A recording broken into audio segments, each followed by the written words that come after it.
presentation of WGN Sports.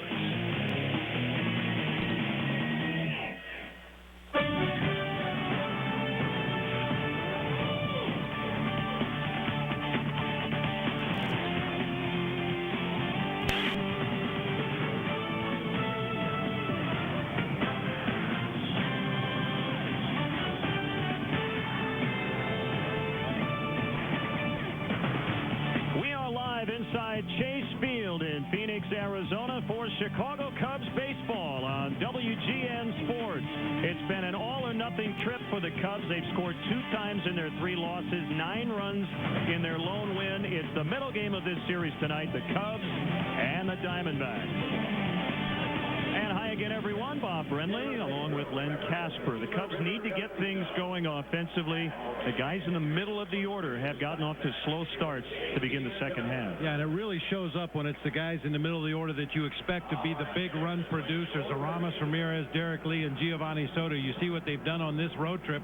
That's one thing the Cubs were able to avoid offensively in the first half. It seemed like when 1 or 2 guys would go down, somebody else would get hot to pick up the slack. That hasn't happened yet. Jason Marquis against Yusmeiro Petit on the mound, and when we come back, Bob will chat with the guy at the top of the order who had been red hot going into last night, Ryan Theriot, as we get set for Cubs baseball.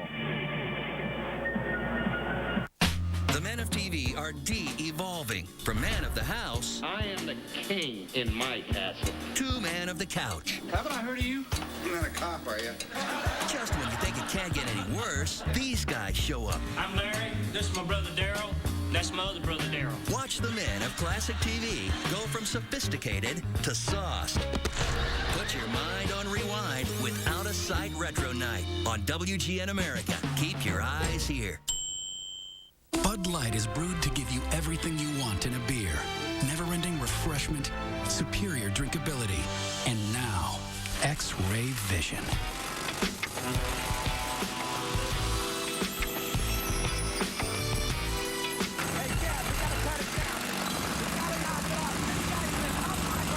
X-Ray Vision no longer available in Bud Light. Let's go somewhere else. The superior drinkability, however, remains. Bud Light keeps it coming. That's her 4th free sample. And I still can't taste the fiber. Yeah, what's the deal? Fiber One yogurt. This is too good to be fiber. It's too creamy to be fiber. May I be of assistance? Yes, I've tried all of these yogurts, and there's no fiber in any of them. Actually, there is. It's on the box. So we gotta eat the box to get the fiber? 20% per serving. She's almost had a whole day's worth already. Fiber One yogurt. Cardboard, no. Delicious, yes. Hey, mister, are you going to the laundry room? I was. It's a dead zone. Reception is terrible, and calls go away for all eternity. I have the Verizon network. You good? That's cool. We test our network every day to be America's most reliable. Verizon Wireless. Now get the new NV2 for just $99.99.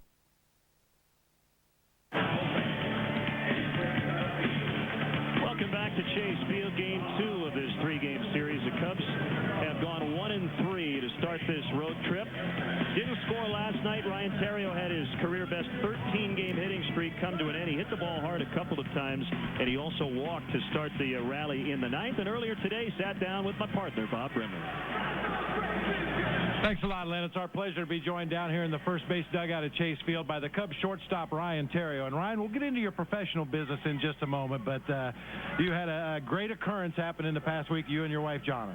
Yeah, we did. We had the birth of our 3rd child, Georgia Grace, and over there in Chicago, so we're super excited, and I got to figure out what's causing all that before I have a basketball team on my hands. I'll talk to you right after the interview. A lot of people forget that these players have personal lives, too. You know, you try to come out here every day and get yourself ready to play a ball game and concentrate for 3 or 4 hours on what you have to do. But I think a lot of fans sometimes forget that, you guys have personal lives, you have families, you have things you have to take care of every day. Yeah, I think, nobody knows that better than you do, but, there's a lot of responsibility that comes along with it, and I think first and foremost for myself as well as, a lot of the other players, it's our family, and that's what keeps us going and makes us strive to be better, rather, and, without them, I don't know where I'd be. Well, Unfortunately, you had your 13-game hitting streak come to an end last night. I'm sure you're going to start another one tonight. And we talk a lot about your approach up there on the air. You stay inside the ball so well. You hit the ball from foul line to foul line. Do you think that approach is one of the things that, number one, will help you have hitting streaks, and number two, avoid slumps? Yeah, I think so. Just trying to make consistent contact, not swing and miss. Sometimes gets me in trouble. But, for the most part, it's, it's worked. I know last night, when the streak broke, I felt like I hit the ball better yesterday, actually, than I have in a while. And, just didn't get any hits, and it's just one of those things. I think the key to this game is hitting them where they ain't, and with my approach, sometimes I'll get jammed or hit the ball off the end of the bat, and staying through the baseball allows me to get hits. Obviously, everybody looking forward to Alfonso Soriano returning to the lineup sometime soon. You've done a tremendous job filling in that leadoff spot. I think I know the answer to this already, but is your approach going to change any depending on where you find yourself in the lineup? Yeah, it'll probably change a little bit if I'm hitting eighth. But if I'm hitting second, it'll stay pretty similar. With Sori in the leadoff spot, he's capable of doing things, that no other leadoff batter can do. So, I like having him hit in front of me. He'll either hit a homer, hit a double or something, and it opens up a lot of holes, a lot of gaps for me. The club's been struggling a little bit offensively since the start of the second half of the season, although they've hit the ball extremely well the last couple of days. Not much to show for it, but what do you think the mood of the team is right now? We were so good offensively in the first half of the season. Is there any sense of panic or despair? I don't think so. I mean, last night was one of those games where everybody, 1 through 9 hit the ball hard, and we just didn't get any hits, and that's part of the game. I think as a as a professional, that days are gonna come around like that where you're gonna have to scrap and claw, and it just didn't work out for us. So I think everybody's still positive. And we're still swinging the bats well. We haven't really hit that point where you panic yet. Well, Ryan, thank you so much for the time, and start another streak tonight. I will. Thank you. All right, Len, back upstairs to you. Okay, Bob, and we are set to go. Ryan Theriot will be in that leadoff spot. We'll have the first pitch and all the action from Phoenix, Arizona, down in the valley coming up.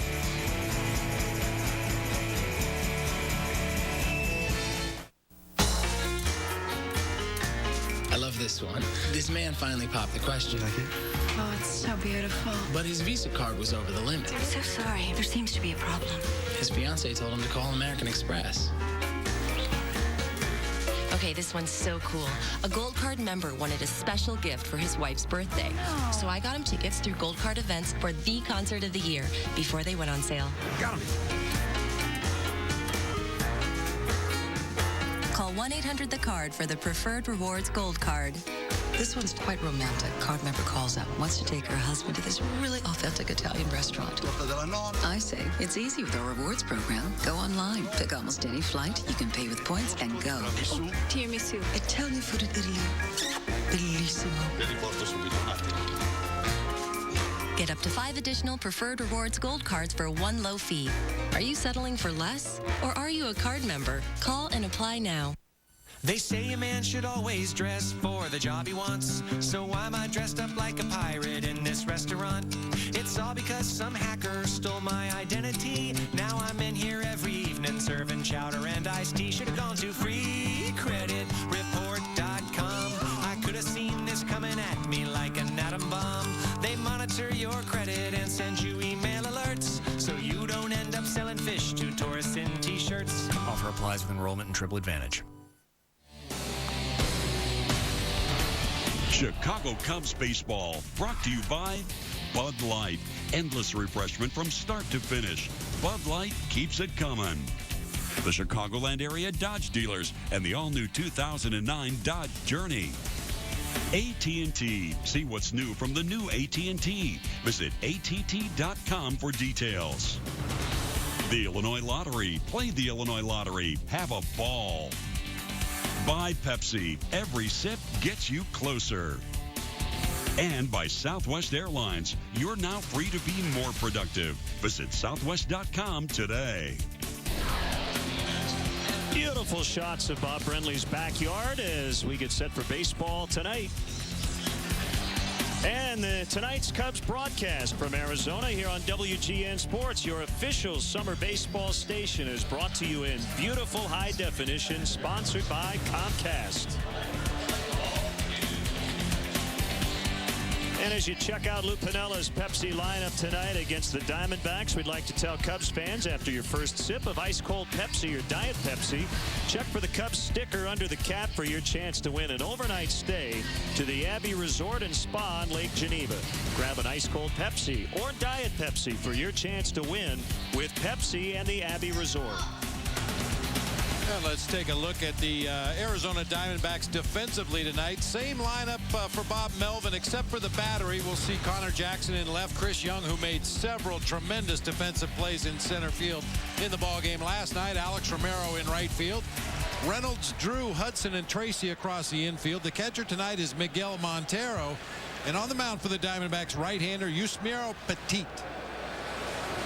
Get a look at his numbers on the season. He's had one start this year. That came against the Milwaukee Brewers. He actually pitched a real good ball game, 6 innings of 2-hit baseball. Gave up only 1 run in that game. The rest of his outings out of the bullpen for the Diamondbacks. And a first pitch strike on Ryan Theriot, and we are underway. Thanks to Ryan for stopping by for a pregame chat.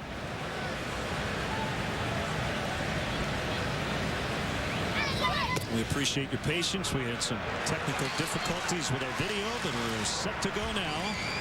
0-2. So Petit in there for Mike Owings.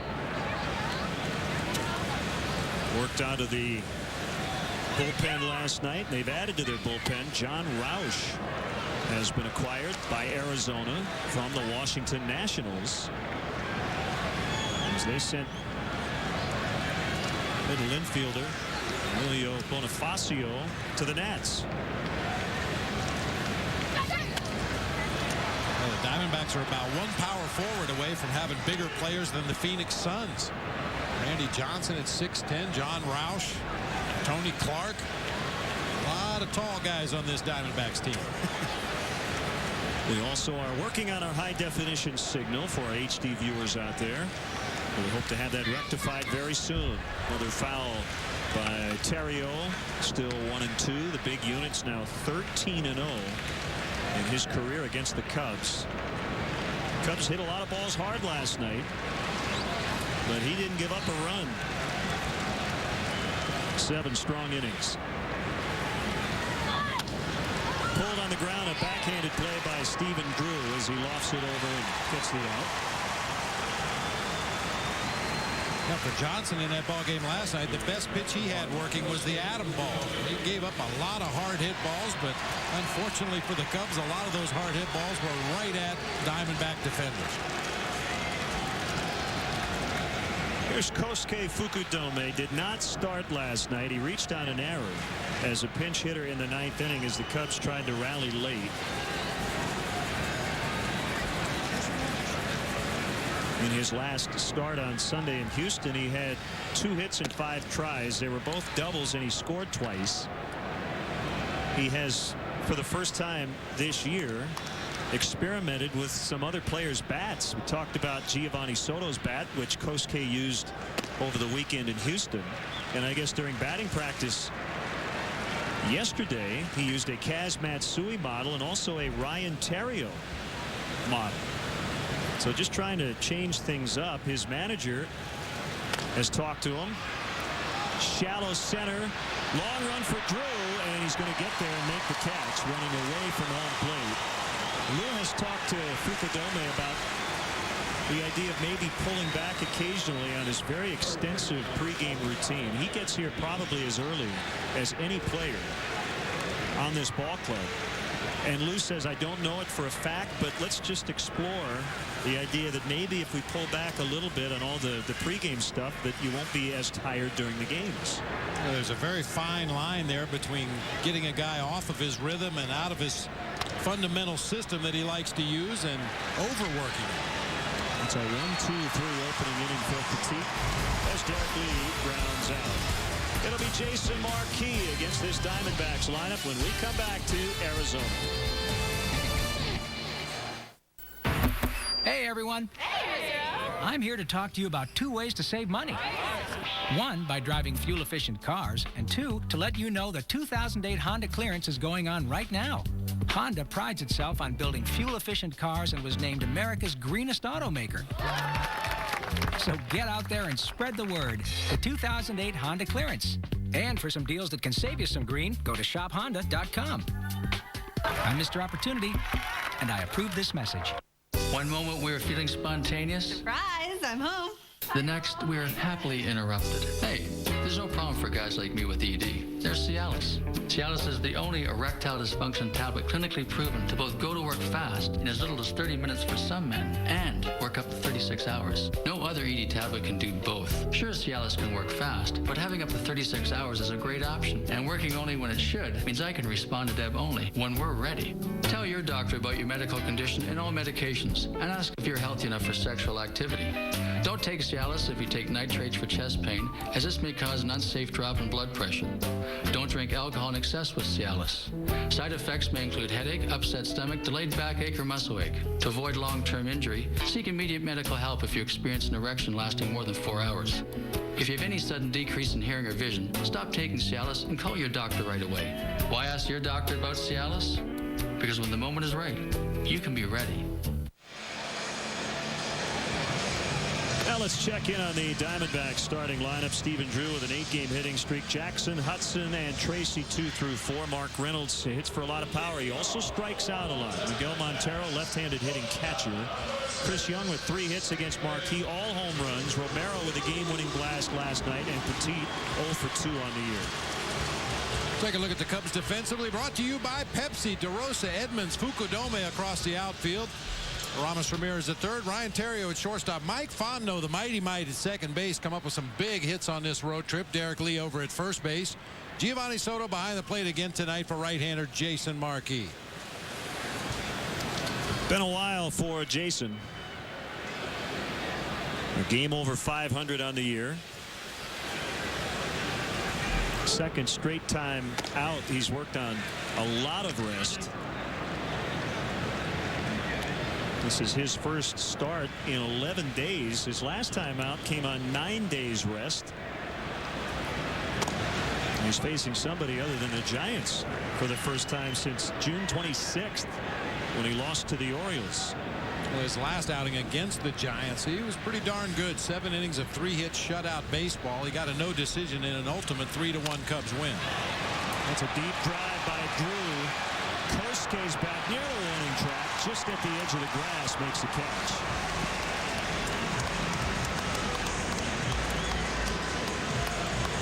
There are a lot of balls hit in this ballpark. We were talking about it before the game, Bob. It seemed like they should be home runs in some parks, and they end up being warning track outs.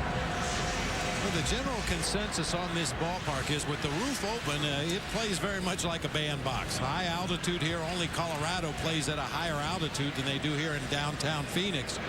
But with the roof open, you get some air currents in here, and the ball seems to carry considerably better than when they have the lid closed. Called strike on Connor Jackson. Normally their first baseman. He's now in left because Eric Burns has a hamstring injury and is probably done for the season. So that has allowed Bob Melvin to get Chad Tracy into everyday action at first.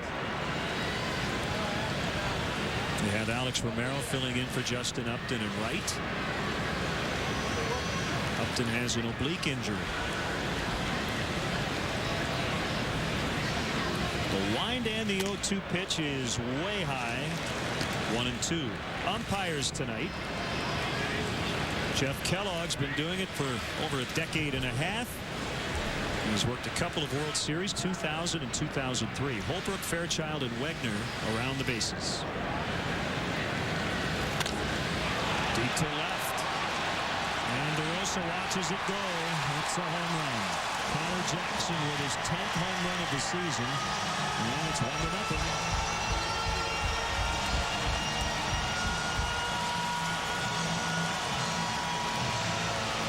Two home runs in this series, and they both belong to the home team. That's a pretty nice mid-swing adjustment by Connor Jackson. A breaking ball that stayed on the inside part of the plate. He's able to keep his hands back and drive through that ball. Got it up in the air to left field, just enough to get it out of here.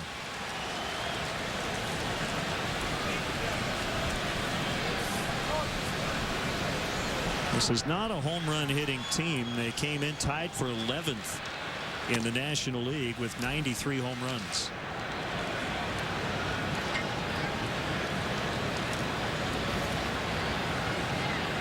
Switch hitting Orlando Hudson. 0 for 3 in the opener. Again, last night each team had just 2 hits. It was the first time in Diamondbacks history that they won a game after recording 2 or fewer hits. Knocked down by Theriot, but he has time because that ball was hit hard. 2 down. Take another look at that Connor Jackson home run from behind home plate. You see that breaking ball stays inside, maybe not even to the inside corner. But Connor Jackson quick through the strike zone, got the barrel of the bat on it, and rode it out of here to left field. I don't think that's the location Jason Marquis was looking to throw that pitch, but it wasn't a poor pitch.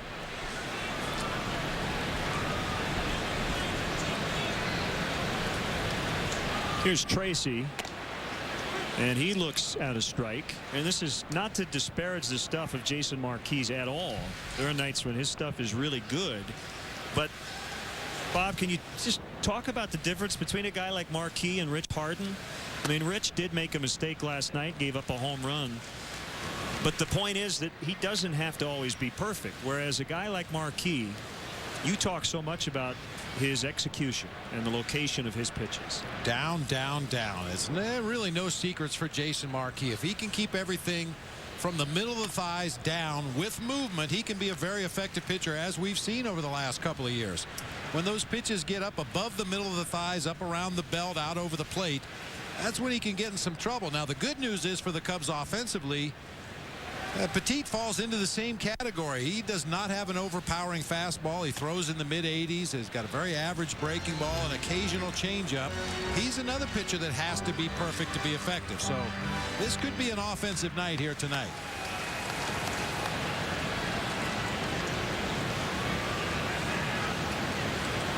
The home run for Jackson, his second career homer against Marquis, who deals on a 2-2, and it's in the dirt, and the count is now full.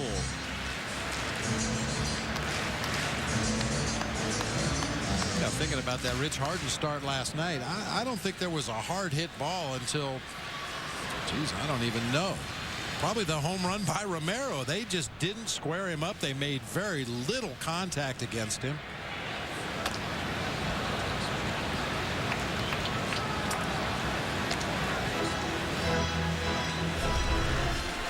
Pitching has been very good. The starters on this road trip, even though the record is 1-2, they have an ERA of under 2. They've held the opponents under 200 batting average.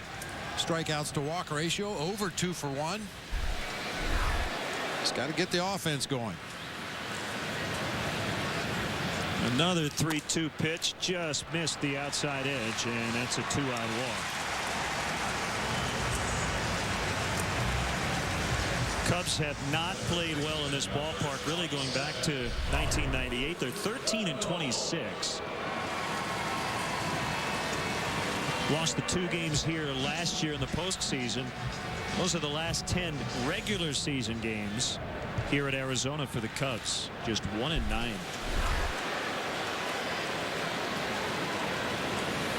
I'm not sure if it's a good hair day or not. Well, he wears a hat to work, so it doesn't really matter. Right. Yusmeiro Petit went 1-2-3 in the first.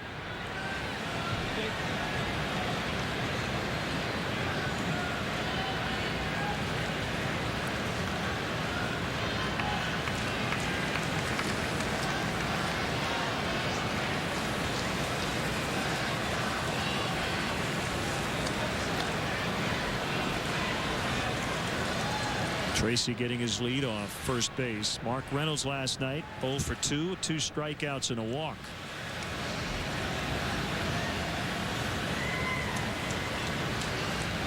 The pitch fouled back.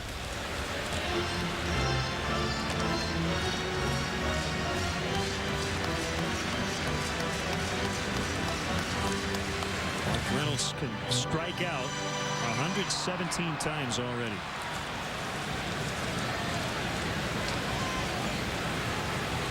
But he also has 19 home runs. Only Ryan Howard has struck out more often in the National League, 132 times. 0-2. Cubs are ready to head off the diamond. But it's ball one, 1-2. Yeah, Reynolds has 2/3 of that Adam Dunn approach. He does strike out a lot. He does hit his share of home runs. However, unlike Adam Dunn, Reynolds doesn't walk very much, only 39 times this season.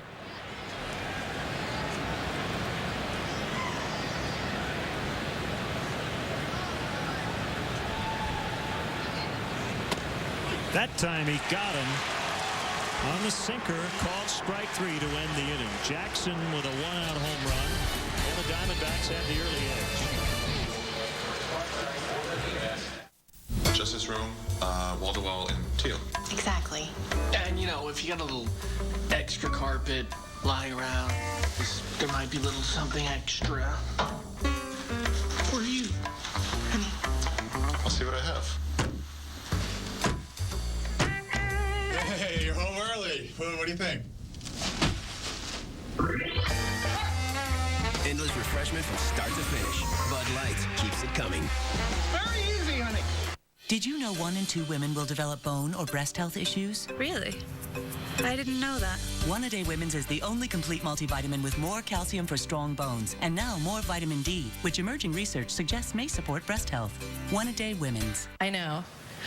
My diet? Well, yesterday I had an apple turnover. I know it's sort of my weakness. I always keep it in the house. Well, that and Boston cream pie, white chocolate strawberries. Yeah. And key lime pie. Yeah. I've already lost some weight. YoPlay Light with 14 delicious flavors at 100 calories. Babe, what are you doing? It's not a dream. You are not hallucinating. You're witnessing the metamorphosis of a new network. WGN America. Keep your eyes here. At Sacred Heart Hospital, our doctors are among the best in the nation. Is anybody else a doctor? Scrubs, 7 nights a week at 11 East, 8 West on WGN America. Brought to you in part by Vagisil. 100% woman, 100% of the time. Lots of Cubs fans here in the Valley cheering on the visitors tonight. Ball one on Aramis Ramirez. Still looking for that first hit to start the second half. 0 for 17 on the road trip. Well, he was going to take that one all the way. And it was a breaking ball in the dirt. 2-0.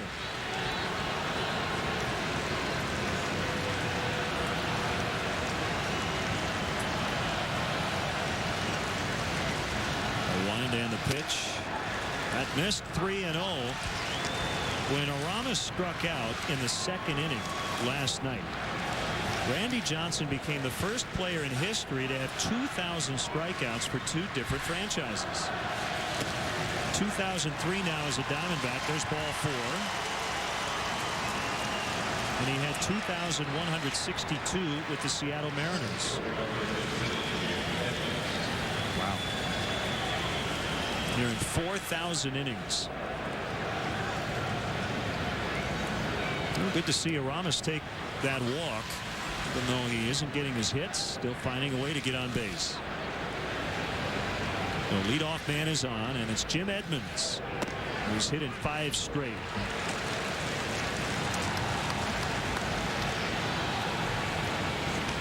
Edmonds has never faced Petit before, but I think this should be a real good matchup for him. He's not overpowering with his fastball. His breaking stuff is all very average. Just need to get him in that strike zone so you can get some good swings at it. And if he's not in the strike zone, take the pitches, take your walk, set it up for the guy behind you. The Cubs had the leadoff man aboard 4 times out of the 9 innings last night and did not get a run.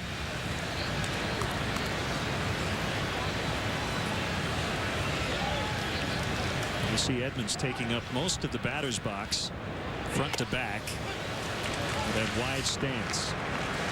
1-2. Key 1-1 pitch goes the pitcher's way, and now Edmonds has to battle down 1-2. Always a big swing pitch in the at bat. That 1-1 pitch, either you've got the count in your favor and can look for one pitch, or you're in the hole and have to be defensive. High in the air to left, not deep. And it's Jackson. Some of your favorite Cubs are headed for Universal Orlando Resort December 10th through the 14th, and you're invited. Join past and present Cubs players for private events at Universal Orlando's 2 amazing theme parks. Plus, enjoy an on-field baseball clinic at historic Jackie Robinson Ballpark. This exclusive vacation is available only through AAA Travel. Call 1-866-YOUR-AAA for details on how you can be part of the fun. Now, Mark DeRosa, he's struggling, hitting just 193 in the month of July.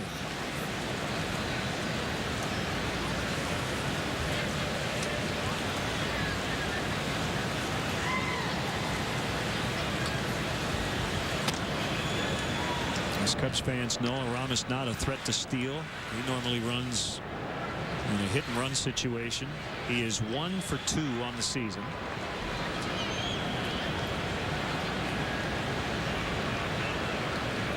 Cubs are 9th in the league in steals.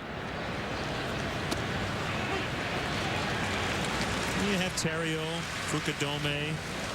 Derek Lee might occasionally try to steal a bag.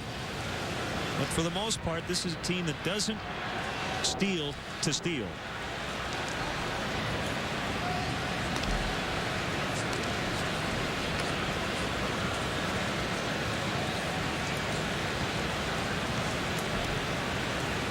And it's 9 o'clock Central Time. The WGN News will follow our game broadcast, so stay tuned. Early on here in Arizona, we're in the second. 1-0 Diamondbacks. You talk about the running game by the Cubs offense. I think Lou Piniella would like to run more if he had the proper personnel. I mean, Lou has been very adaptable when it comes to the talent that he has on the club and the kind of game he likes to play. Those Cincinnati Reds teams that he managed had a lot of team speed. They ran the bases very aggressively, both the straight steal and the hit and run.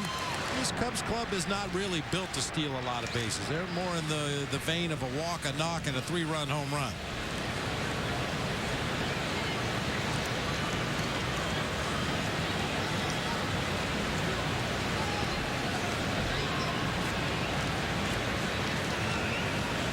Here's a 3-1. There's ball 4, 2 walks in the inning.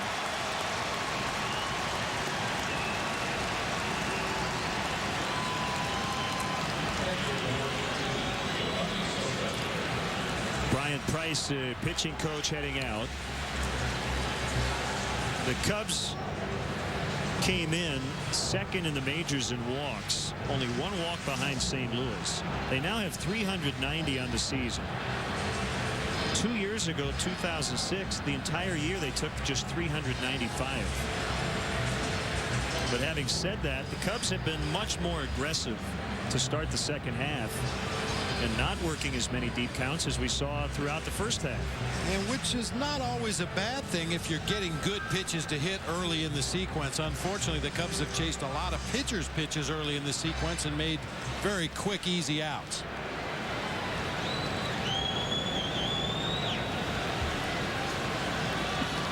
You know, the game Sunday, they scored 9 times and walked 0 times.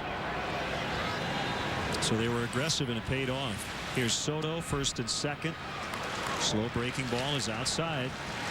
Well, Len, we've talked about it many times in the past. A lot of times your approach at the plate is determined by the pitcher on the mound that night and what he is likely to do against you. And all the veterans on the Cubs team who have faced Randy Johnson repeatedly in the past, they know you want to attack him early. Don't give him a chance to get to that nasty 2-strike slider. So a lot of early count swinging in the ball game last night. Against Petit tonight, however, this is a guy that has struggled with his command. I mentioned he has to be perfect to be effective. Tends to nibble around the edges of the strike zone. Patience is the approach to use tonight. A kick and the 1-1. He missed it. It was a curveball from Petit. 1-2. First time Soto has faced Petit.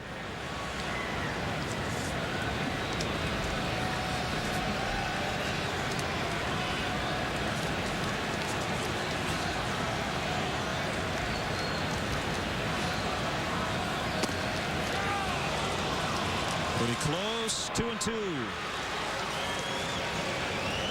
A borderline low strike. If my memory serves me correctly, Jeff Kellogg is more of a high ball umpire behind the plate than a low ball umpire. We saw him call a high strike on Jim Edmonds in his last at bat. That time Petit did not get the call on the low strike. He popped him up on the right side, and over in foul ground goes Tracy. And Soto's retired.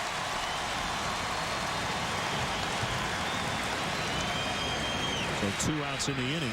And they will bring up Mike Fontenot. He's hitting .339 over his last 21 games, and he's been hitting for a ton of power.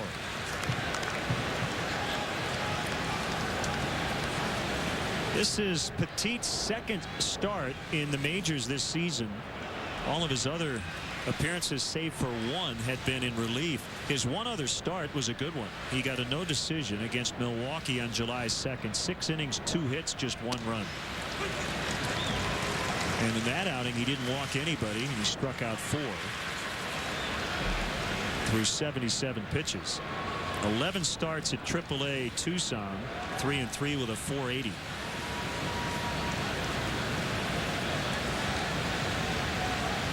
.67 strikeouts and only 8 walks at AAA this season.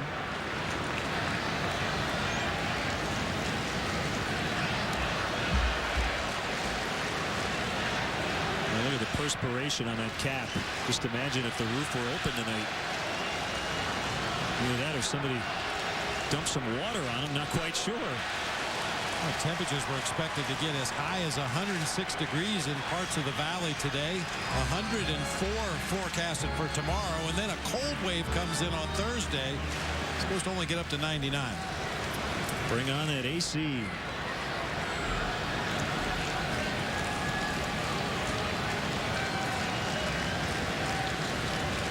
The pitcher Marquis is on deck.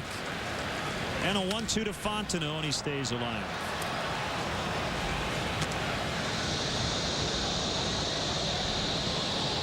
So how do you keep your grass alive at home?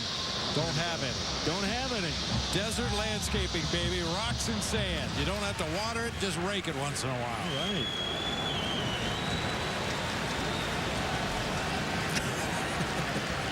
Do you paint it green? No, we don't even face St. Patrick's Day. Another 1-2. It's outside. 2 balls, 2 strikes.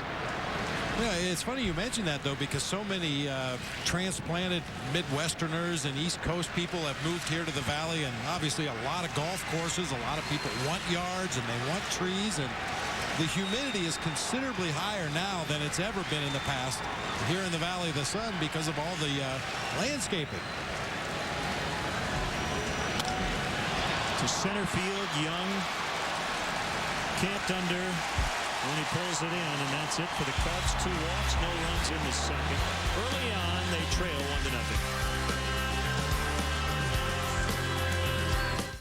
1-0. You just randomly what was that? It's nothing. Yeah.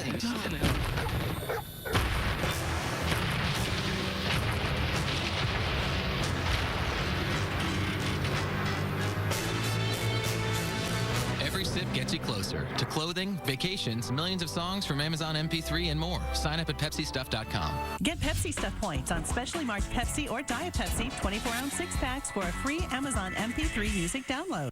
How do we do the soup, salad, and breadsticks lunch at Olive Garden? We start with a salad, then pass around the breadsticks, and finish with the perfect bite. Our unlimited fresh salad, homemade soup, and warm breadsticks lunch, just $5.95, only at Olive Garden.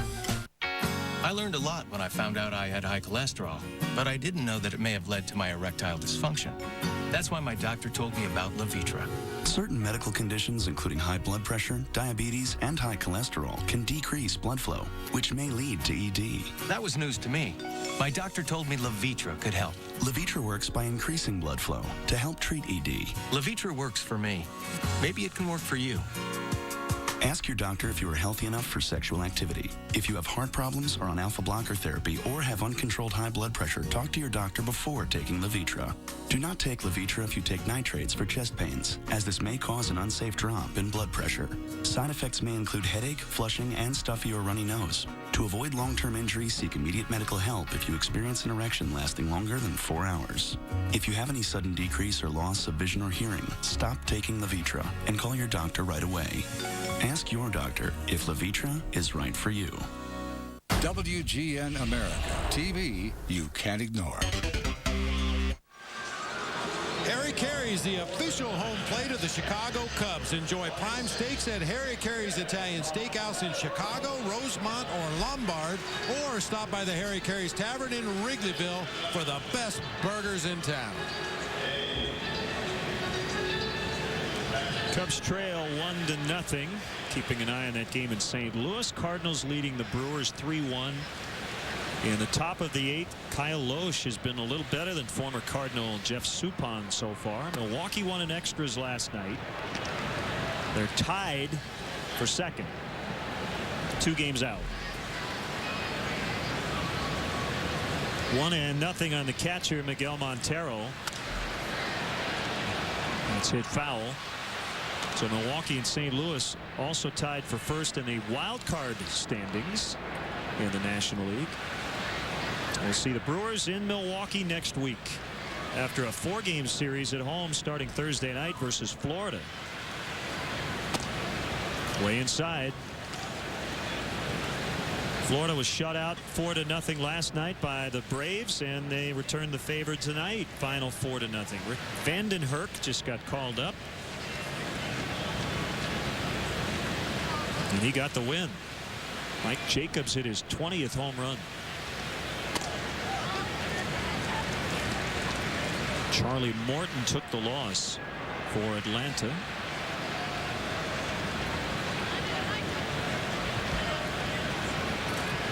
The Mets were up 5-2 at home against the Phillies.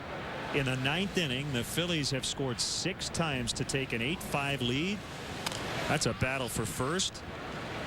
Mets and the Phillies tied for first with identical 53 and 46 records going into that game. So the Marlins with a win. They're just a half game out. But either the Phillies or the Mets will end up being a game ahead of the Marlins after that one finishes. Good battle here. Marquis and Montero. Phillies, one of only 2 teams in the National League that are playing over 500 on the road this season. Phillies 26-23 going into play tonight on the road. The other team is the St. Louis Cardinals at 27-22 going into play tonight. Everybody else sub 500 on the road. We mentioned the Diamondbacks deal for John Roush, helping out the setup area of their bullpen. The Astros acquired left-hander Randy Wolf from the Padres in exchange for a minor leaguer, Chad Reineke. Also, he's a pitcher, a right-handed pitcher, though. Feathered in the air to left. DeRosa will come in and get it. Watch the Cubs take on the Pirates on Friday. Remember them, the Pirates? We haven't played them in a while. That's August 1st at 1:20. Kids get to the ballpark early. The first 5,000 children 13 and younger will receive a children's home batting helmet, compliments of Pepsi and Arby's.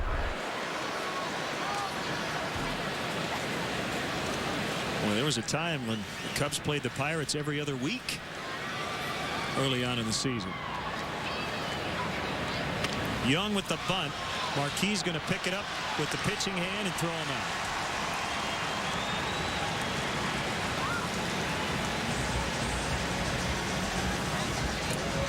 Not a great bunt by Chris Young, especially against a good fielding pitcher like Jason Marquis. Young is just not the same looking player that he was last year. Now, of course, defensively, he's as good as anybody in the game, going to run him down in center field, but offensively, he just doesn't appear to be the same player this year. Very tentative on the bases, very tentative at the plate. He was a big part of this Diamondbacks offense last year, hitting at the top of the order and just can't get on track this year. Romero shoots it past Ramirez, and he's on with a 2-out single.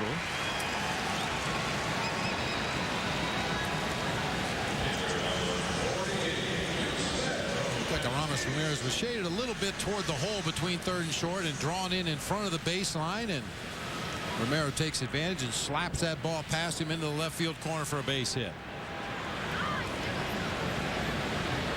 Now the pitcher Petit 0 for 2 on the season.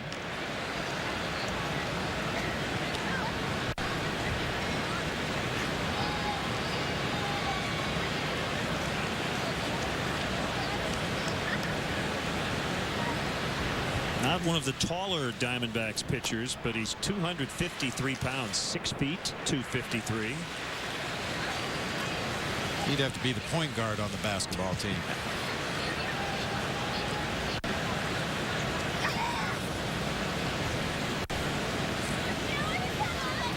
Well, the only way they would come back to Wrigley Field would be a playoff rematch. Swing and a miss. We're going to have to watch their head in the dugout at Wrigley Field. These tall Diamondbacks. 1-0 Arizona.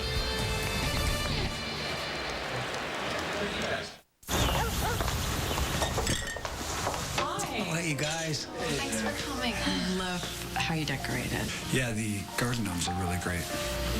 The garden gnomes.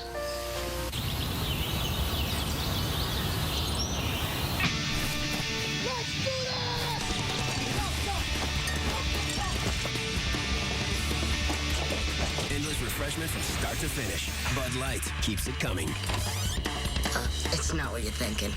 That's her 4th free sample. And I still can't taste the fiber. Yeah, what's the deal? Fiber One yogurt. This is too good to be fiber. It's too creamy to be fiber. May I be of assistance? Yes, I've tried all of these yogurts, and there's no fiber in any of them. Actually, there is. It's on the box. So we gotta eat the box to get the fiber? 20% per serving. She's almost had a whole day's worth already. Fiber One yogurt. Cardboard, no. Delicious, yes.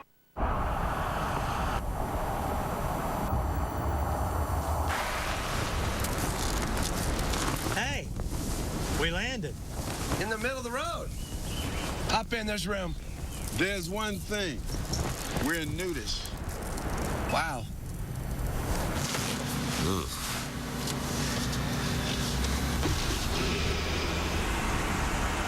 Rear view camera. Ride ready. The new Pilot, only from Honda. It's not a dream. You are not hallucinating. You're witnessing the metamorphosis of a new network. WGN America. Keep your eyes here. WGN America. TV you can't ignore. Time to have a ball with our friends at the Illinois Lottery. Tomorrow night he'll face off against Ted Lilly, but tonight Doug Davis was the air traffic control director here at Chase International Airport. Some radio controlled planes flying around in here before the game and before batting practice, and what you didn't get to see at the end of that is Doug Davis crashed his jet. Hopefully he'll be able to salvage it. A strike on the pitcher, Jason Marquis. Couple of doubles, 3 RBIs, and a 171 average. He waves at strike 2. Cubs scored 9 on Sunday after not taking batting practice. They hit on the field yesterday, got shut out. Lou said that's enough. 1 out. And this was the demise. That toy plane. Pull up, striker. Hang with him. We're talking to Roger Riley, the clubhouse manager for the Diamondbacks, and they actually took a steam room that they used to have down in the clubhouse that very few players took advantage of, and he calls it the hangar now. That's where they store all those radio-controlled airplanes. This place has been called a hangar, right? This has that feel with the retractable roof. It's a very comfortable ballpark, with the roof closed. Yes. They have it open during the day. They close it around 3 o'clock or so. Getting ready for a 6:40 first pitch. Nothing but strikes from Petit here in the third inning. Yeah, Lou was talking about BP. He noticed the stark contrast between batting practice and what he's seen in the game the last couple of times they have taken BP. So had a late bus time. Just wanted the team show up, stretch, and play. Well, that batting practice that the Cubs took yesterday was a sight to behold. It was a show. Everybody that stepped into batter's box was slugging balls up into the seats, spraying line drives all over the field, and then during the course of the ball game, they hit their share of line drives and deep fly balls. Unfortunately, had very little to show for it, and Lou just decided to shake it up a little bit, try something a little different today. That's driven by Theriot deep to left center field, out toward the 413. Hits the track. That's going to be a double because it hit the wall to the left of the yellow line, which is out of play. If it hits to the right, it is still in play. The crowd, the Cubs fans are booing, but that's a very obvious call, and it's the right one. It's unfortunate, but it is the right call because of the depth of that area of the ballpark. 413 to the left and right of straightaway center, right where Theriot hits this ball. Well, if that ball hits the fence and stays in play, pretty good chance the Riot ends up at third base with a triple with one out in the inning. Instead, he's at second base.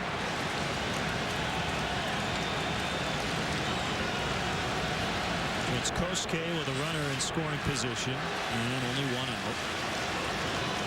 Well, Ryan told us he was going to start a new streak tonight, so here we go again. He was right.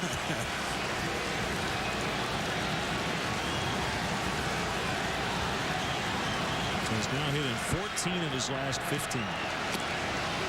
Kosuke missed it, tried to lay down a bunt, and did not make contact.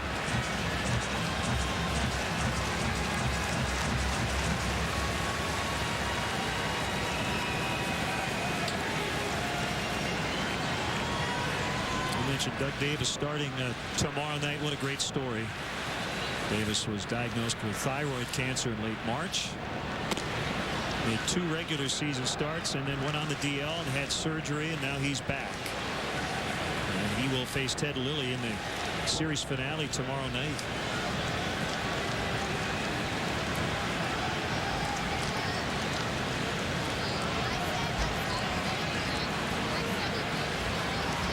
Pitch.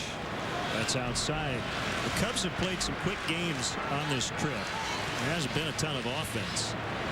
Every game has been played in under 2.5 hours. My guess would be, based on how slow Ted Lilly and Doug Davis both work, probably not going to be under 2.5 tomorrow night on getaway night. At the knees, a strike, 2-2. When there's very little offense in a ball game and you don't take a lot of base on balls, you don't work a lot of deep counts, it tends to be a fairly quick ball game. And the way both starting pitchers were twirling last night, that was a breakneck pace to that game early. The kick and the 2-2 pitch is a little high. You bring up a great point. I mean, why over the years have the Red Sox-Yankees matchups taken 350, 345 to play? It's because both teams generally walk a lot, give you really tough at-bats. That's a big part of it. Each team will take their walks. Not only that, but they'll work multiple full counts over the course of a ball game, and that tends to slow the pace of the game down. Third walk over the last 2 innings for Petit, and here's Derek Lee with runners at first and second and 1 out. He came up last night with runners at first and second and nobody out in the 9th inning. And on a 2-0 pitch, Qualls threw a sinker that got in on Derek, and he grounded into a 6-4-3 double play. So he is now rounded into 20 double plays on the year.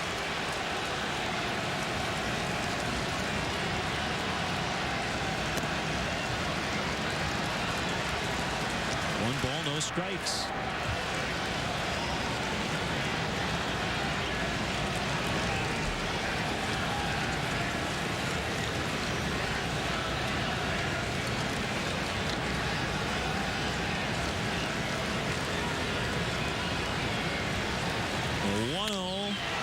That's not going to be a double play. It's deep to right, but he just didn't get it.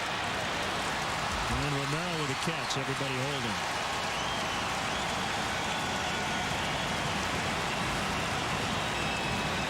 Just didn't quite get all of it. A pitch up and out over the plate for Derek Lee. Montero sets up on the corner. Just got in on the trademark ever so slightly, enough to take the sting out of that ball, and just died on the warning track. Well, Bob, remember earlier in the year when Derek was hitting all those home runs, we talked about how he was hitting more fly balls. Well, that has really changed.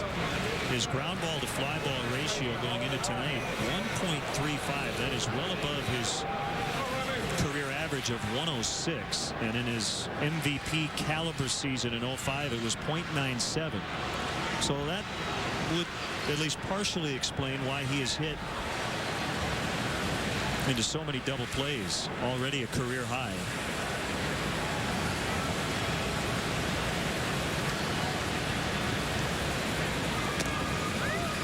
Ball one on Aramis.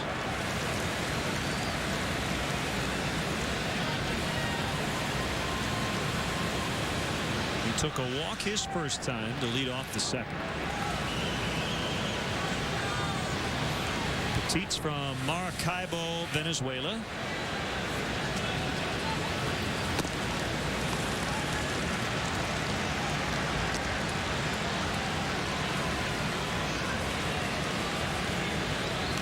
Signed with the Mets back in 2001. Big league time with Florida, and now the Diamondbacks. Maybe she had a long flight today. She's hoping the Cubs offense will get her energized. You know, that's always a factor in the road games for the Cubs, getting something going offensively to get the fans involved in the game, because we know there is a huge segment of this crowd here that's just waiting to jump out of their seats and cheer for the boys in blue. There's a deep drive by Aramis. He thinks he got it. I think he thinks he got it, and he didn't. He slammed his helmet down. Sounded good off the bat. And the 0 for continues. 0 for 18 to win the inning. I think he thinks he got that one, and he was surprised that he didn't. Some frustration, 1-0. Superstation WGN was then. WGN America is now. Keep your eyes here. WGN America TV. You can't ignore. WGN America TV. You can't ignore.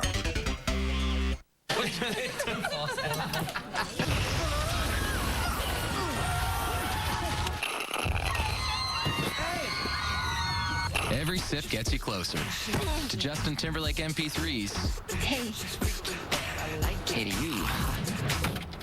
HD TVs, millions of songs from Amazon MP3 and more. Sign up at PepsiStuff.com. Get Pepsi Stuff points on specially marked Pepsi or Diet Pepsi 24-ounce 6-packs for a free Amazon MP3 music download.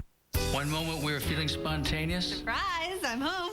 The next, we are happily interrupted. Hey, there's no problem for guys like me with ED. There's Cialis. Cialis is the only erectile dysfunction tablet clinically proven to both go to work fast in as little as 30 minutes for some men and work up to 36 hours. No other ED tablet can do both. Sure, Cialis can work fast, but having up to 36 hours is a great option. And working only when it should means I can respond to Deb only when we're ready. Tell your doctor about your medical condition and all medications, and ask if you're healthy enough for sexual activity. Don't take Cialis if you take nitrates for chest pain, as this may cause an unsafe drop in blood pressure. Don't drink alcohol in excess with Cialis. Side effects may include headache, upset stomach, delayed backache, or muscle ache. To avoid long-term injury, seek immediate medical help if you experience an erection lasting more than 4 hours. If you have any sudden decrease in hearing or vision, stop taking Cialis and call your doctor right away. Why ask your doctor about Cialis? Because when the moment is right, you can be ready. Youngsters having some fun in the pool tonight. Cubs with just 3 hits in this series, and they're down 1-0. Top of the order for Arizona. 1 ball, no strikes on Stephen Drew.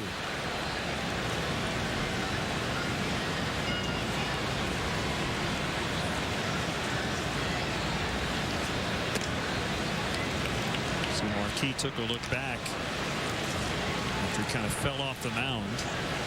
2-0. You don't see Aramis react like that very often. You can understand why. Another long offer has reached 18 at bats. He had an 0 for 28 just before the break. Edmonds drifting. He has it. 2008 Chicago Cubs baseball on WGN Sports. Your official summer baseball station is brought to you by Bud Light Lime. The superior drinkability of Bud Light with a splash of 100% natural lime. Bud Light keeps it coming. Deep breath by Marquis. Faces Connor Jackson, who took him deep in the first inning. Only run for either team to this point. Well, maybe Lou decided to not have batting practice for the safety of his own players. Josh Fogg, right-hander for the Reds, got hit in the mouth by a ball during BP today. There's a base hit out toward the gap as Kosuke will go get it. He ended up taking 30 stitches in his upper lip. Joey Votto hit it. He was in the outfield and he was struck during BP. Really surprised, Bob, it doesn't happen more often than it does. There is a rhythm and a routine in batting practice, and if you're not used to it, you probably shouldn't be out there. Anybody that's been ballpark during batting practice, not only do you have the guy hitting in the cage, you've got coaches hitting fungos on both sides of the cage to the infielders. Sometimes you'll have a coach behind the screen at second base hitting fly balls to the outfielders. The infielders are throwing to first and second. There are baseballs flying everywhere, but as you said, there's a rhythm to it, and guys are very accustomed to what happens every day in batting practice. A lot of times it's just a matter of not paying attention, talking to one of your teammates in the outfield, or signing an autograph, or doing something other than watching for the ball flying your way. I tell you, coaches that have been around the game for a long time, and I'm almost ashamed to admit this, but it's the truth. Runner goes, fouled away. When you spend a lot of time at the ballpark, there's a certain sound, and sound projects in a certain way off the bat, and you can actually be standing in the shallow outfield area with your back to home plate, and when you hear contact at the plate, you know whether that ball's hit hard or not, and whether it's likely to be coming your way or not. Some guys have that ability to do it. The other guys have no clue where the ball's going when it comes off the bat, even when they're looking at the bat. They do have screens strategically placed, usually at the corner spots in the infield, and then behind second base, where someone is gathering up the baseballs. I had a chance a couple of times in Florida to shag during extra BP, and made the mistake of kind of standing at the edge of the infield to start. Realized, you know what? I think I'm going to move to the warning track. You don't want to be that close to home plate, especially if you don't know what you're doing. You really get an appreciation for just how hard major league batters hit the ball. And how good superior defenders in the infield are, because they're able to make the plays on those hard hit balls.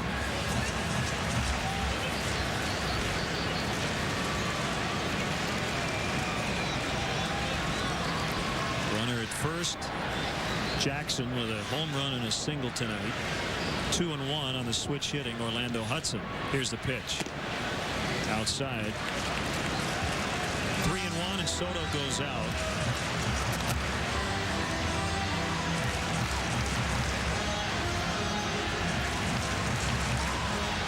What a different look for Orlando Hudson. He's got the thumb pad and the batting gloves. The strap is undone. That's it loose. Guys spend the majority of their at-bat tightening and retightening those batting gloves, and Orlando Hudson doesn't even strap them down.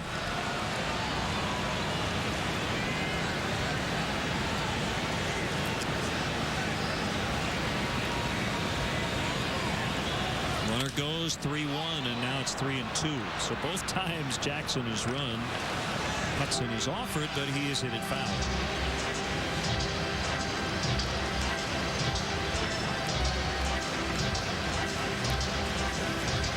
Thanks to Phil Rogers from the Chicago Tribune for joining us in our extended leadoff man, talking about the late Jerome Holtzman, the Dean.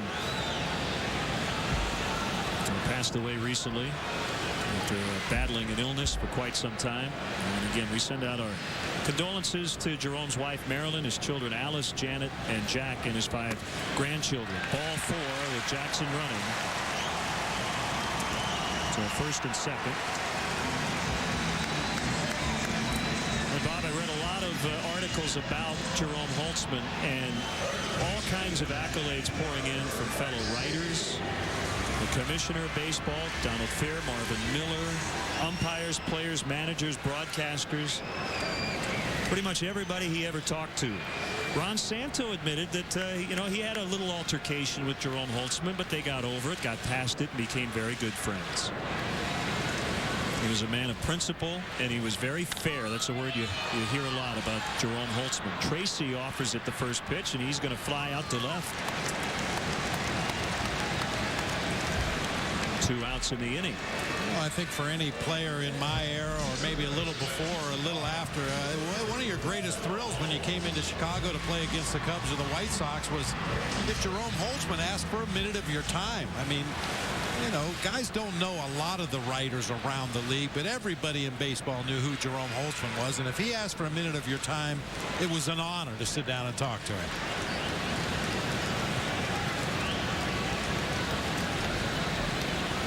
There's a pitch to Reynolds.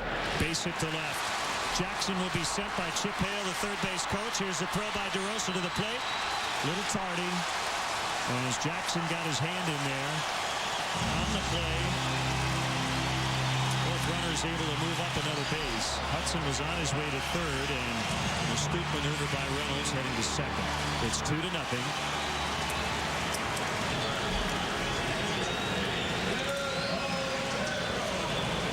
Hit ball through the hole in the left side of the infield. It looked like DeRosa got to that ball. Actually, he did get to that ball about a step and a half before Connor Jackson got to third base.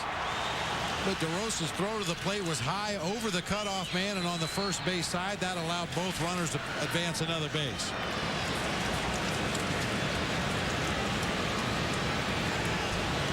Now it's Montero 0 for 1.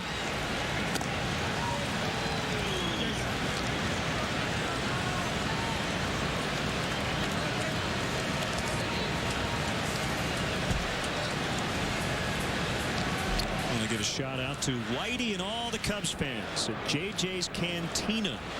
It's in St. John's in the U.S. Virgin Islands. They watch Cubs baseball all the time. Fontenot to first. Montero's out. The Diamondbacks had a run to their lead. It's 2-0 after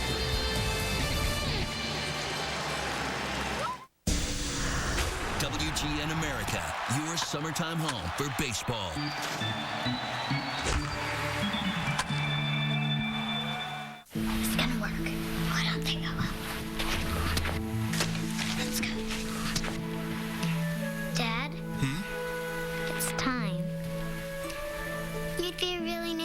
For somebody. Please. Just for Men takes 5 easy minutes, targets only the gray hair, and can start something great. For my girls. Yes! I'm glad we did it. Just for Men.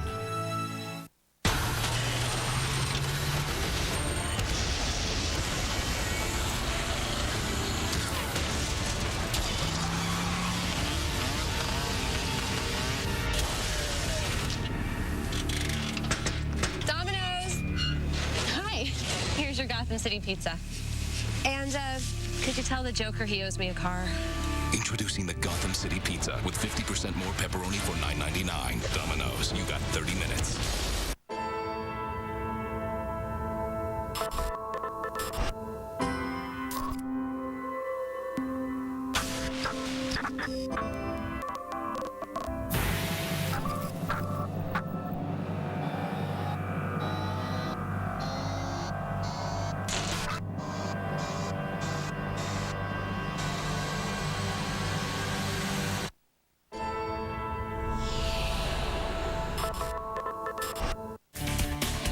This copyrighted telecast is presented by the authority of the Chicago Cubs and may not be reproduced nor retransmitted in any form.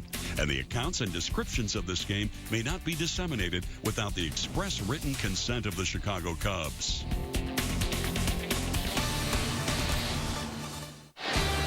Time now for tonight's AT&T text poll question. We saw pitchers duel last night, so tonight the question is, which team has the best starting pitching rotation in the National League? A for the Cubs, B for the Diamondbacks, C for the Brewers, D for the Cardinals. Text your response to 97999.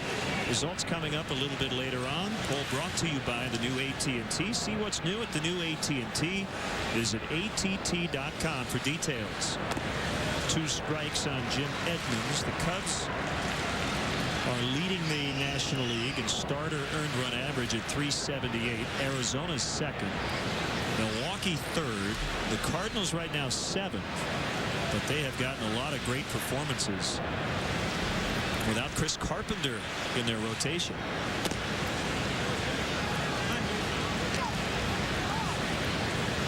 Milwaukee with 1 in the 7th, 2 in the 8th, and now 1 in the 9th to take a 4-3 lead at St. Louis. We will keep you posted. Tie it up and play extras all night long.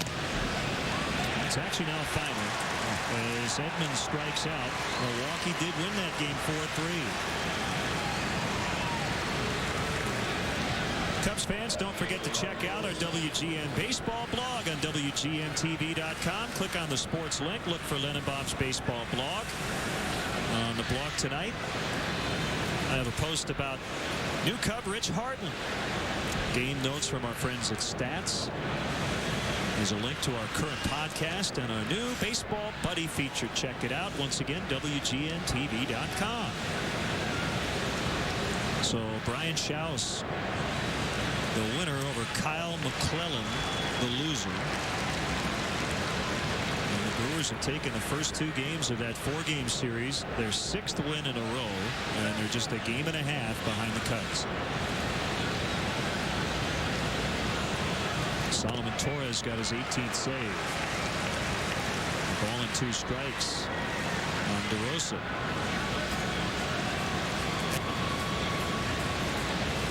Soto trying to get that donut off the bat.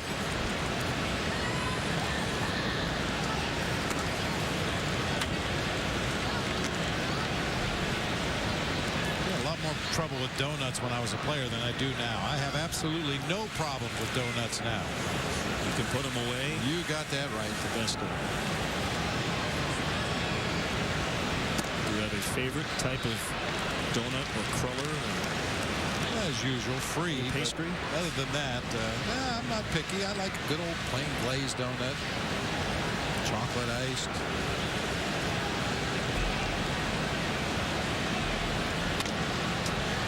Definitely wouldn't turn down a cinnamon roll. Just about any kind.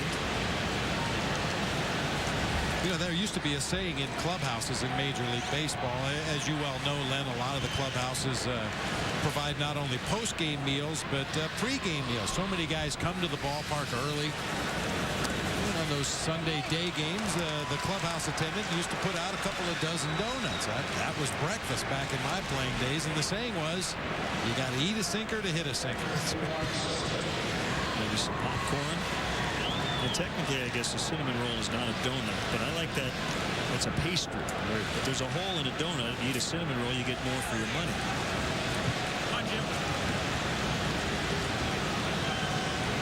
DeRosa's walked twice. Quick check on him by Petit.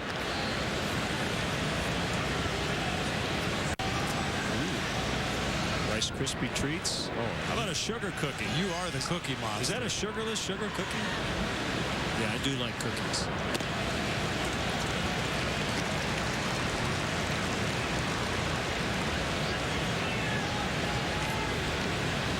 Nobody makes them better than Robert Chamberlain at Wrigley Field. Open the press box.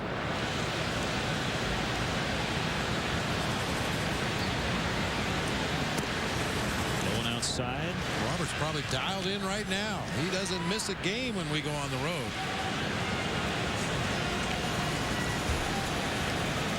has a cool beverage in his hand, too, I'm guessing. Sandy Aikens and Robert Chamberlain. Sean and John, they do a great job. They take care of us every day at home.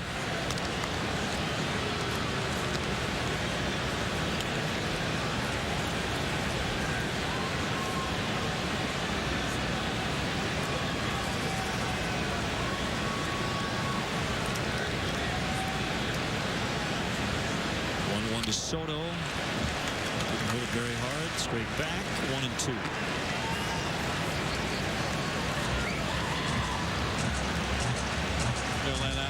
I'm not going to make excuses for the players, because certainly they wouldn't use it as an excuse, because they all really enjoyed the experience. But you have to keep in mind, those guys that played in the All-Star game and participated in all the festivities surrounding the All-Star game at Yankee Stadium, they didn't get the same time off that other players around the league did. They were on airplanes. They were taking batting practice, getting their workout in, the length of the ball game itself, and then catching a flight back to join the ball club in Houston. So some signs of guys dragging just a little bit. That's a really good point. It's like Soto, Kosuke, and Ramirez. Ryan Dempster pitched one of his best ball games of the year coming out of the All-Star game.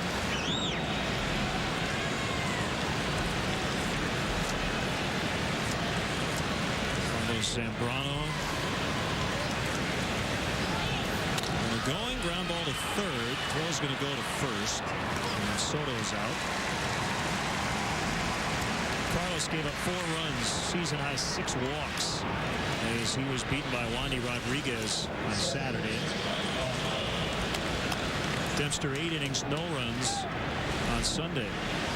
Saw Carlos Marmol with a scoreless inning on Sunday as well.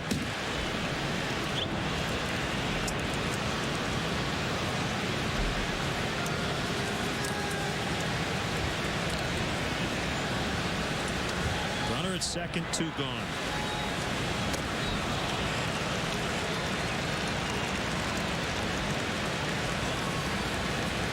It's one thing to be in a personal slump, but if you're in a slump and your team's in a slump, you become even more anxious to try to get it all in one swing. Well, I think everybody wants to take it upon themselves to be the guy to kind of snap the entire team out of the doldrums. And a lot of times that's the worst thing you can do. Try to do too much. That's an old cliche in all of sport, trying to do too much. But boy, especially in baseball, when you find yourself mired in an offensive slump and you try to do too much, that's when you expand your own strike zone. You start swinging at pitchers' pitches. You want to make them really work to get you out. And unfortunately, sometimes when you get caught in one of those little funks, you get yourself out. There's a gapper for Fontenot to get the Cubs on the board. As DeRosa scores, Fontenot's going to try for a triple. Relay throw coming. It's going to be late. That's a 3-base hit. So he stays hot. That's his first triple of the year, his 25th RBI, and it's 2-1. Finally, the Cubs fans have something to cheer about. They've been waiting for a couple of days.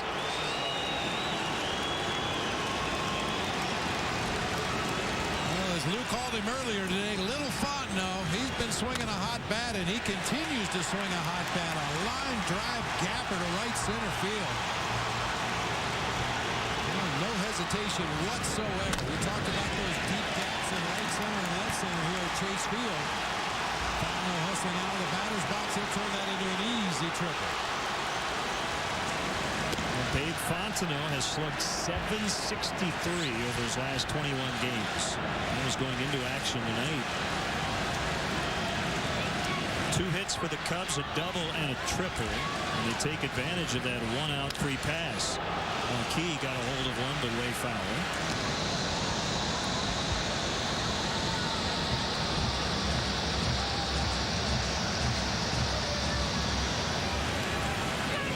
Marquis can help his own cause here. He can tie it up if he can come up with a knock.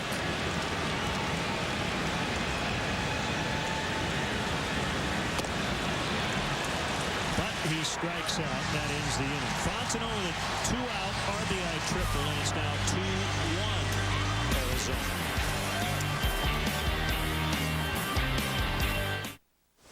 It's not a dream. not hallucinating. You're witnessing the metamorphosis of a new network. WGN America. Keep your eyes here. WGN America. TV you can't ignore.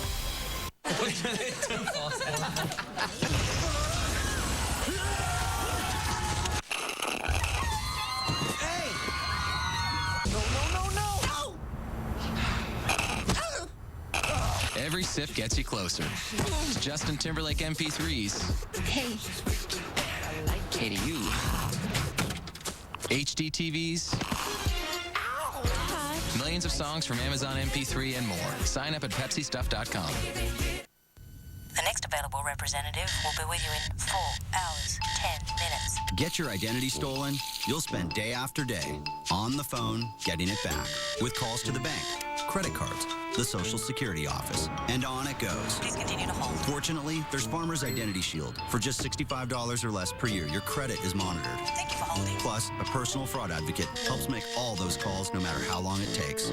So make only one now. 1-800-FARMERS.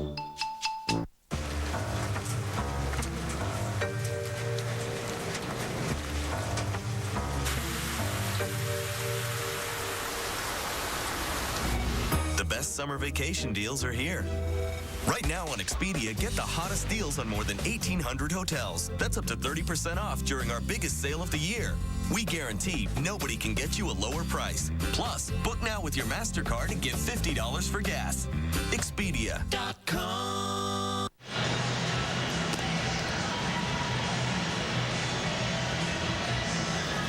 Forget his political career. We got the film that put Arnold on the map. The Terminator. I'll be back. Enter the movie underground Friday night on WGN America. Len and Bob and our WGN Sports crew from Arizona. Mike Fontenot putting the Cubs on the board. First run of the series. Scoring Mark DeRosa.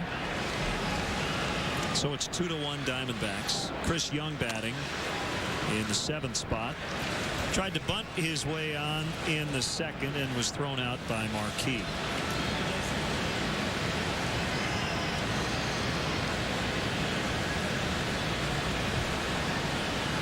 Rocks and fires. That's a strike.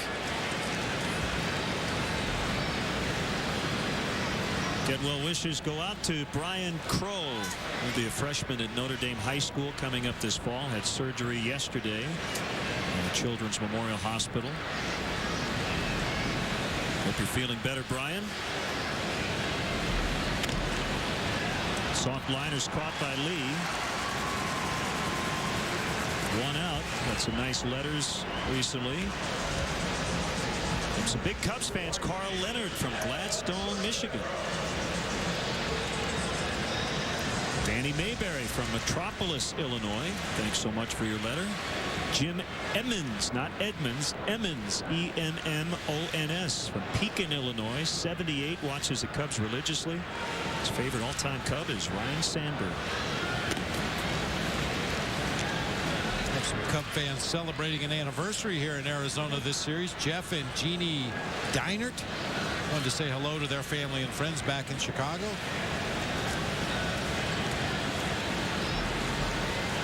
A 1-0 pitch to Romero. Moved his hands, but it caught the zone 1-1.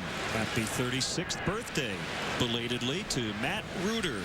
Turned 36 yesterday.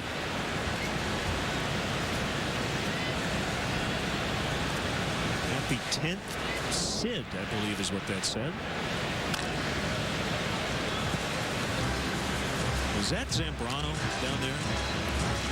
Maybe with his left hand, he tried to grab that foul ball sitting next to Henry Blanco. Be careful, Z. He can't help himself, can he? You put any kind of a ball close to him, and he's either going to kick it, catch it, or hit it. That hit Romero and either hit or almost hit the umpire. Jeff Kellogg. Markey has tried to throw that front door sinker a few times to the left-handed hitters. They wanted that pitch up. It actually ran inside and did get Romero and home plate umpire Jeff Nelson.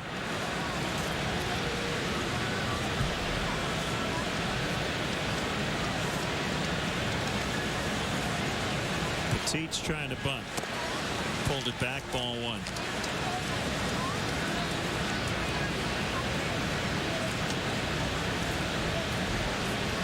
Thanks to Barbara Tharp from California for a nice note.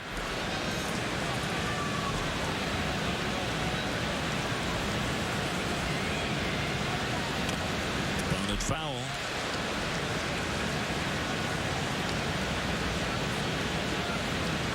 Trevor Lewin from Hebron High School in Indiana. Mary Moak from Morton, Illinois.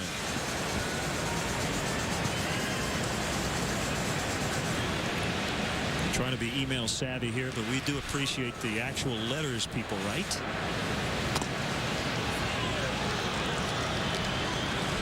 Two and one. Be patient, because sometimes the letters tend to kind of pile up until we come home for one homestand, and there's a whole shopping bag full of fan mail. So we'll get to them as we can. I had one particular letter writer who was a little upset. Got back a little late to him, and she didn't get the letter maybe till about a month after he sent it. So you're right. Just be patient. We do appreciate it. We do read them. Some students from the Brains and Baseball camp at the Chicago City Day School wrote us some great letters as well. 2-2 pitch. There's the bunt. He got it down, and Lee will tag him. So a successful sacrifice for Petit. Let's take a look at our upcoming WGN produced baseball schedule in high definition, sponsored by Comcast. Back home on WGN Friday, Game 2 against the Marlins at 1 o'clock with a leadoff man show. White Sox and Tigers Saturday at 6. Marlins Cubs Sunday at 1.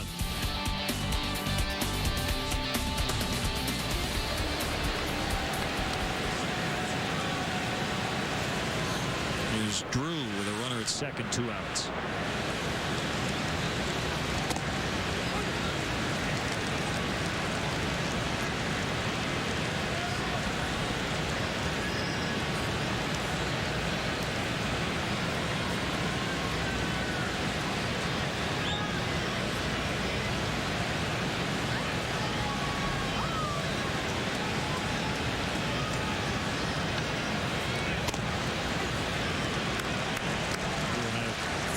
Saturdays Marlins Cubs games here on WGN.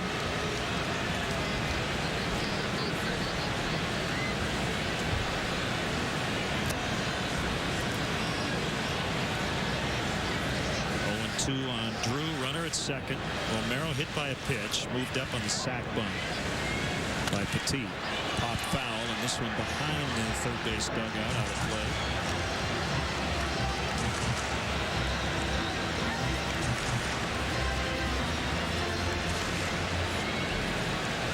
So again, Friday and Saturday here on WGN Sports. And that game on Saturday will be at noon Central Time. Number 0-2 was blocked by Soto. Ball and 2 strikes.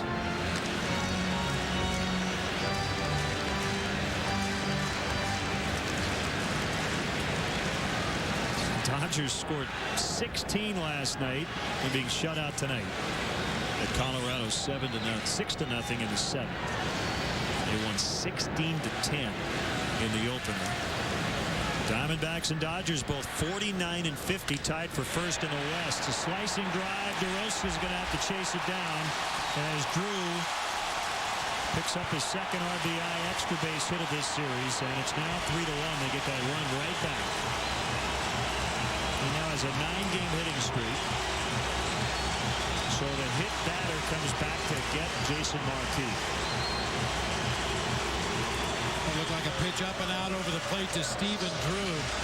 Even though he hits in the leadoff spot in this Diamondbacks lineup, he's a very dangerous gap-to-gap hitter with occasional power. Drives this ball to the opposite field.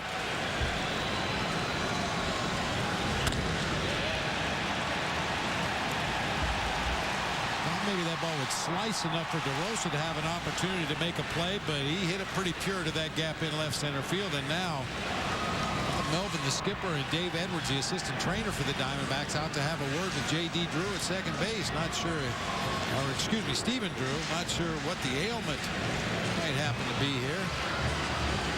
Get a look at him out of the batter's box after driving this ball to the gap in left center field. See anything apparent right there. Don't know if he had an existing injury that possibly he aggravated on that trip from the plate to second base. A little wince right at the end when he stopped around second.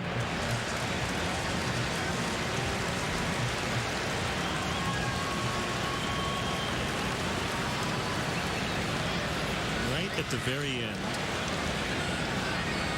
It looked like the left quad perhaps reached down with that hand. Jackson with a home run, a single, and he has scored twice. 3-1 Diamondbacks.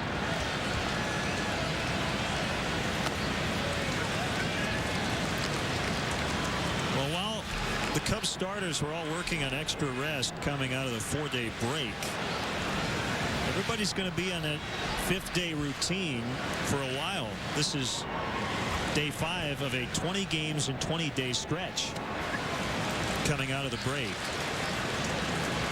That'll go through August 6th against Houston at Wrigley Field.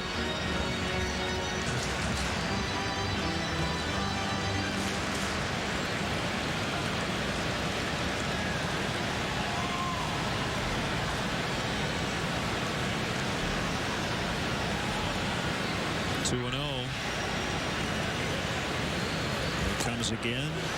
2-1.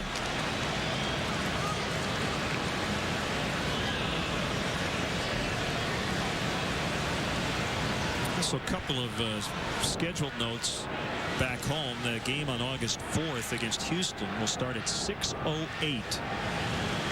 Ticket will say 7:05, but that's 6:08 Chicago time.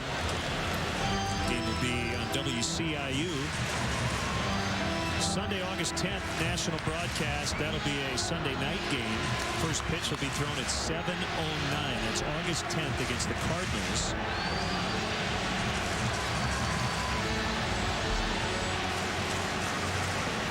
And also August 31st and September 21st listed as TBD. They'll both start at 1:20, and we'll have them for you here on WGN. August 31st against the Phillies.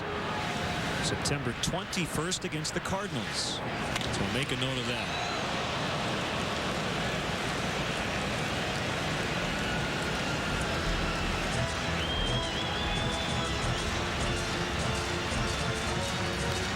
Connor Jackson has not been fooled a little bit by Jason Marquis' offering in this ball game tonight. Homered back in the first inning, singled and scored in the third. Just jerked a ball foul down that third base line. He is apparently seeing the ball extremely well.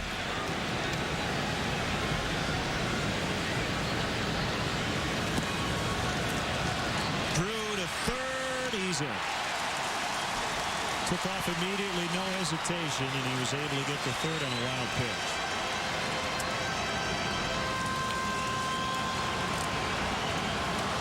Didn't seem to be any problems as he advanced second to third there. Got a real good read on that ball in the dirt. Throw by Soto was way late. No chance to get him down there. And that's something a lot of teams work on in spring training, the ability to read those pitches and anticipate when they're going to go in the dirt and try to get a jump and advance to the next base. But more than anything else, it's just good base running instincts on the part of Drew right there. Now 3-2. Little dribbler to third. Ramirez will get him. So they get Jackson for the first time. Drew with a 2-out RBI double, scoring Romero. And it's now 3-1 D-backs. You can settle down. You can fire it up. You can tune it in. But it's still not summer until you bring it out. Introducing Bud Light Lime. It's the superior drinkability of Bud Light with a splash of 100% natural lime flavor. One taste and you'll find the summer state of mind. It's in the lime. Bud Light Lime. I love this one. This man finally popped the question. You like it? Oh, it's so beautiful. But his Visa card was over the limit. I'm so sorry. There seems to be a problem. His fiancée told him to call American Express. Okay, this one's so cool. A Gold Card member wanted a special gift for his wife's birthday. No. So I got him tickets through Gold Card events for the concert of the year before they went on sale. Got him. Call 1-800-THE-CARD for the Preferred Rewards Gold Card. This one's quite romantic. Card member calls up, wants to take her husband to this really authentic Italian restaurant. I say, it's easy with our rewards program. Go online, pick almost any flight, you can pay with points, and go. Oh, tiramisu. Italian food in Italy. Bellissimo. Get up to 5 additional Preferred Rewards Gold Cards for one low fee. Are you settling for less? Or are you a card member? Call and apply now.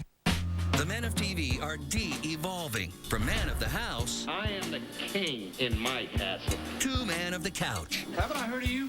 You're not a cop, are you? Just when you think it can't get any worse, these guys show up. I'm Larry. This is my brother Daryl. That's my other brother Daryl. Watch the men of classic TV go from sophisticated to sauced. Put your mind on rewind with Out of Sight Retro Night on WGN America. Keep your eyes here. Cubs trail 3-1. They lost the opener 2-0. They dropped 2 of 3 in Houston. And the hard-charging Brewers are gaining ground on them. They're just a game and a half out after beating the Cardinals. Theriot grounds out, 3 unassisted.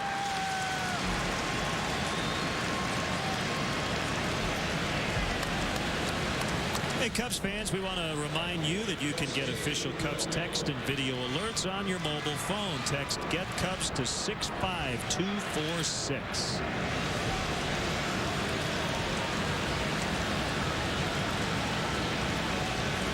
I had a Sox cap and a Cubs t-shirt on.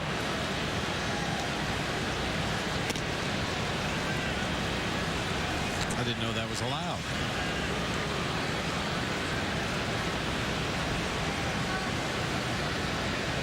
He's like Doobie from Planes, Trains, and Automobiles. He's proud of his town. Cab driver.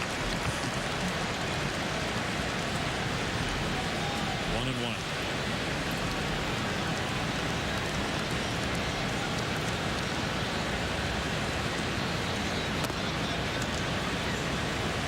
I know what you're thinking. How did you remember the name of that character?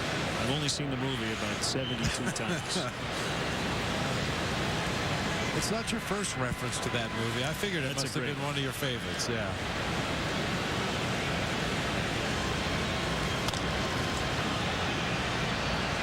Char-broiled car on the highway. Not one working gauge, but the radio still works, believe it or not.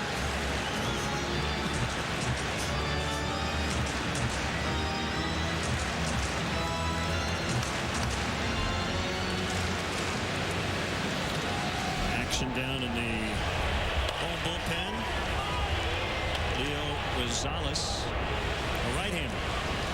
They're all righties down there. Comebacker base hit. Kosuke has reached twice.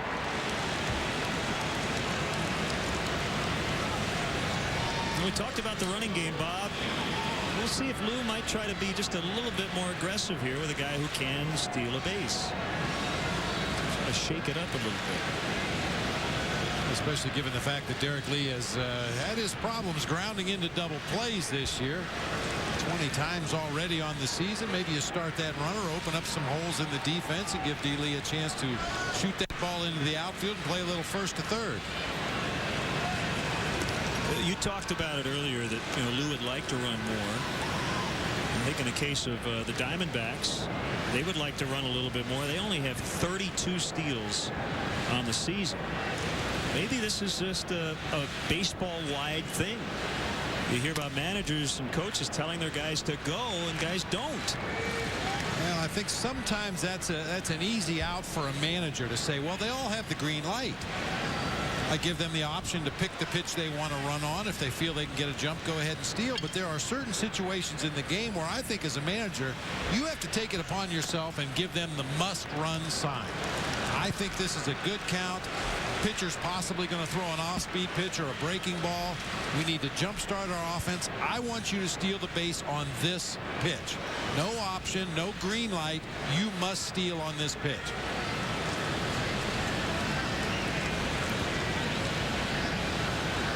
The 2-0 to Lee.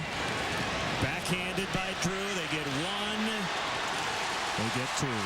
6-4-3. A double play to win the inning. It's still 3-1. Arizona.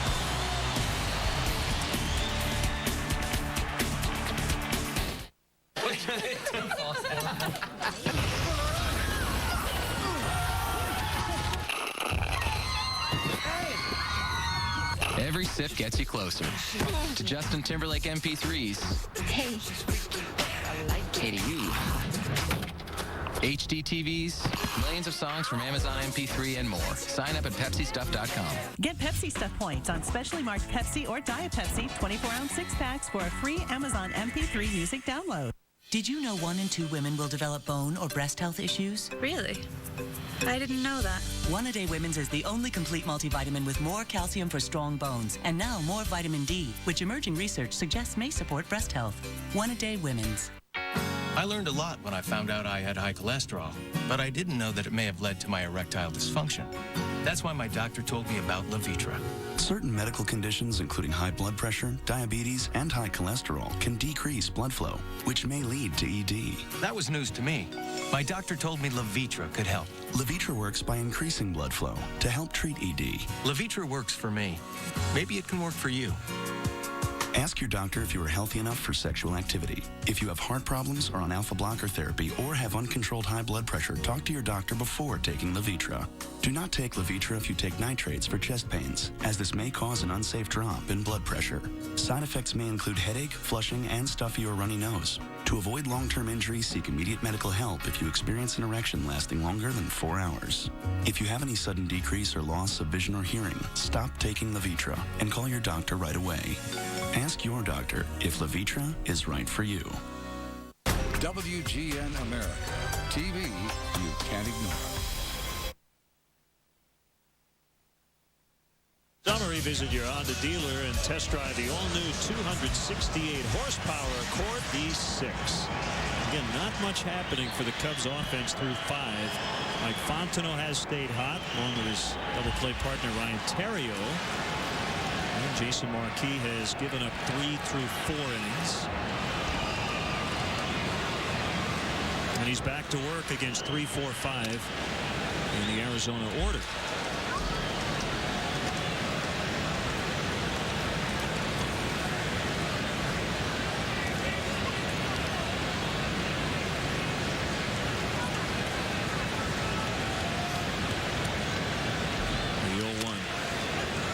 Fastball strike. Marquis 2-4 in his career against Arizona. A very good 3.30 earned run average. 10th appearance, 9th start versus his franchise. He was in tight 1-2. At least 32 starts and more than 190 innings, along with at least a dozen wins each of his last 4 years. Went over the 100 innings pitched mark earlier tonight. Foul tip strikeout.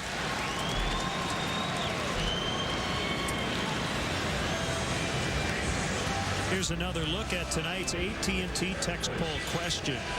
Last chance to vote for who you think has the best starting rotation in the National League.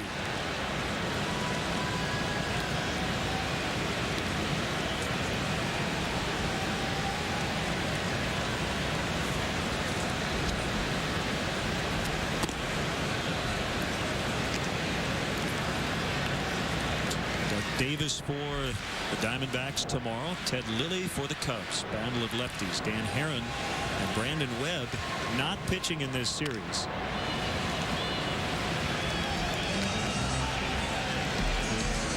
Spread on Lee Tinsley, the first base coach.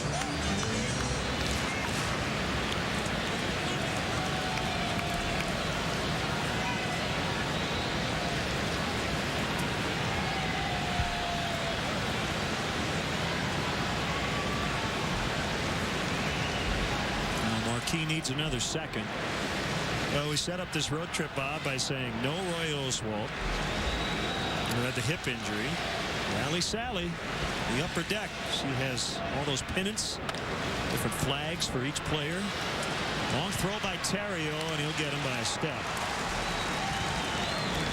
Oswalt ended up on the disabled list, so they missed the Astros ace. You have to be careful how you say that phrase. Yeah. And here you miss Webb and Herron. Yet the Cubs dropped 2 of 3 in Houston. They lost the opener last night. They trail 3-1 tonight. So you can't just look on paper and go, well, they'll win both series. It's not how it works. You got to go play them. I was thinking about that idea of we miss this guy or we miss that guy. When you look at the Cubs rotation, it's going to be pretty tough to miss their top 3 guys unless it's a 2-game series. You know, every series you play, you're going to face at least Dempster or Herron or Harden rather, or Zambrano. We've seen Ted Lilly get in really good stretches this year. Almost scraped the ceiling as it's caught by DeRosa. Reynolds flies out. 1, 2, 3 go to Diamondbacks for the first time. Superstation WGN was then. WGN America is now. Keep your eyes here. WGN America TV. You can't ignore. WGN America TV. You can't ignore. I know. My diet? Well, yesterday I had an apple turnover. I know it's sort of my weakness. I always keep it in the house. Well, that and Boston cream pie, white chocolate strawberries. Yeah. And key lime pie. Yeah. I've already lost some weight. YoPlay Light with 14 delicious flavors at 100 calories. Babe, what are you doing?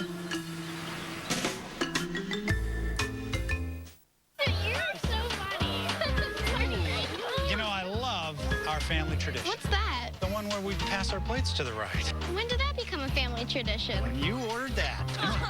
Try Olive Garden's new grilled garlic shrimp. Marinated shrimp topped with a roasted garlic glaze. Or try new grilled balsamic glazed chicken. Both served over angel hair pasta and homemade cream sauce. 2 new grilled dishes with endless salad and breadsticks. I think I like this new family tradition. Olive Garden. When you're here, you're family. The men of TV are de-evolving from man of the house. I am the king in my castle. To man of the couch. Haven't I heard of you? You're not a cop, are you? Just when you think it can't get any worse, these guys show up. I'm Larry. This is my brother Daryl. That's my other brother Daryl. Watch the men of classic TV go from sophisticated to sauced. Put your mind on rewind with Out of Sight Retro Night on WGN America. Keep your eyes here.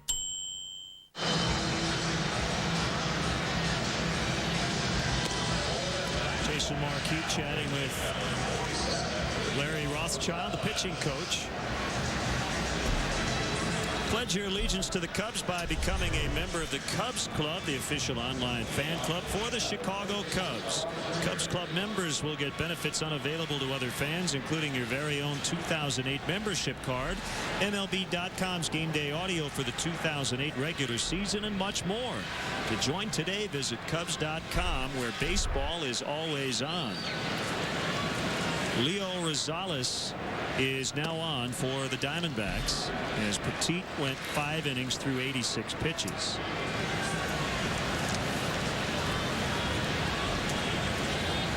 As we said, his only other start this year in the majors was back on July 2nd. He had started, talking about Petit now, in the minor leagues, but his last 2 outings this month were in relief, so they didn't want to stretch him out too much.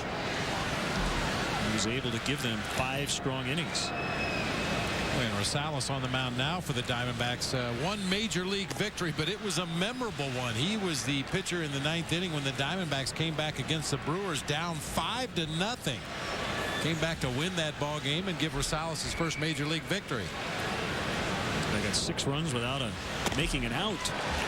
Ramirez strikes out, continuing frustration for Ramos. Keep an eye on his head and his eyes here as he finishes his swing. It just looks to me like he's not tracking the ball all the way to the hitting zone. It's one of the most simplest things that can go wrong in any batter's swing. You only track the ball halfway to home plate. You start your swing and you stop watching the baseball. You got to track that ball all the way to contact.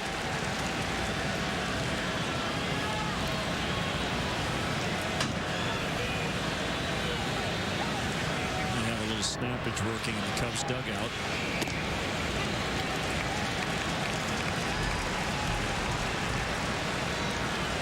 Noticed on the Diamondbacks side of the field, right behind their dugout, they have a tire bolted to the wall. Yeah, that's a good idea. Yeah, guys take their frustration out, go down there and beat on that tire where you can do very little damage. You hopefully don't hurt anything, you don't break anything, and get your frustrations out and come back and continue to play. The only thing you have to worry about in that deal is the bounce back effect. High pop, foul territory. Reynolds reached in but didn't get it. Yeah, that snappage, as you call it, it's a big part of the game of baseball. I mean, when you consider that the best hitters in the game fail 7 out of 10 times, you have to learn how to deal with that failure. And over the course of 162 games, there are going to be occasions where it just builds up to the point where the top blows off the kettle. You just got to blow off a little bit of steam. You just hope nobody gets hurt, like Troy Tulowitzki earlier this year for the Rockies. Slammed his bat down and cut his hand wide open. Had to get some stitches. Missed some time on the disabled list.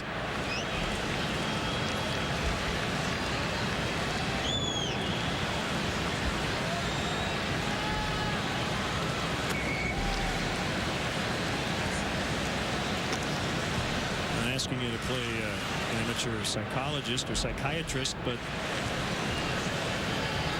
the idea is once you're done snapping that it's over, right? Well, forget about it. You hope Done. so, yeah. Get it out of your system. Don't Take let a it deep fester. breath. Start over again. Cathartic, so to speak. Yes. Edmonds threw his bat at strike 3. And I will say there were a lot of things I wasn't real good at playing Major League Baseball, but I was one of the best snappers of my generation. Now, who's the best you've seen? I mean, Paul O'Neill comes to mind, who did it in front of the cameras a lot in the dugout. But a lot of guys will do it. Nobody ever knows it. Oh, yeah. And I'll tell you, the guys that shock you are the calm, cool, collected guys that never get upset. They never raise their voice. But when they get to that point where they have to blow off a little steam, it is spectacular. Driven deep by DeRosa. That ball's going to get down. And it'll roll to the 4-13. It's been a good night for Mark. 2 walks, a run, and now a double. Brings the tying run to the plate in the form of Giovanni Soto, who has hit 16 home runs on the year, but he's 0 for his last 13. Like a real nice Tiger Woods drive. It had some draw into the gap in left center field. You have to try to keep it away from Chris Young out there in center field. He ran down some balls last night that he had no business getting to, but DeRosa makes him run all the way to the 4-13 mark after this one. Actually, the 0 for now for Soto has reached 16. Speaking of snappage, he'd like to snap that streak. Too low, ball 1.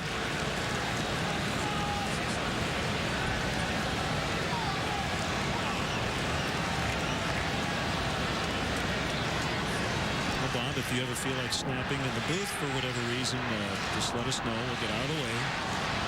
Fontenot on deck. Just be careful with the equipment.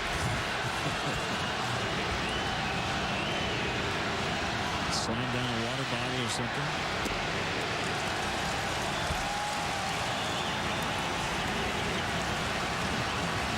Radio analyst over Cubs booth has shown his frustrations on occasion, pounding his fist on the table in front of him.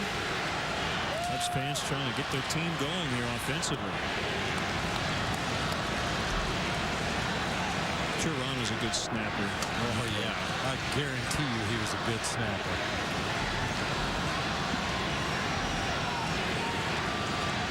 Lou Piniella was the guy that played the game with a lot of emotion.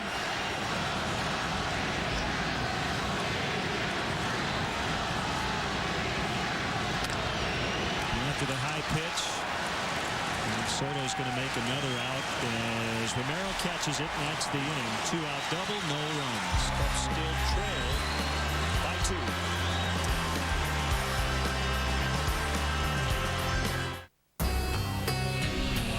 Change is good.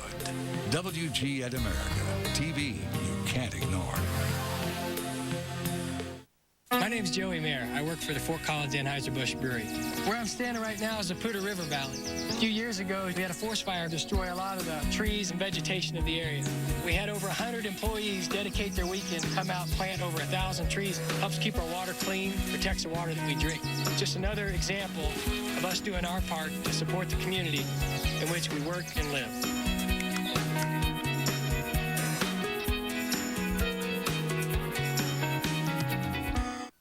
Well, I married my dream girl, but she didn't tell me her credit was bad. So now instead of living in a pleasant suburb, we're living in the basement at her mom and dad's. No, we can't get a loan for a respectable home just because my girl defaulted on some old credit card. If we'd gone to freecreditreport.com, I'd be a happy bachelor with a dog and a yard. Offer applies with enrollment in Triple Advantage. The next available representative will be with you in 4 hours, 10 minutes. Get your identity stolen? You'll spend day after day on the phone getting it back with calls to the bank, credit cards, the Social Security office, and on it goes. Please continue to hold. Fortunately, there's Farmers Identity Shield. For just $65 or less per year, your credit is monitored. Thank you for holding. Plus, a personal fraud advocate helps make all those calls no matter how long it takes. So make only one now. 1-800-FARMERS. Scrubs, live 7 nights a week at 11 East, 8 West on WGN America. Keep your eyes here.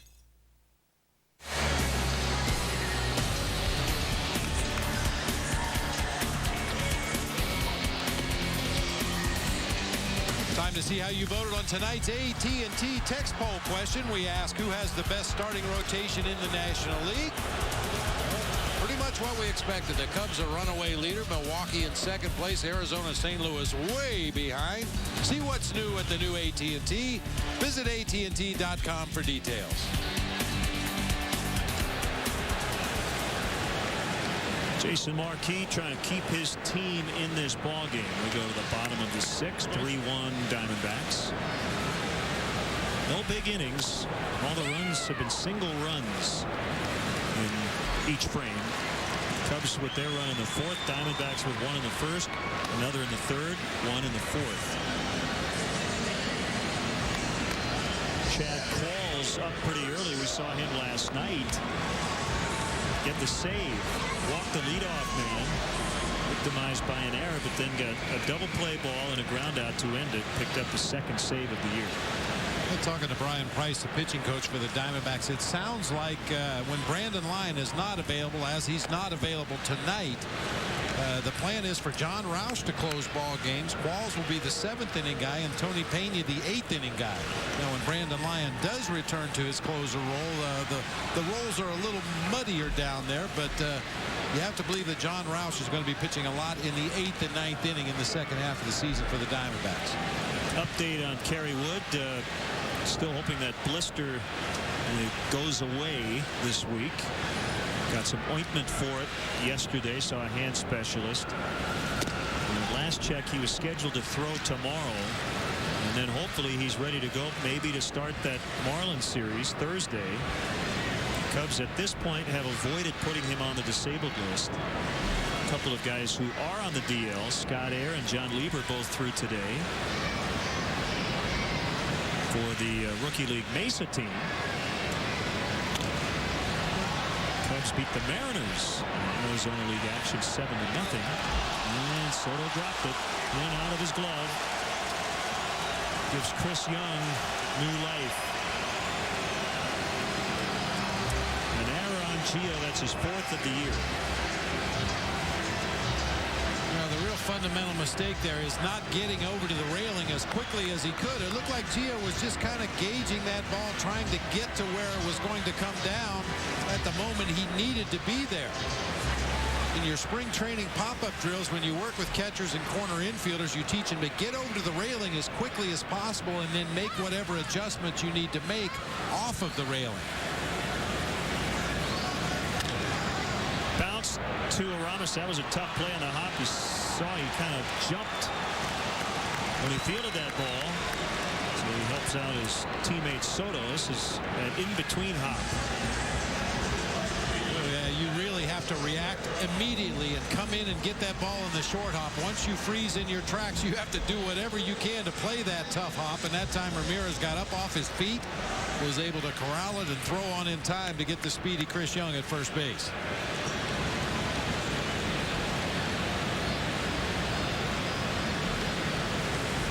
Romero has singled, been hit by a pitch, and he drills it as Edmonds running to the spot. And that's out number 3. John Lieber, 3 innings today for Mesa. No runs. Scott Edwards, an inning, no runs. 3-1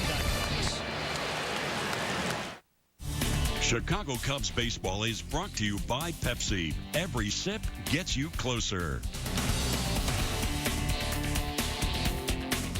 You just randomly What was that? It's nothing. Yeah.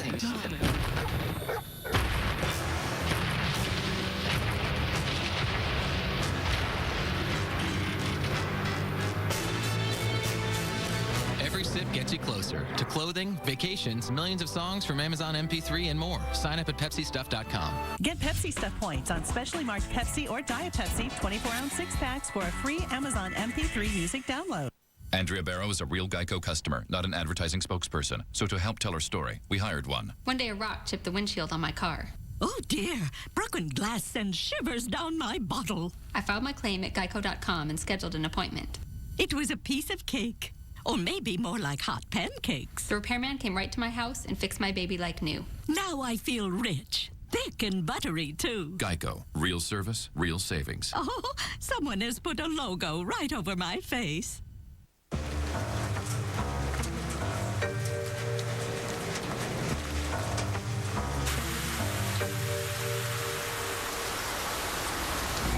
The best summer vacation deals are here. Right now on Expedia, get the hottest deals on more than 1,800 hotels. That's up to 30% off during our biggest sale of the year. We guarantee nobody can get you a lower price. Plus, book now with your MasterCard and get $50 for gas. Expedia.com.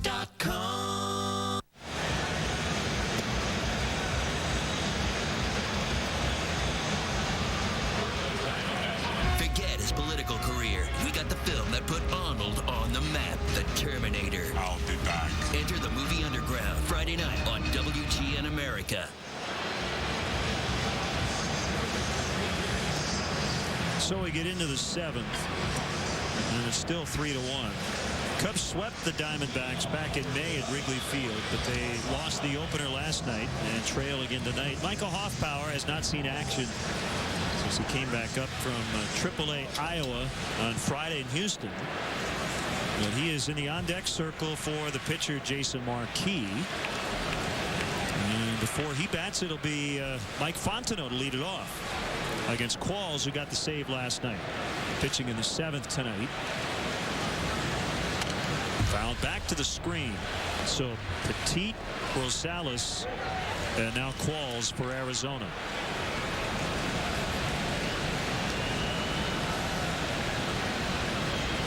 It was a quality start for Marquis. Met the minimum requirements for that. 6 innings, 3 runs.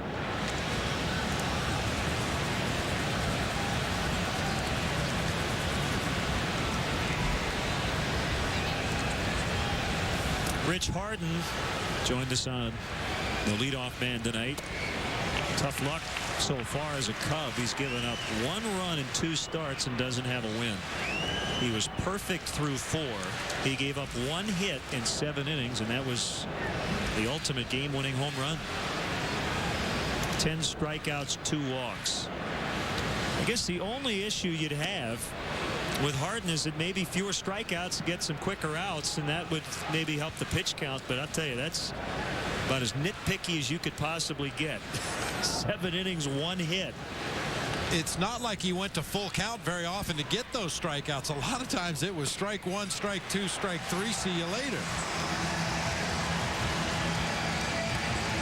Fontenot punched out, and here's Hoffpower, the pinch hitter.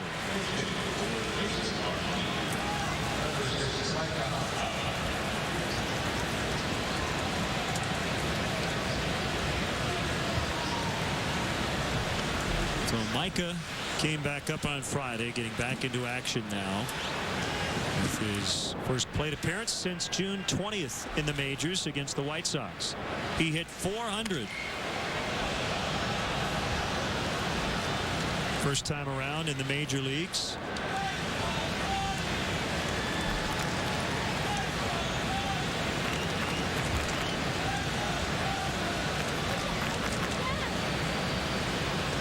It's actually his third stint.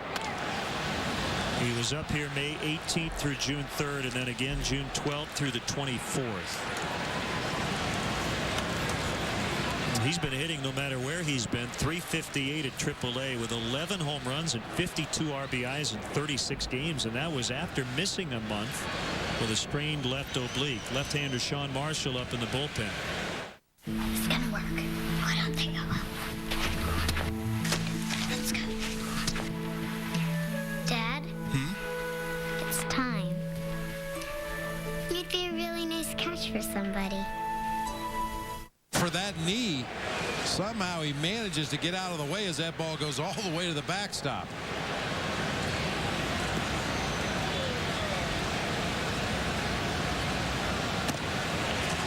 Struck him out. Hi. For 21 days, we're delivering $10,000 to lucky Gotham City pizza customers. Pretty sweet, huh? We go back to last night. That's how good he was. It carries over 24 hours. This Diamondbacks offense just had no clue. They were all completely overmatched, whether it was the fastball in the mid to upper 90s, the changeup sitting somewhere in the 80s. Just totally overmatched the Diamondbacks offense. Rich Harden, our AM/PM, too much good stuff. Fastball drifted in on Theriot. An update from Tucson, the Iowa Cubs leading the Sidewinders 3-1 in the 5th inning. Alfonso Soriano leading off tonight for the I-Cubs. 1 out of 3 with a strikeout. He started the ball game with an infield single. Depending on how it goes tonight under the lights, playing defense, getting some more at bats, he could be back in the Cubs lineup tomorrow night. Taking a look at the hits and runs column for the Cubs in the first 2 games of this series, I think we're going to see Soriano leading off in the ball game right here tomorrow night. That's just my own guess. Now, if everything goes well, I think you're right. Looks like Fonzie's out of the ball game now. Felix P.A. hit second tonight in center. A double and 2 tries. Bobby Scales with a home run.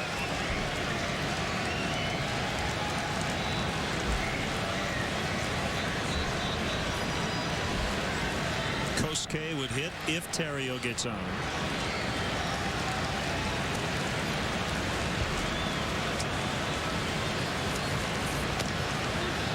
Just missed the outside corner. Full count 3-2. Paul's a sinker slider guy. Snaps off a slider that breaks just off of the outside corner. Good take by Ryan Theriot.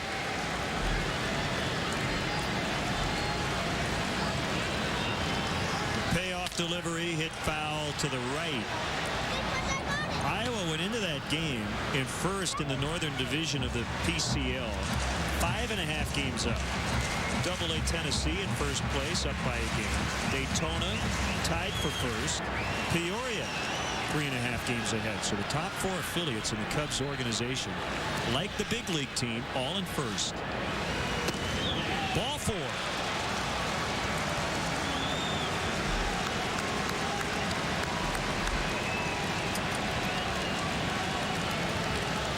Here's Kosuke.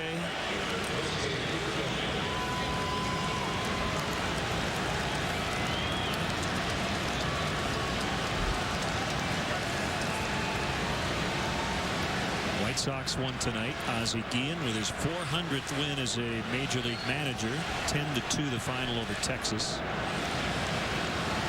Twins lost 8-2 at Yankee Stadium. That's through. Past Drew. First and second. The White Sox lead in the American League Central now a game and a half.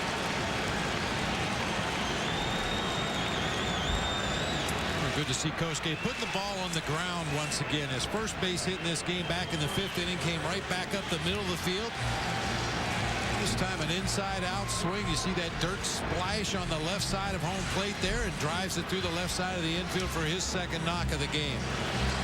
Seems like lately he's been hitting a lot of lazy fly balls to the outfield, which is not his game. Line drives and hard ground balls. There's Tony Pena getting up for the Diamondbacks. Now the middle of the order guys again trying to turn their fortunes around. Derek under 300. He's 3 for 20 on the trip.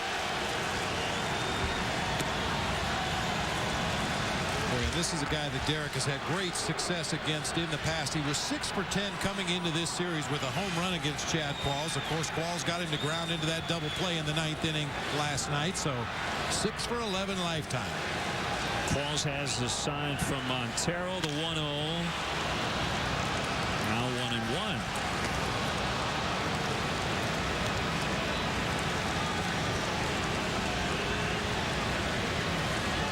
Good speed on the bases. Be nice to see Derek find one of those deep gaps in right center or left center field, especially left center. Chris Young is shading him several steps over into the gap in right center.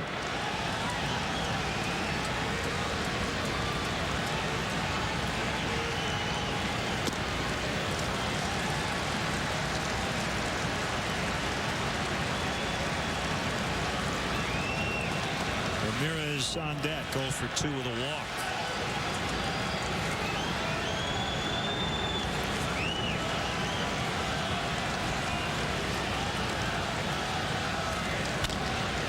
Sharply hit, smothered by Hudson, and he gets the out. A stretch here in Arizona, still 3-1 Diamondbacks. It's gonna work. I don't think it will. Let's go. Dad? It's time. You'd be a really nice catch for somebody. Please? Just for Men takes 5 easy minutes, targets only the gray hair, and can start something great. For my girls. Yes! I'm glad we did it. Just for Men. Hi. For 21 days, we're delivering $10,000 to lucky Gotham City pizza customers. Pretty sweet, huh?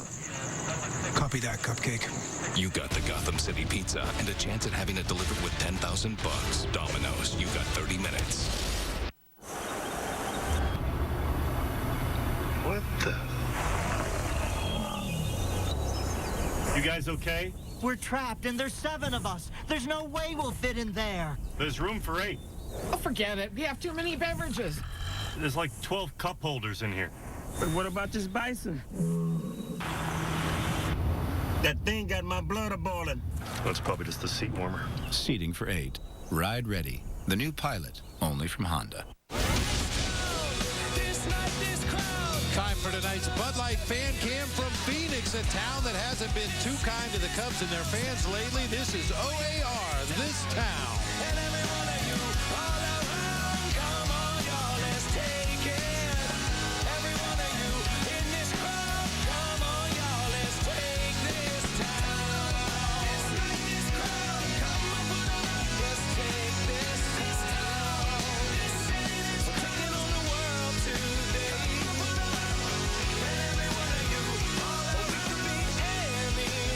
It's a new track by OAR from their All Sides release.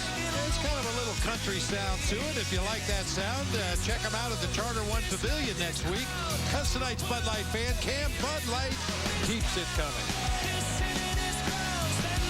We got the rally towels. A lot of Cubs fans here in Phoenix. Sean Marshall will pitch for the first time in 10 days. His last time out.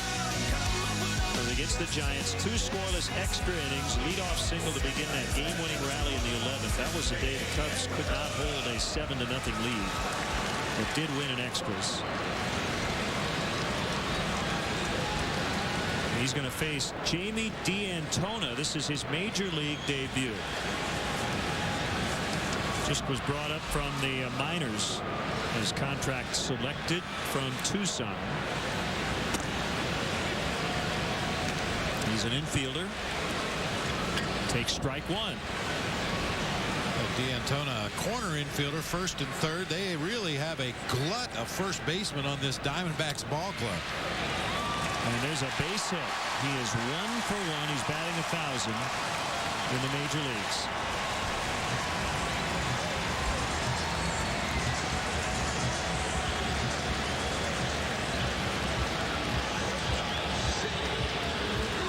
Will toss that ball to the third base coach, Chip Hale. As always, it'll go back in the clubhouse, and usually one of the trainers with real good handwriting will put all the specifics on that baseball for Jamie D'Antona. In my days with the Diamondbacks, D'Antona, along with Carlos Quentin, now with the White Sox, and Connor Jackson still here in Arizona. Those are the 3 guys that figured to be the cornerstones of this organization for years to come.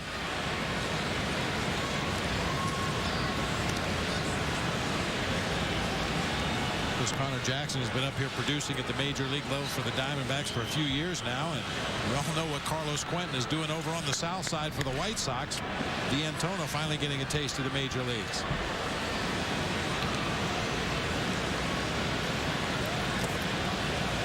Drew showed bunt and took ball 1.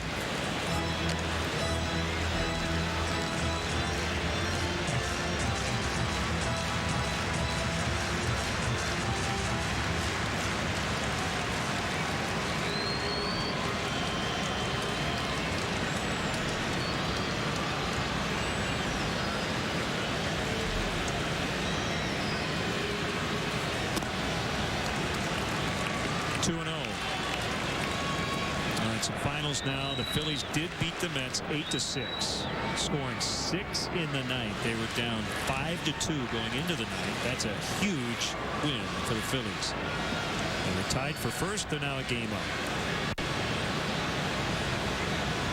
Mentioned Florida won. Cincinnati beat San Diego 4-3 in 11. Swing and a miss to make it 2-1. Pirates beat Houston 8-2. Jump into a 5th place tie in the Central. Harlem over Castle in that one. Nate McLeod hit his 20th. Doman his 12th. Freddie Sanchez his 7th. Milwaukee with a late comeback erased a 3-0 deficit. Beat St. Louis 4-3.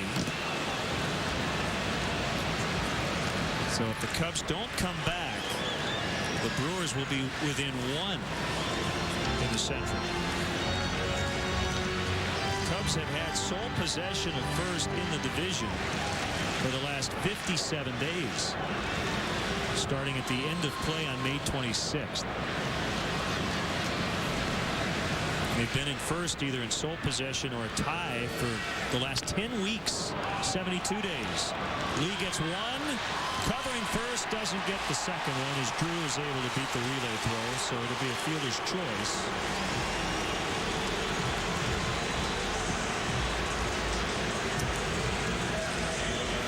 Has to wait just momentarily for that big bouncer to get down there to first base. He could have gone to the bag. If he does that, D'Antona's safe at second base, so he wisely took the lead run. And then you take your chances on the double play, and that time Drew with just a little bit too much speed.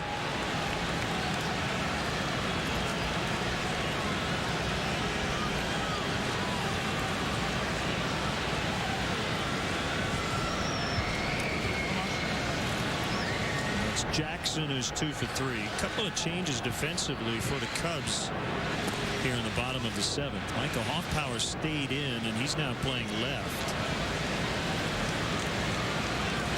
And Mark DeRosa going over to play right. So Kosuke is out as part of a double switch.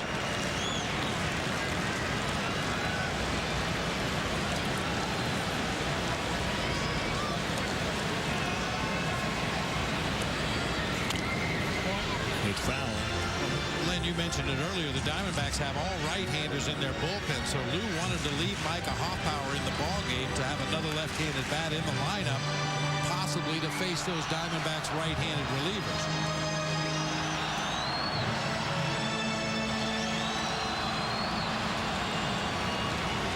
First action in this ballpark for Micah. I said for Micah. Yes, I did.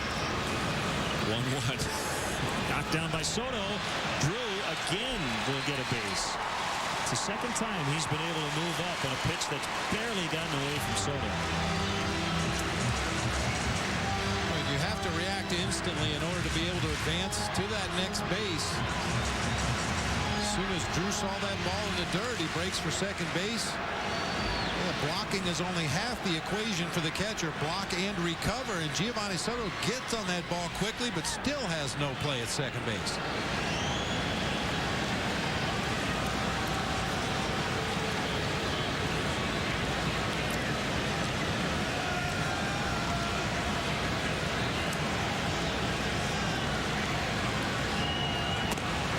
Check swing, but it's a called strike. Kosuke actually stayed in. Look at it right. Edmonds is out. Kukadome and Edmonds, both left-handed hitters. You thought if anybody in that outfield would have come out, it possibly would have been DeRosa, but he's got something on his mind down there. He's got a reason for everything he does. Yep. A roller to Fontenot, scooting a little bit to his right, and he gets Jackson.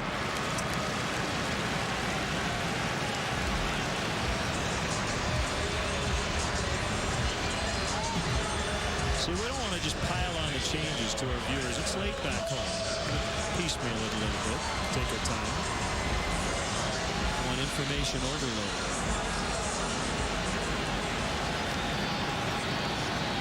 WGN News will follow the game. Stay tuned. Darrell Ward always ready with the batting gloves on.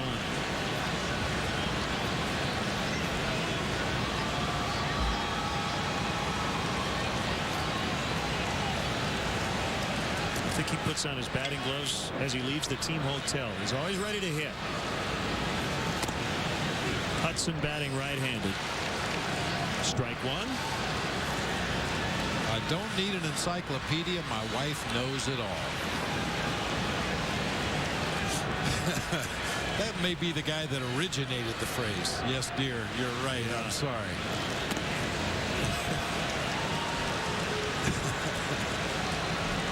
0-2.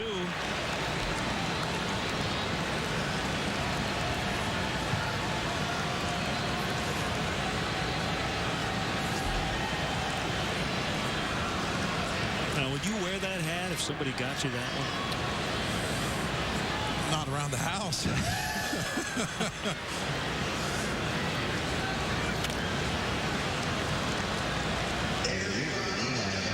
Saying if mama ain't happy, ain't nobody happy. You got to keep mama happy.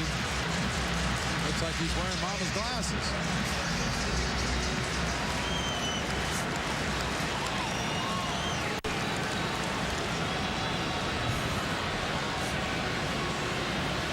Another 0-2. Kicks away. They're going to get another one. Remember that wild pitch earlier. Drew ends up basically scoring because he had the presence of mind to get to second base earlier in the inning. So two wild pitches in this half inning. It's now fully out. Former Cubs skipper Don Zimmer used to say that base running fundamentals will win or lose more games for you over the course of a season than any other fundamental in the game. And Stephen Drew, with fundamentally solid base running, just gave the Diamondbacks a tack-on run right there because he's a good base runner.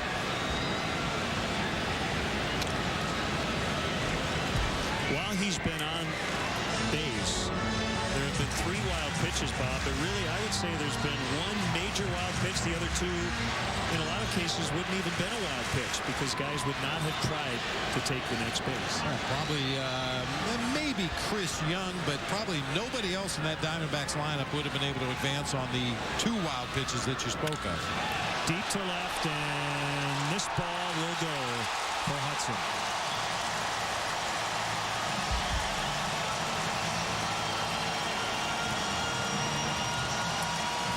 That's his 8th home run. 6 of them have been left-handed. Now 2 from the right side, 5 left.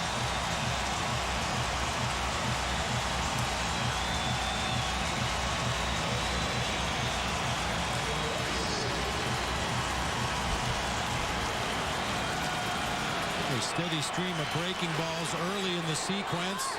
Finally, Sean Marshall leaves one up and out over the plate for Orlando Hudson.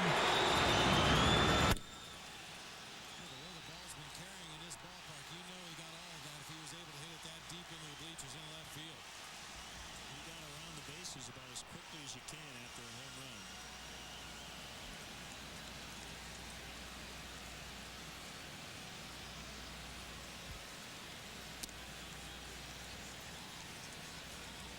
So Marshall has given up 2 here in the 7th.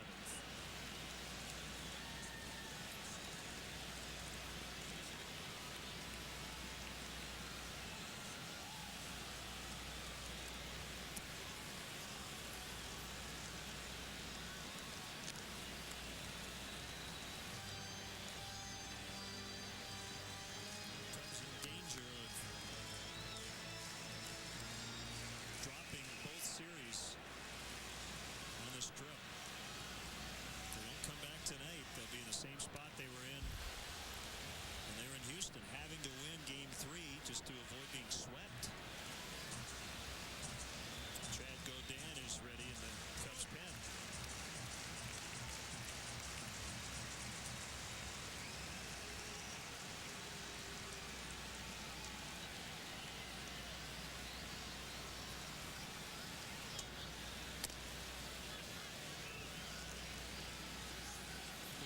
Pitch that time by Sean Marshall. Stood Chad Tracy up with a hard fastball right in underneath his hands. Usually that pitch sets up another breaking ball away, or you can double up, come back with another fastball inside. He's got foul. Exactly what he did. Tried to come back with another fastball, same location. That time Tracy hooked it foul down the first base line. Probably set up for that off-speed breaking ball away now. If he's that quick on a fastball inside from a left-handed pitcher that he pulls it foul down the first baseline, he's probably ready to get a breaking ball away. Another deep one. DeRosa not going to catch this one. Bangs off the barrier. Kosuke gets it quickly back in, but it's a double.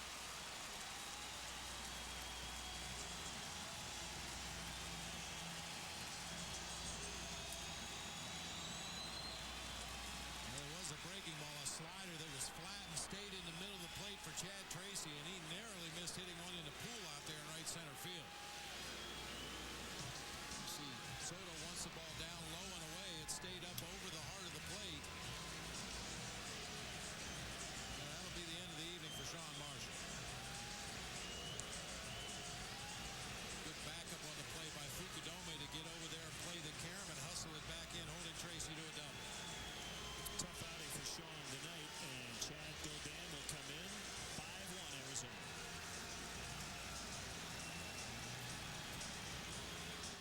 Everybody knows that nothing puts a damper on the right moment like an interruption. The good news is it could wait till later. Because for guys like me with ED, there's Cialis. Cialis is the only erectile dysfunction tablet clinically proven to both go to work fast in as little as 30 minutes for some men and work up to 36 hours. No other ED tablet can do both. Work fast or give us the option of having up to 36 hours to get back to what got interrupted. And Cialis works so that I can respond to Sally only when we're ready. Tell your doctor about your medical condition and all medications and ask if you're healthy enough for sexual activity. Don't take Cialis if you take nitrates for chest pain, as this may cause an unsafe drop in blood pressure. Don't drink alcohol in excess with Cialis. Side effects may include headache, upset stomach, delayed backache, or muscle ache. To avoid long-term injury, seek immediate medical help if you experience an erection lasting more more than 4 hours. If you have any sudden decrease in hearing or vision, stop taking Cialis and call your doctor right away. Why ask your doctor about Cialis? Because when the moment is right, you can be ready.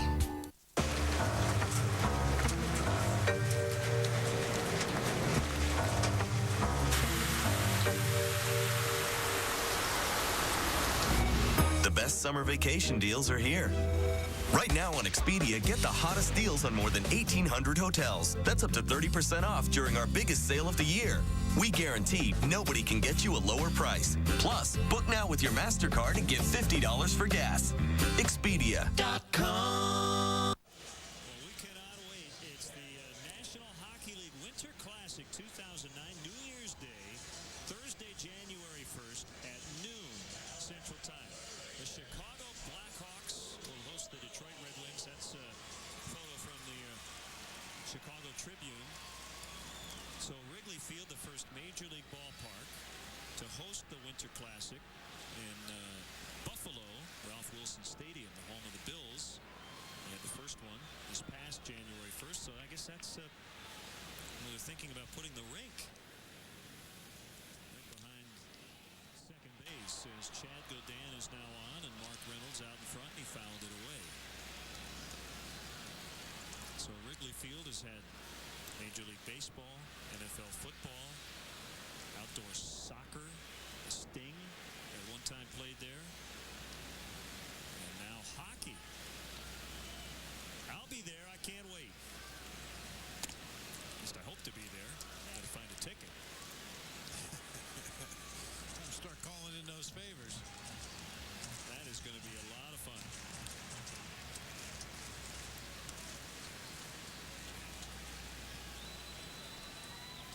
The third regular season outdoor contest in NHL history.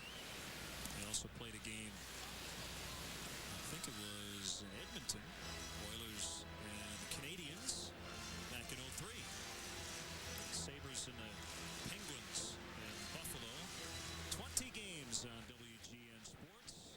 Chicago Blackhawks in high definition coming up.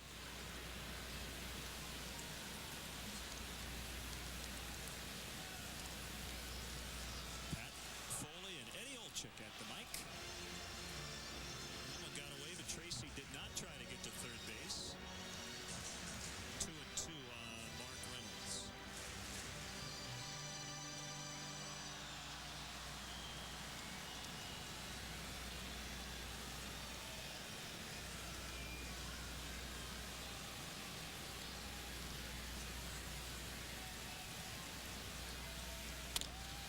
Pulled and caught by Ramirez on the dive to end the inning. Well, Arizona got a couple looking for their sixth run of the night, but Ramirez took it away from Reynolds. Into the eighth now, 5-1 Arizona. Why do you insist on following so closely? Is this a parade? Enough help for one day? Tailgating this guy. A clean, comfortable room for the lowest price of any national chain is always nearby. I don't know, it's unnerving. Motel 6. We'll leave the light on for you. You know, I love our family tradition. What's that? The one where we pass our plates to the right. When did that become a family tradition? When you ordered that. Try Olive Garden's new grilled garlic shrimp. Marinated shrimp topped with a roasted garlic glaze. Or try new grilled balsamic glazed chicken. Both served over angel hair pasta and homemade cream sauce. 2 new grilled dishes with endless salad and breadsticks. I think I like this new family tradition. Olive Garden. When you're here, you're family. Everybody knows that nothing puts a damper on the right moment like an interruption. The good news is it could wait till later. Because for guys like me with ED, there's Cialis. Cialis is the only erectile dysfunction tablet clinically proven to both go to work fast in as little as 30 minutes for some men and work up to 36 hours. No other ED tablet can do both. Work fast or give us the option of having up to 36 hours to get back to what got interrupted. And Cialis works so that I can respond to Sally only when we're ready. Tell your doctor about your medical condition and all medications and ask if you're healthy enough for sexual activity. Don't take Cialis if you take nitrates for chest pain, as this may cause an unsafe drop in blood pressure. Don't drink alcohol in excess with Cialis. Side effects may include headache, upset stomach, delayed backache, or muscle ache. To avoid long-term injury, seek immediate medical help if you experience an erection lasting more than 4 hours. If you have any sudden decrease in hearing or vision, stop taking Cialis and call your doctor right away. Why ask your doctor about Cialis? Because when the moment is right, you can be ready. WGN America, TV you can't ignore. Cubs are down 4. They have 6 outs offensively to work with. And they'll face right-hander Tony Pena, who is in along with first baseman Tony Clark.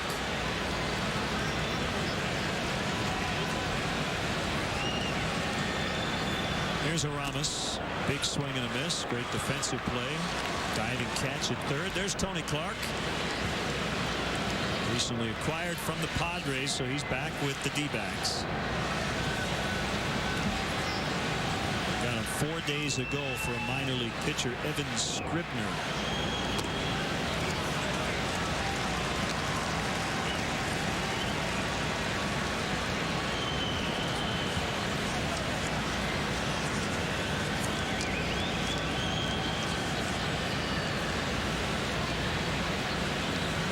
Two to left, into the corner, and caught by Jackson. Another warning track shot for Ramirez. Darrell Ward now for the pitcher, Godin.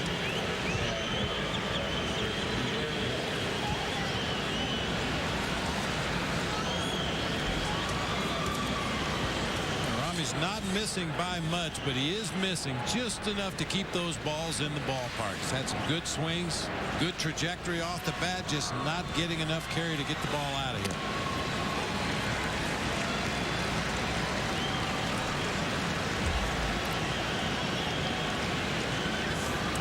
So Lou tried no BP,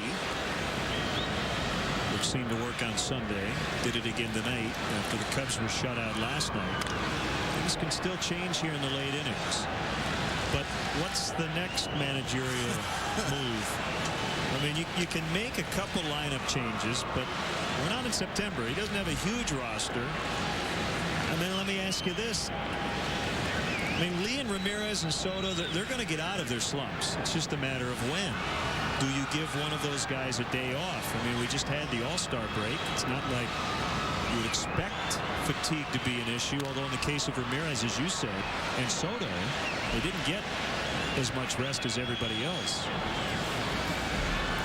He might have to build in an off day, Bob, because of the 20 and 20 that we talked about at some point. Pick a start against a starting pitcher that's been particularly tough on either Ramirez or Derek Lee or Giovanni Soto historically, and just tell them to take it easy that day. Don't even show up for batting practice. Just be here in time for the game, get your uni on, and be ready in case we need you late. But I mean, you try everything. I mean, I've been in Lou's position right now when your offense is sputtering. You try to take a day off from batting practice, thinking maybe guys are grinding a little too hard.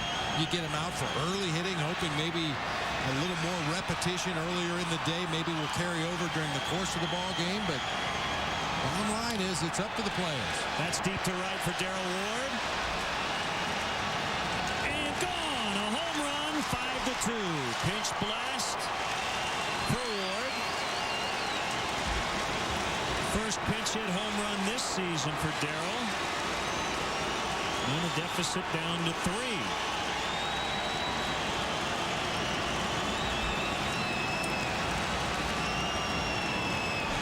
Thing we've definitely seen in this series, the ball is carried better to right field than left field. Darrell Ward just crushes this ball. I don't think it made any difference what ballpark he hits this one in. Romero trying to climb the wall out there in right field to make the catch.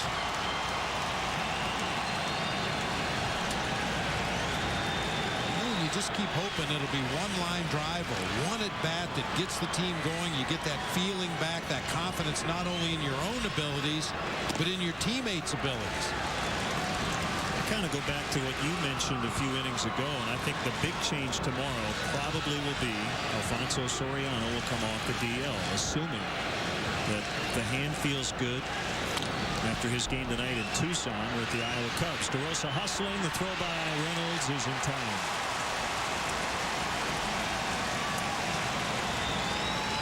Nicely done by Reynolds.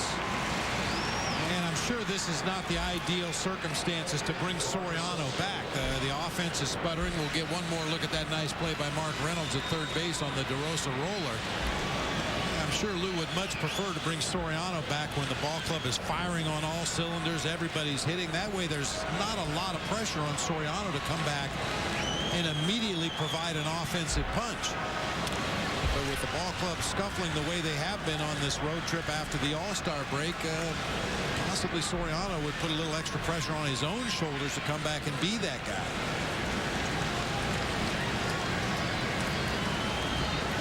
Well, there was that homestand in which Soriano seemed to have a game-winning hit every night earlier this season. And he was running really well when he got hit by the pitch and suffered the broken hand.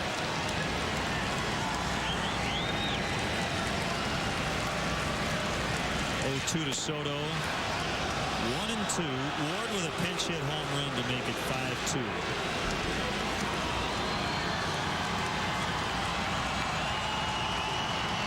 Just speculating. Alfonso Soriano lifetime against Doug Davis, tomorrow's starter, 5 for 14 with a home run. That's a .357 batting average. So if indeed he does come back tomorrow, he'd be facing a guy that he's seen plenty of in the past and had a degree of success against. And we should add that, I mean, you bring a guy back when he's physically ready. You don't rush it and risk injury just because your team is struggling, especially only in July. But the plan has been, if everything went well tonight, that he could come back tomorrow.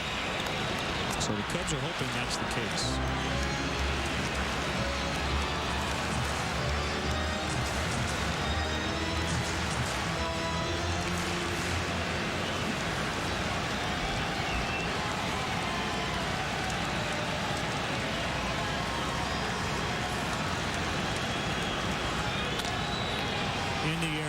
This is very playable for Romero. Barely moved, and the inning is over.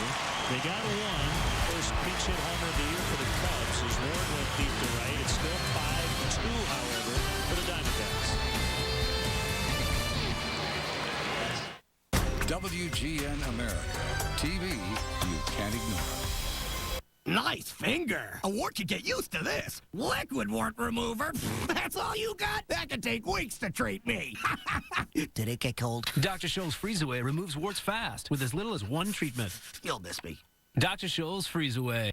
Come on, what woman doesn't melt when they hear an accordion? By the time I met Randy, I knew what I was looking for. Everybody's complex. We oversimplify ourselves and we oversimplify each other a lot. What's been surprising about love is that it's a lot easier than I thought it would be. It feels good not to have to be anything other than who you are. I put that on my eHarmony thing, by the way, is me playing the accordion. Did you? No. Log on and review your matches for free. eHarmony.com. The next available representative will be with you in 4 hours, 10 minutes. Get your identity stolen, you'll spend day after day on the phone getting it back with calls to the bank, credit cards, the Social Security office, and on it goes. Please continue to hold. Fortunately, there's Farmers Identity Shield. For just $65 or less per year, your credit is monitored. Thank you for holding. Plus, a personal fraud advocate helps make all those calls no matter how long it takes. So make only one now. 1-800-FARMERS.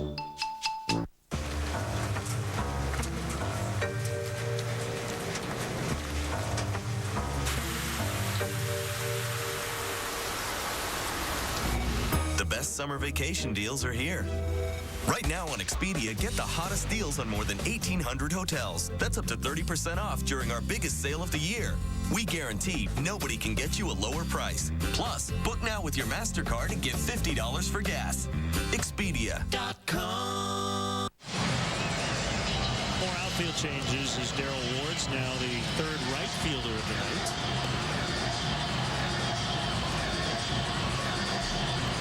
And right-hander Kevin Hart is is now pitching. We're in the bottom of the 8th, 5-2 Arizona.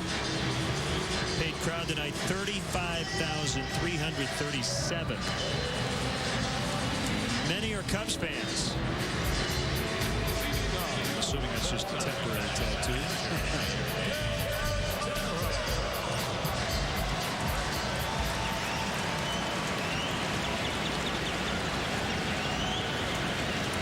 Kevin will face Montero, Young, and Romero.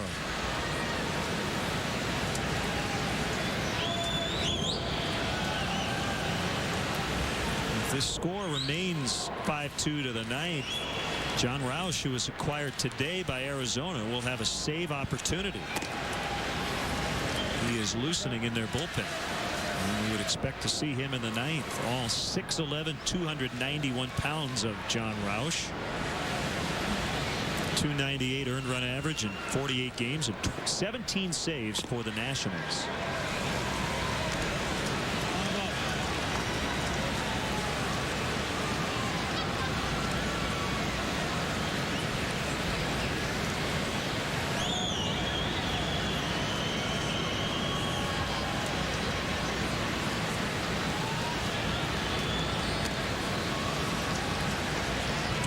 Believe Roush is a guy that's feeling a little bit of pressure. First day with the new ball club, just got here to the ballpark a couple of hours before the ball game.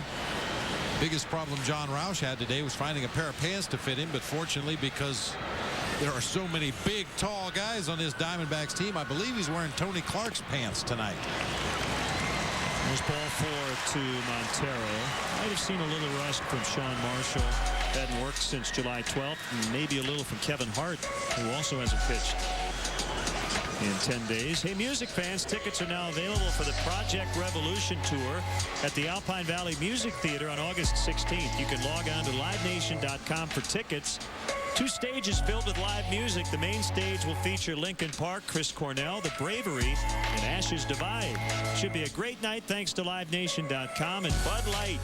Bud Light keeps it coming. Did you enjoy some Linkin Park? I know you enjoy Linkin Park whenever we're home. Yes, indeed. Run and foul by Young.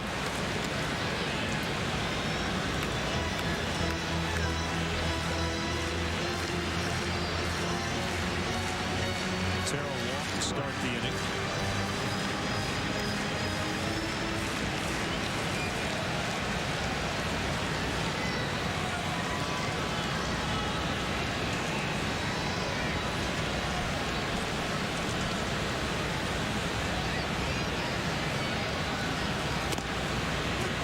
Good breaking ball from Kevin Hart. This is his second appearance since coming back from AAA Iowa. Say cheese again, Bob. Cheese. I'm seeing dots. Okay. Be all right.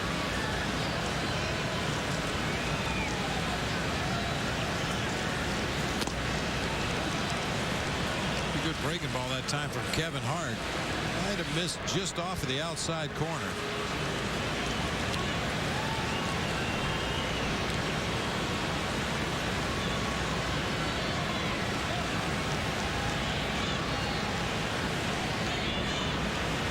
Last year in 8 appearances is 0.82 for Kevin Hart. Going to struggle this season. 7.23 is his ERA.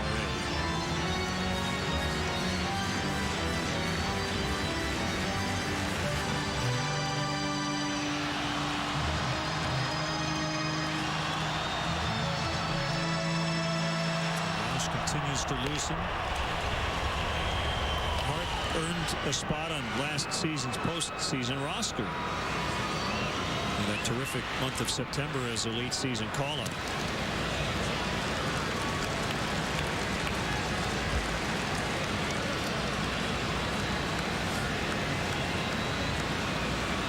It's Romero on deck.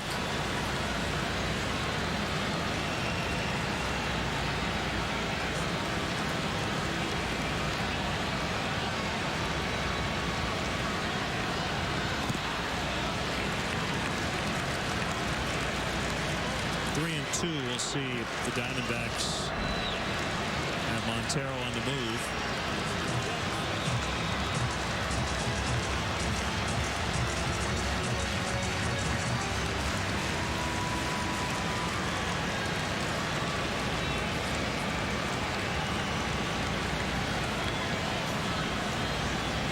has a sign from Soto. Montero is not running. Ground ball fair past Ramirez. Rolling toward the corner. Hoffpower will get it. Had a little trouble with it. Montero's going to come around and he will score. Might be an error on Hoffpower.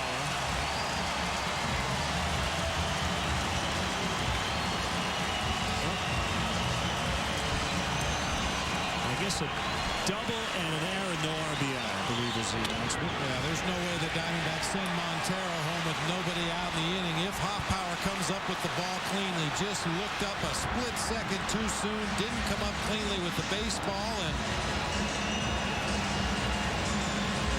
sent on home by Chip Hale, the third base coach, is Miguel Montero.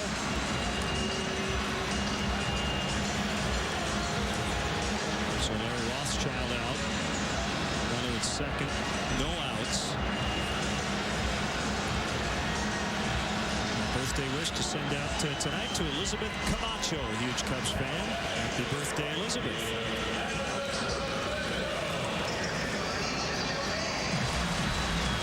The producer of Cubs baseball on WGN Sports is Pete Toma. Our director is Skip Ellison. Mark Brady is our associate producer. The executive producer of WGN Sports is Bob Vorwald.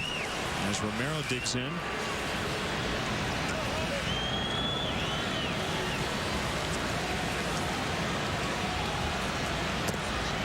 Ball one low, thanks to our stage manager in the booth, Beth Pochman, our studio coordinator back at WGN, Christina Ballas, and our entire crew here at Chase Field. A lot of familiar faces. We work with many on this crew in spring training in March.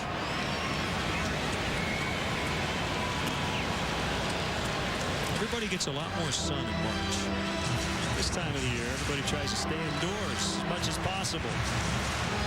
Summer here, in some ways, is like winter everywhere else. You're right. Yeah. Tough to be outdoors this time of year. Oh, come on, Greg. Quit bragging. A little ways to go to catch up to you.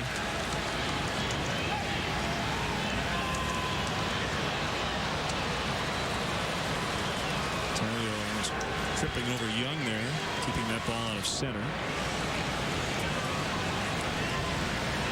You see Young taking that aggressive secondary lead, kind of got an early jump on his secondary lead.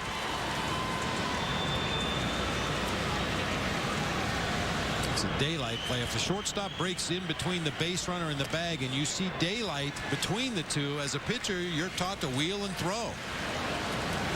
Other times you'll have a designed pickoff play where the shortstop or second baseman will show you the palm of their glove as they're breaking to the base. That's a sign to the pitcher that I'm going to go all the way to the bag. The daylight play, you just have to react as a pitcher to what you see. Knocked down, but then kicked by Lee. Not going to make a throw. Took out a couple of divots in foul territory. I think he ended up throwing Bob to Hart, not to try to get an out, but to make sure that runner Young wasn't going to try to score. Yeah, somebody that was still on their feet had the baseball in their hands with Young coming around third base. Ball kind of ate Derek up right there and lost his footing as he went after. Took that huge divot with his left foot and realized he wasn't going to be able to make a play from where he was. Threw on to Kevin Hart just to make sure they held Young at third base. That's the second error in the inning.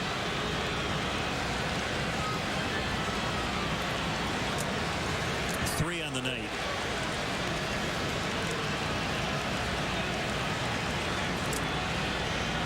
And the infield is in. First and third, no outs. Tony Clark with his first at bat. Tallest switch hitter in Major League history.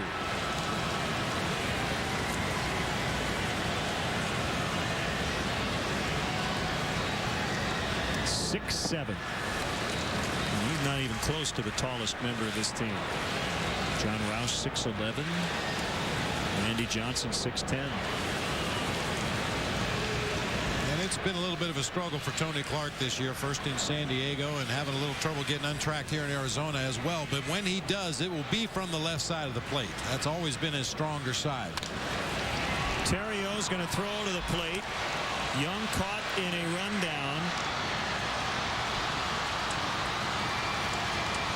And now Hart will just run him back because Romero ended up at third. That took a lot longer than the Cubs had hoped. And what it did is it allowed the batter, Clark, to go all the way around to second base.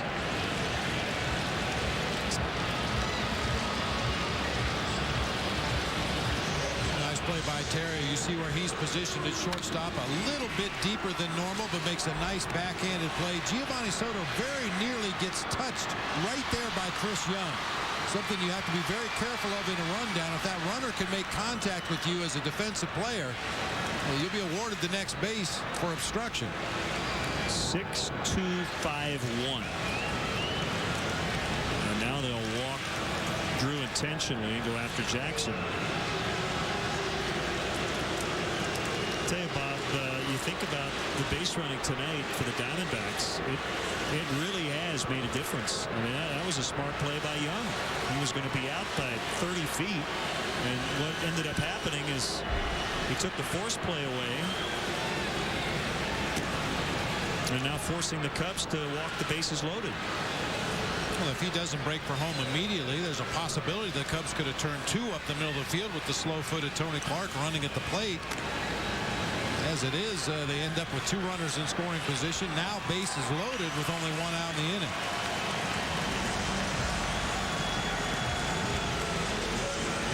See Alan Trammell giving directions to the guys, especially in the middle infield. I would imagine we're going to see the middle infielders play back for a double play, and the corner guys come in for a play at the plate.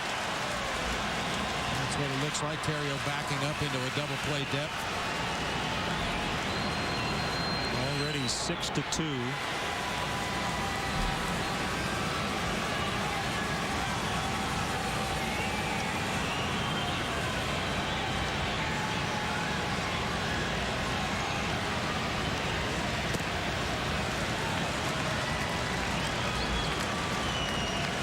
Needs that ground ball right now. Connor Jackson has grounded into 9 twin killings this year. Only Orlando Hudson at 15 has more on this Diamondbacks offense.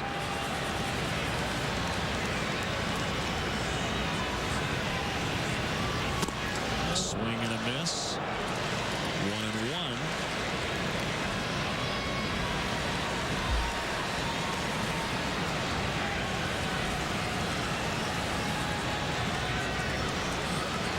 Well, we mentioned Milwaukee beat St. Louis, so they have a chance to get within a game of the Cubs. And the Diamondbacks see that if they hold on tonight, they'll be a game up on the Dodgers. 10-1 the final. Rockies with a win. Fair ball. Scooted past Ramirez, and they'll get 2. Romero and Clark scoring. It's now 8-2. Jackson with 3 RBIs. And a triple away from the cycle.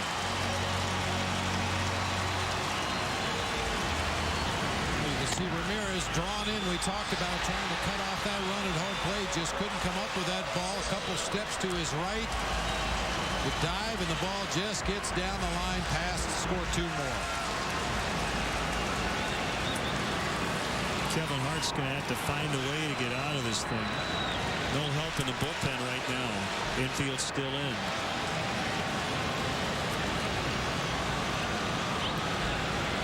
Three runs in for the Diamondbacks. Here's the pitch. Swing and a miss by Hudson.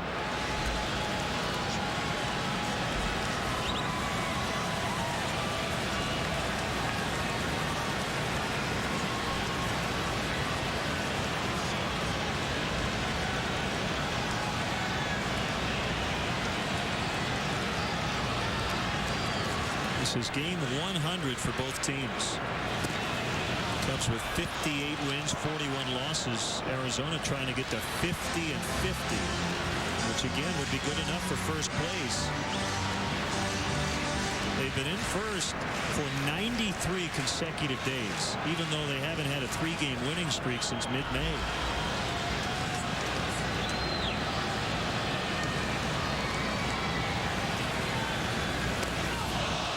That hit Hudson. It sounded like, I don't know where it got him. We're going to wait and see. I don't want to speculate before we see it again, but I heard a thud. I don't know if that got him on the top of the foot or not, but he's down and not getting up.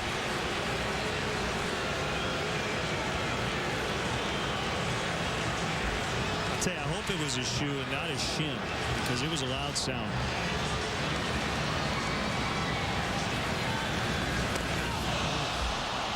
Outside of that right ankle, maybe a little bit higher. Another look at it from this angle.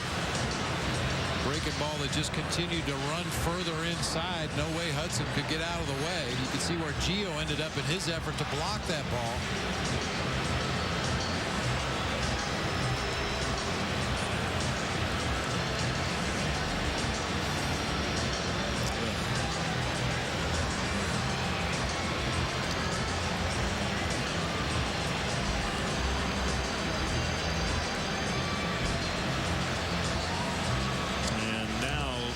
See a little action down in the Cubs bullpen, and it's lefty Neil Cox. Hart continuing to scuffle here in the 8th.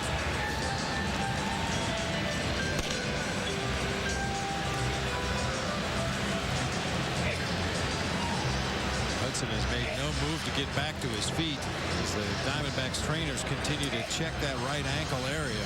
Can't imagine he would stay in, especially with a team up 8-2. Melvin will get a pinch runner. Former Cub Augie Ojeda was in the on-deck circle scheduled to pinch hit. It would probably be an easy move to let him hit in this situation and leave him in to play second base. It looks like Chris Burke is going to be the pinch runner for Hudson at first base.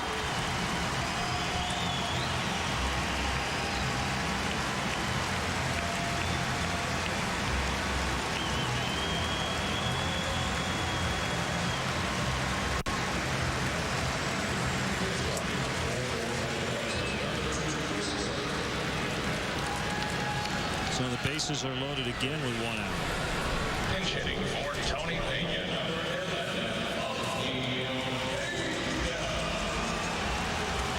And here's former Cub Augie Ojeda.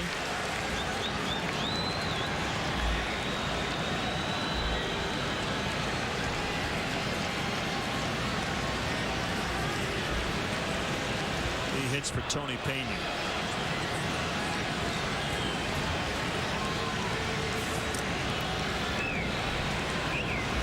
He's a switch hitter. Double play depth up the middle. Corner men pulled in. 2 walks, 2 doubles, 2 errors, a hit batter, and 3 runs in.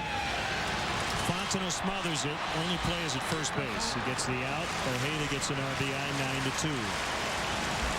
Nice play by Mike to keep that ball out of right.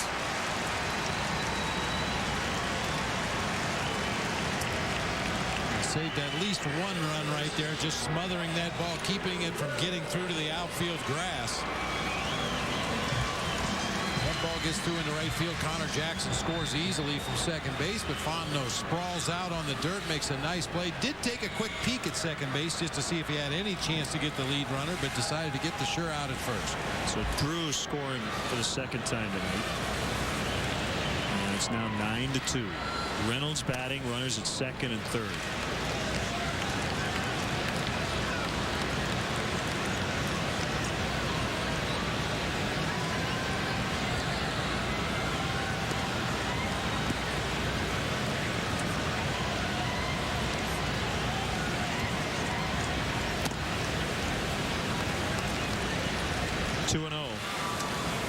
It's kind of hard to pick on Kevin Hart because he's worked so infrequently. As you mentioned earlier, rust certainly a possibility for Kevin, but this is what happens when you walk a leadoff man late in a close ball game. Just opens the floodgates. A couple of poor defensive plays, and Diamondbacks have already put 4 on the board here in the bottom of the 8th. Well, they have taken advantage of every extra base, whether it's on an error or a wild pitch.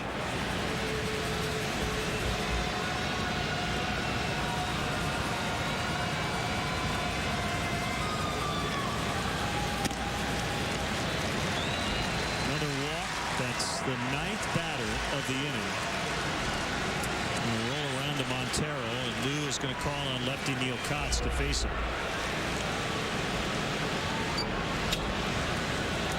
Real tough night for the bullpen. Marshall and Hart struggling tonight. Godin did get the only guy he faced. Kotz will try to do the same as he comes in 9-2. Is it real?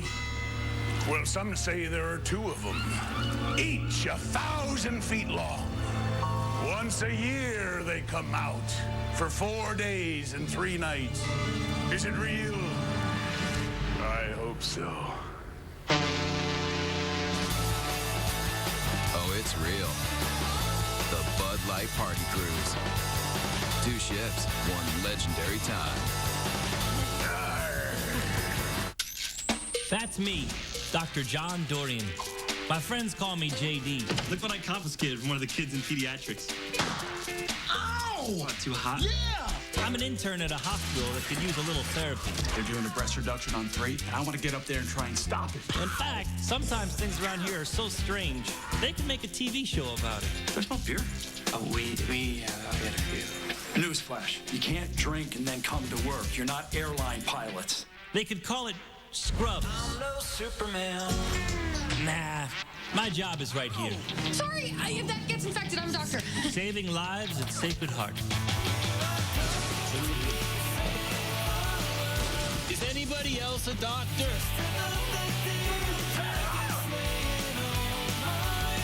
What's going on down there?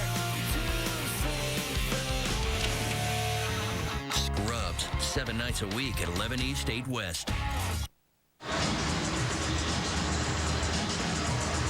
Tough night for the Cubs as they trail 9-2. Diamondbacks have scored 6 runs over the last 2 innings. They have the bases loaded, 4 in here in the 8th, and Neil Kotz will try to get Miguel Montero, who started the inning with the proverbial leadoff walk.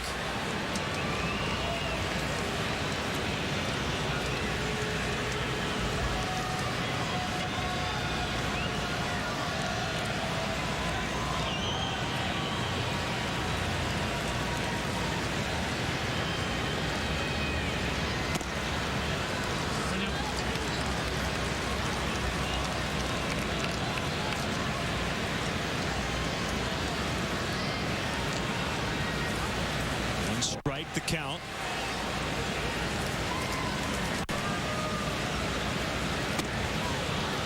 Make it 0-2. Tampa Bay lost at home to Oakland, 8-1 the final earlier tonight. The Yankees won. They're within 3.5. Boston leading bottom of the 8th in Seattle, 4-2.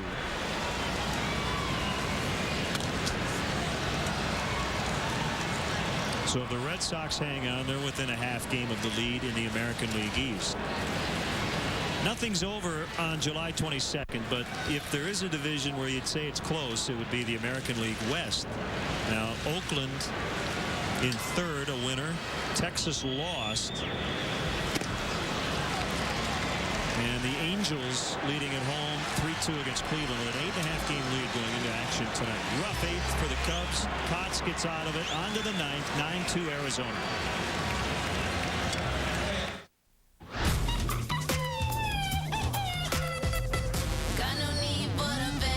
Introducing Bud Light Lime. The superior drinkability of Bud Light with a splash of 100% natural lime flavor. Emmett, your gray facial hair has put you in a rocking chair. Your beard is weird. Just for Men Gel. Gets rid of gray in 5 easy minutes. His edge is back. He scores! Just for men. Keep your edge. Hey, Mr. Opportunity here. I've got some really good economic news for you. It's Honda clearance time. The perfect time to get your hands on a brand new Honda. Why Honda? Well, because they last a long time and have better residual value than other cars. True. Look at that legal down below. And that means you can keep more of your money. I live for this stuff. The 2008 Honda clearance. For plenty of ways to keep more of your money, go to shophonda.com. I'm Mr. Opportunity, and I approve this message. You okay, kid? My foot, it's killing me. Oh, athlete's foot. Hit that with Tough Actin Tenactin. It's more than a cure. It's so tough it can keep you from getting athlete's foot. Get boom, Tough Actin Tenactin.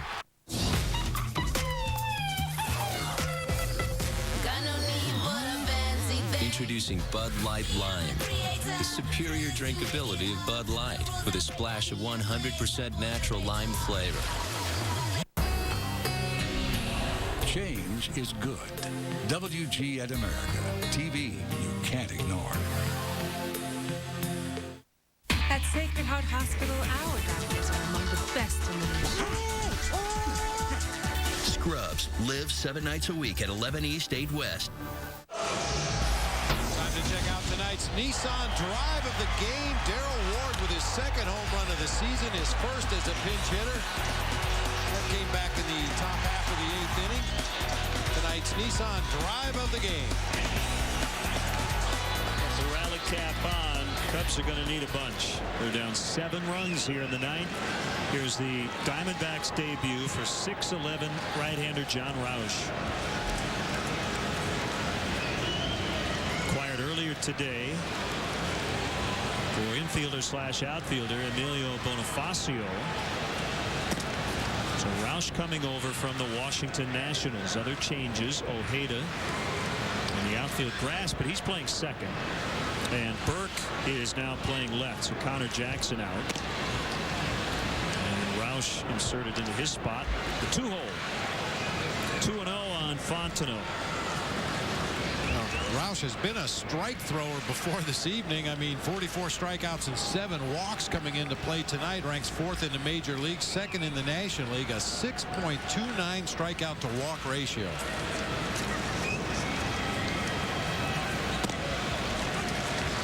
Two and 1 on Mike. Career high 17 saves for Roush, filling in for Chad Cordero in Washington. Not a safe spot, obviously, with his team up 7.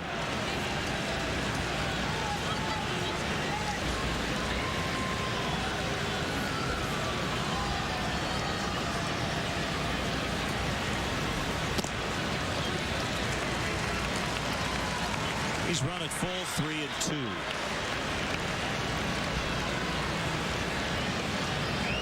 Roush has a home in Tucson, so it's convenient.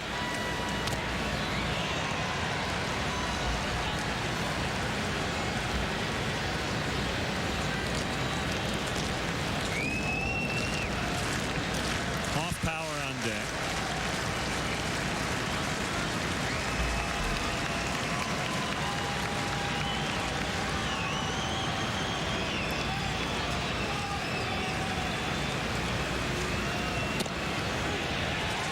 Strike 3 for the first out.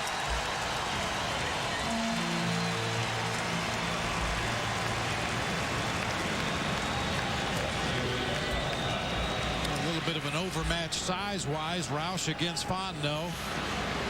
After falling behind in the count early, comes back to paint that outside corner for a called strike 3.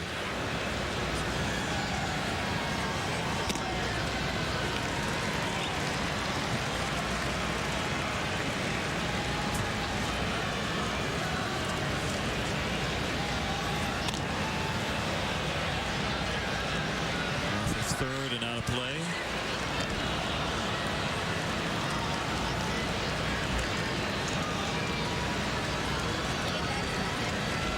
Well, the offense has been a concern since the second half began.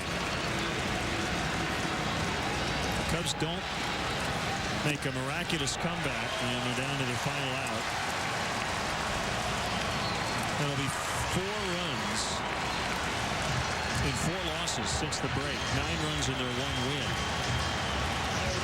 And on top of that tonight, even though they got a quality start, so the starting pitching, Bob, has been really good. The bullpen was leaky tonight, so that, with the offensive struggles, is why it's 9-2.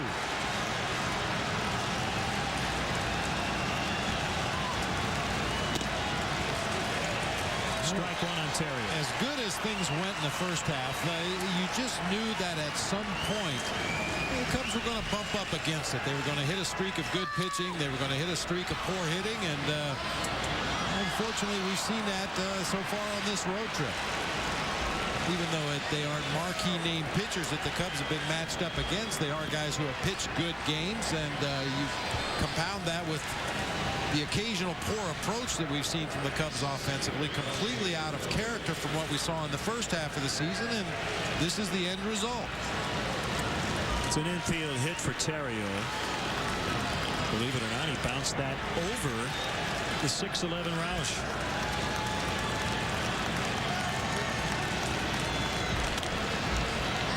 We had a shot of Henry Blanco talking with Giovanni Soto. I asked Henry about their relationship, and he is absolutely his mentor. Talk a lot about approach, game calling, defense, I'm sure some hitting. As Theriot moves up to second, maybe separating the two, offense and defense. And Henry picks his spots. He doesn't like to get in his ear in the middle of a ball game, but in this spot, with a team down 7 runs, they're having a little heart-to-heart in the dugout. Well, Montero and Roush had a little head-to-heart right there. They need to put a footstool out there for Montero if he wants to talk to any of these tall pitchers. High chopper, and it'll be Ojeda to Clark, and the Diamondbacks have already clinched the series, and for the second straight set, the Cubs will have to win Game 3 to avoid being swept. Not the way the Cubs envisioned coming out of the All-Star break. 1-4 on the trip. Milwaukee has not lost since the All-Star break, and the Cubs lead Bob now down to just 1 game in the National League Central. And we'll echo the refrain we've been talking about. You can't worry about anybody else. Cubs just need to right their own ship tomorrow night. Well, and there's plenty of writing to be done, but the good thing is these guys have a track record. They have a history. They've been through losing streaks. They've been through offensive slumps before. Just need to find a way to get out of it quickly. And they might get their leadoff hitter back tomorrow night. We'll see. 9-2 the final. Arizona with a win.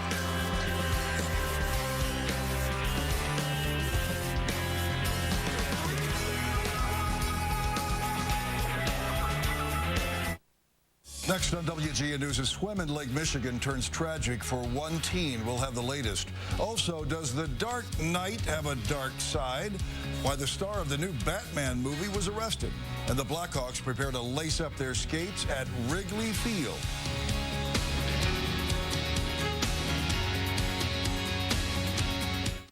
Who is Dave Chappelle? Really? He's Rick James, Lil Jon, Blackzilla, a Black Klansman, a Milkman, Tron Carter, Silky Johnson, Gallagher, Prince. It's a celebration. Chappelle's Show. Friday night at midnight East, 9 West on WGN America.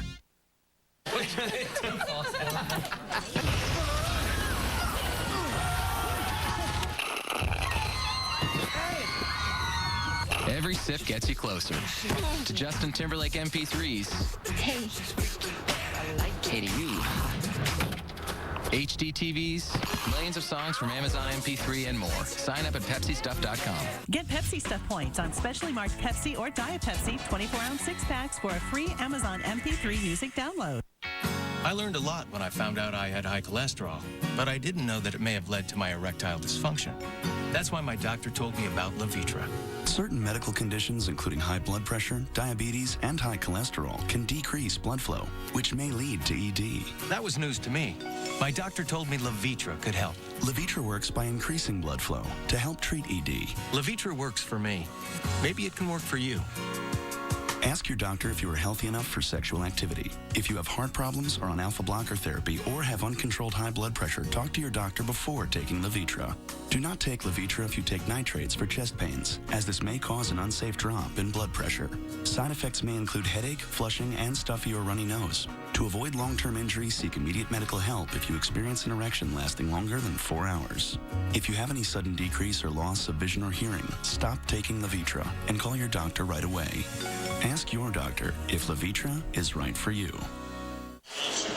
For the Arizona Diamondbacks, 9 runs, 10 hits, no errors, 9 left. For the Cubs, 2 runs, 7 hits, 3 defensive miscues, 9 stranded as well. Yusmeiro Petit, second start of the year, and he gets the win. He's now 2-0 lifetime against the Cubs. Jason Marquis takes the loss. It was a quality start for him, 6 innings, 3 runs, but he drops to 2-5 in his career against Arizona, 6-6 overall here in 2008. 3 hours, 5 minutes in front of 35,337. Here's tonight's Budweiser play of the game. And it was Connor Jackson's first inning home run off Jason Marquis that set the tone tonight, and Arizona would not trail. Come on, Ted Lilly. Come on, Alfonso Soriano.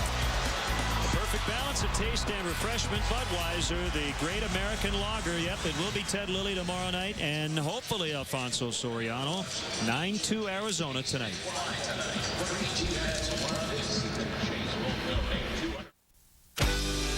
How you get to work isn't nearly as important as how you get away from it.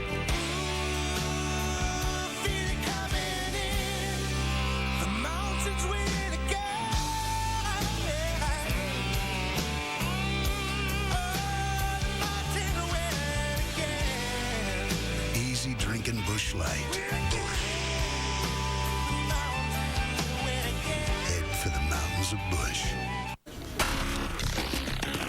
What you got? I got this. Cool.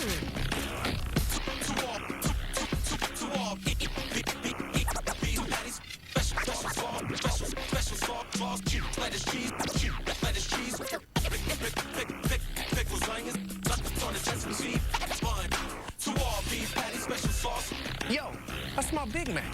Hey, I'm just sampling. Sample this. Honey, if you want to get rid of your gray hair, try my hair color. It's really easy. Women's hair color can take 30 minutes, just for men takes 5. No one will notice. Hair colors every hair, just for men targets only gray. The truth is, men need just for men. Hey, mister, are you going to the laundry room? I was. It's a dead zone. Reception is terrible, and calls go away for all eternity. I have the Verizon network. You good? That's cool. We test our network every day to be America's most reliable. Verizon Wireless. Now get the new NV2 for just $99.99. Hi. For 21 days, we're delivering $10,000 to lucky Gotham City pizza customers. Pretty sweet, huh? Copy that, Cupcake. You got the Gotham City pizza and a chance at having it delivered with $10,000. Domino's, you got 30 minutes.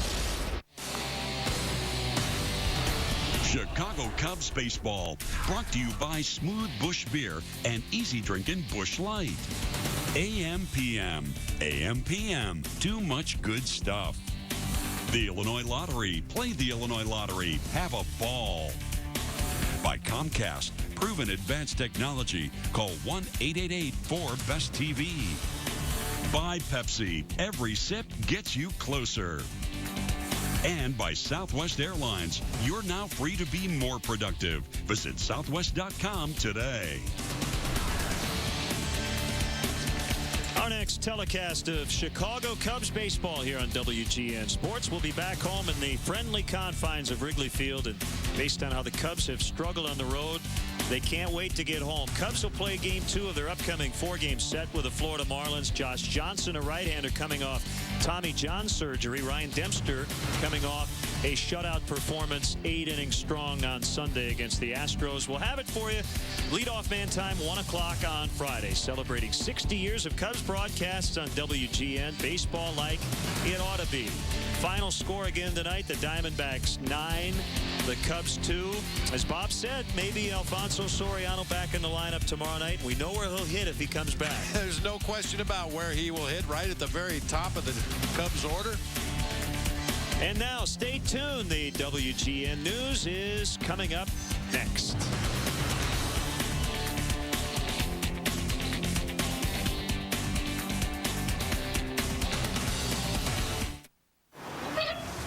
Here, at this modern-day watering hole, this urban Serengeti. It's man meets reptile. So, Lucy, what are you doing? Just a little online shopping. You should check out Geico.com, get a free rate quote. If you like what you see, you can buy it online, over the phone, or at your local Geico office. Cool. Remarkable. Oh, no. Help! Did you hear something? Geico. 15 minutes could save you 15% or more on car insurance. I love this one. This man finally popped the question. Oh, it's so beautiful. But his Visa card was over the limit. I'm so sorry. There seems to be a problem. His fiancée told him to call American Express. Okay, this one's so cool. A Gold Card member wanted a special gift for his wife's birthday. Oh. So I got him tickets through Gold Card events for the concert of the year before they went on sale. Got him. Call 1-800-THE-CARD for the Preferred Rewards Gold Card. This one's quite romantic. Card member calls up, wants to take her husband to this really authentic Italian restaurant. I say, it's easy with our rewards program. Go online, pick almost any flight, you can pay with points, and go. Tiramisu. Italian food in Italy. Bellissimo. Get up to 5 additional Preferred Rewards Gold Cards for one low fee. Are you settling for less? Or are you a card member? Call and apply now. WGN America. TV you can't ignore. This is Chicago's very own WGN News at 9. 3 boys out for a swim. Only 2 came out alive. Good evening. I'm Steve Sanders. WGN's Julie Unruh has more on this tragedy tonight from Waukegan. Earlier this evening, the 911 call came in. 3 boys were in the water. High winds and turbulent conditions made swimming tough today. They made search and rescue even tougher. In the end, 2 boys made it to safety. Johnny Garcia, who's 13 years old, did not survive. It freaked me out. I felt like, diving in there myself, but... Giovanni Fernandez was picnicking with his parents off the Waukegan lakefront when he spotted 3 teenage boys in trouble. The fire department got the 911 call around 5:30 p.m. Moments later, teams of divers and other search crew members began to work. It took over an hour until they discovered the missing swimmer near the breakwall, a 13-year-old Latino boy. The fire chief didn't know if the boy could swim. He said today's water conditions would be tough for anyone. They were especially hard for the rescue team. The divers were definitely had a very difficult time with very choppy water, very turbulent around the breakwater at almost any time with different currents and that. And they got slammed around pretty good. Chief Gallagher believes the child was underwater for more than an hour, but was rushed to Vista Medical Center East, where he was later pronounced dead. The city of Waukegan is calling it the first drowning of the summer. When you're talking about 3 kids at a beach, you got to make sure that there's some supervision for them. The Waukegan fire chief confirms that the 911 call was placed by a lifeguard today. He also confirms that the children were swimming outside of the public beach area. Family tells WGN this evening that young Johnny Garcia did not know how to swim. In Waukegan, Julie Unruh, WGN News. Some longtime friends of Drew Peterson claim they've been secretly taping their conversations with him. According to the Chicago Sun-Times, Paula Stark and Lynn Wachak wore wires over the course of 7 months. Wachak claims he heard Peterson say he should have had his 3rd wife's body cremated. He also reportedly predicted that he would have been tried and acquitted before his 4th wife, Stacy's remains were found. Peterson has been named a suspect in his wife, Stacy's disappearance. His attorney, Joel Brodsky, says in a statement released tonight, "I'm glad they wired him. It'll show there's nothing there." As investigators try to determine if abuse led to the death of a 12-year-old boy, a judge has ordered their other children removed from the home where the boy lived in far south suburban Crete. WG's Lourdes Duarte has the latest. The couple's 8 children between 2 and 17 years old have now officially been removed from their care, and DCFS says it's investigating the possibility of abuse to all 8 children. Will you talk to us? Will you tell us what happened to Kevin? Fred and Barbara Johnson walk out of court with nothing to say, even after stunning testimony from DCFS caseworkers. Today, they told a judge that 12-year-old Kevin Johnson appeared to have broken ribs, cuts to his wrists, and burns to his body. I believe that. The way that things were described, how they tortured those kids in that house, how they starved them. The 12-year-old had been living with the Johnsons for about a year, along with his 3 biological brothers and the couple's 5 other kids. On Sunday, Kevin died from what family members say was severe abuse. Caseworkers testified that one of the children said Kevin had been beaten so badly, allegedly by Fred Johnson, that he saw his body bounce off the floor. It's a very sad case. He was a very loving, joyful young man, and also he had special needs, so I don't understand why that would even happen. Now, the children weren't placed in the home by DCFS. Instead, they were left to Barbara and Fred Johnson by their adoptive father, who died in 2007. DCFS says since then, they visited the home twice, both times for reports of abuse. Once by a sibling, the second time was this April, allegedly by Fred and Barbara Johnson. Why DCFS didn't step in at that point, they say an investigation was currently underway. Today, they released this statement, quote, "We are deeply saddened by this tragedy. This case will be reviewed by 2 external independent organizations, the Inspector General and the Child Death Review Team. Both will yield recommendations for any necessary corrective action." And it's important to mention that Fred and Barbara Johnson have been talking to authorities but have not been charged with any wrongdoing. At this point, Crete police say that they are waiting for an autopsy to be completed before they can actually move forward with possible charges. That autopsy was set to be done today. It has now been moved to sometime tomorrow. In Crete, Lourdes Duarte, WGN News. Chicago police say they have some leads they're working on regarding the shooting death of a teenager gunned down while sitting on his back porch. 15-year-old Percy Rounds was joined on the back porch with his cousin Adam Spaulding in the West Pullman neighborhood. It was 10 o'clock Monday evening when someone in the alley opened fire, shooting Rounds in the head and injuring Spaulding. Rounds had graduated from the 8th grade and was said to be looking forward to starting high school. Turn in a gun this Saturday and you can get $100. Mayor Daley, Police Superintendent Jody Weiss, and Southside Ministers announced the 4th annual gun turn-in program. It is called Don't Kill a Dream, Save a Life, and you can receive $10 for turning in a replica gun, BB, and pellet gun. No questions are asked, and you don't even have to be a Chicago resident. You can do so at 25 locations around the city. Last year, more than 6,700 weapons were collected, and more than 11,000 weapons have been taken off the streets through the turn-in program since 2004.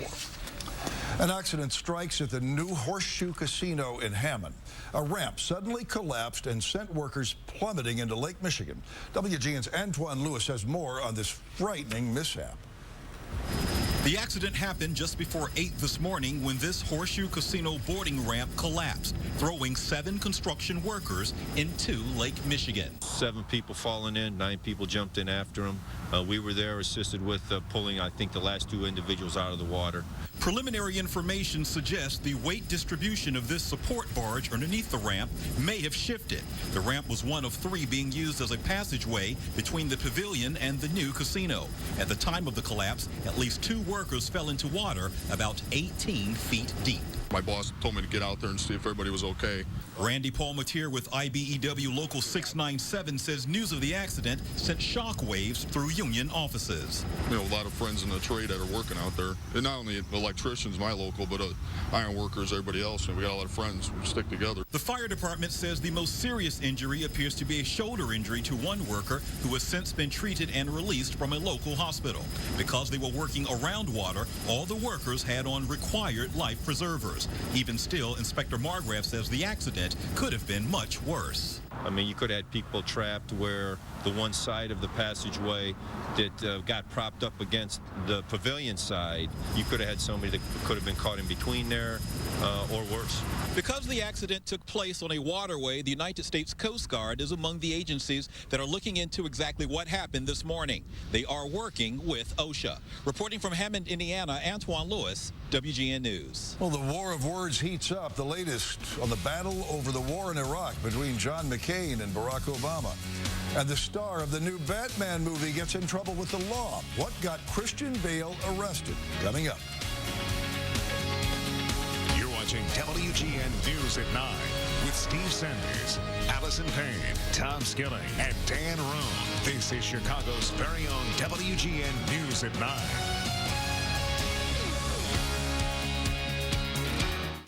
Love to laugh? So do we. Boy, that's great. Starting Sunday, we're rewinding your mind with 3 comedy classics, WKRP in Cincinnati, Newhart, and The Honeymooners. It all starts Sunday, only on WGN America. Well done. It's not a dream. You are not hallucinating. You're witnessing the metamorphosis of a new network. WGN America. Keep your eyes here. An urgent message from the Balkan and Icebrook Digitech hotline. The FDA has recalled Digitech, also known as digoxin. A manufacturing error allowed ultra-high dose tablets packaged with normal doses to be released, causing renal failure, worsening heart problems, heart attack, stroke, and potentially death. Suffered injury due to an abnormally high dosage of Digitech? You may be entitled to a large cash award. If you've been injured by this drug, call 1-800-RESULTS. You don't have to suffer. You just have to call 1-800-RESULTS. If you're using an air freshener to fight odors, you're just masking them. That's because air fresheners can't kill the source of the odors. Destroy odors with powerful Lysol Neutra Air. It eliminates odors in the air and where it really matters, killing bacteria right at the source, leaving nothing but freshness. Lysol Neutra Air, the ultimate odor eliminator.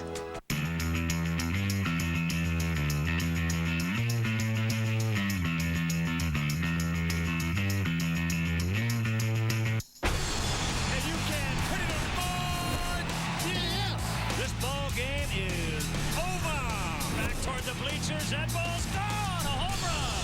Sox win. Sox win. Yes. Cubs win. They win it. Oh, baby.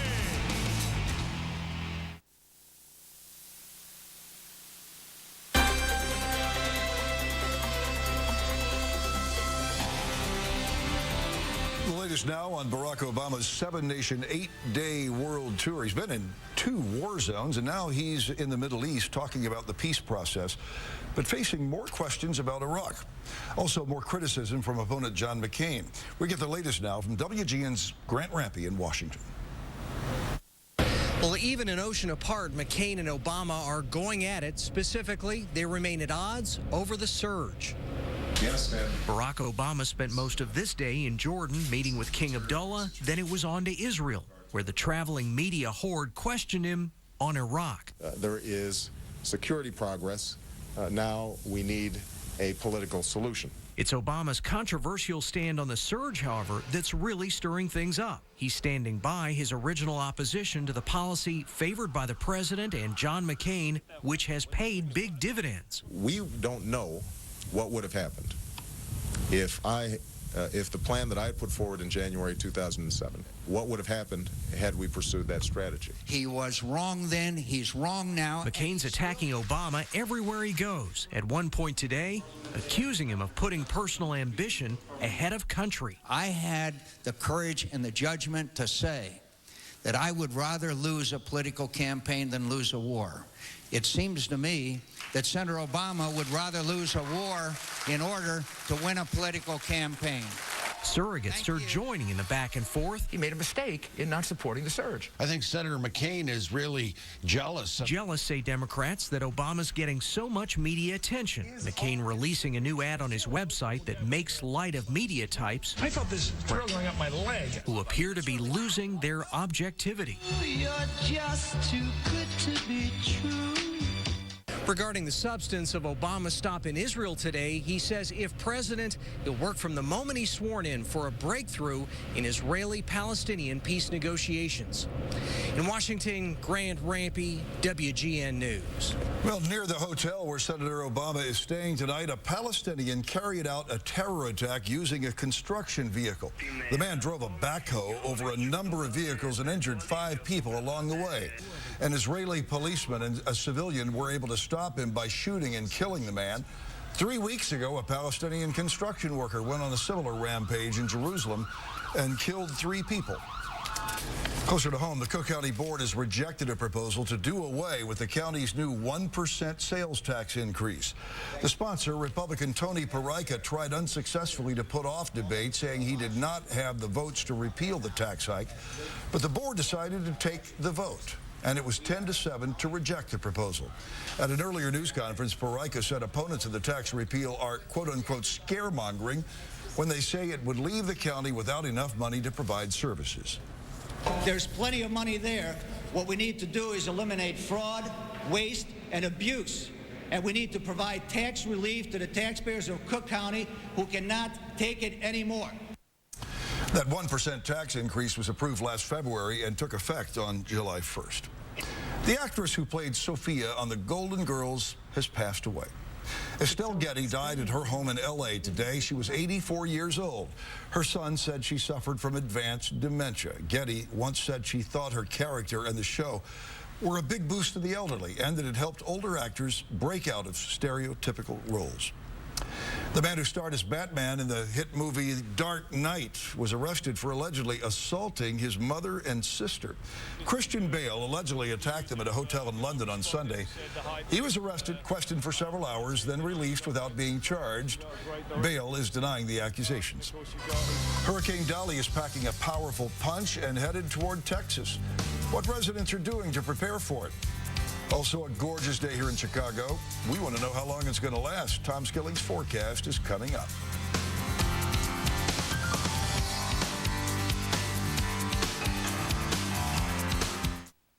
Next, Reno 911. We got officer down. Kimball smells a rat. You pull through, I will. Travis Jr. Ow. You aren't dying at all. Well, I mean, I ain't great. Special qualified mounted police. The gang says goodbye to Jones and Garcia. Have fun making out on the back seat of your horse. Reno 911. Reno 911. Friday night at 1 East, 10 West on WGN America.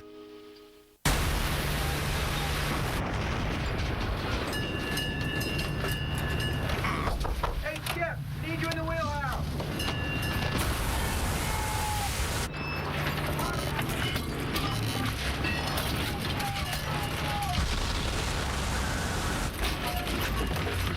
Tenacious grip, no matter the conditions.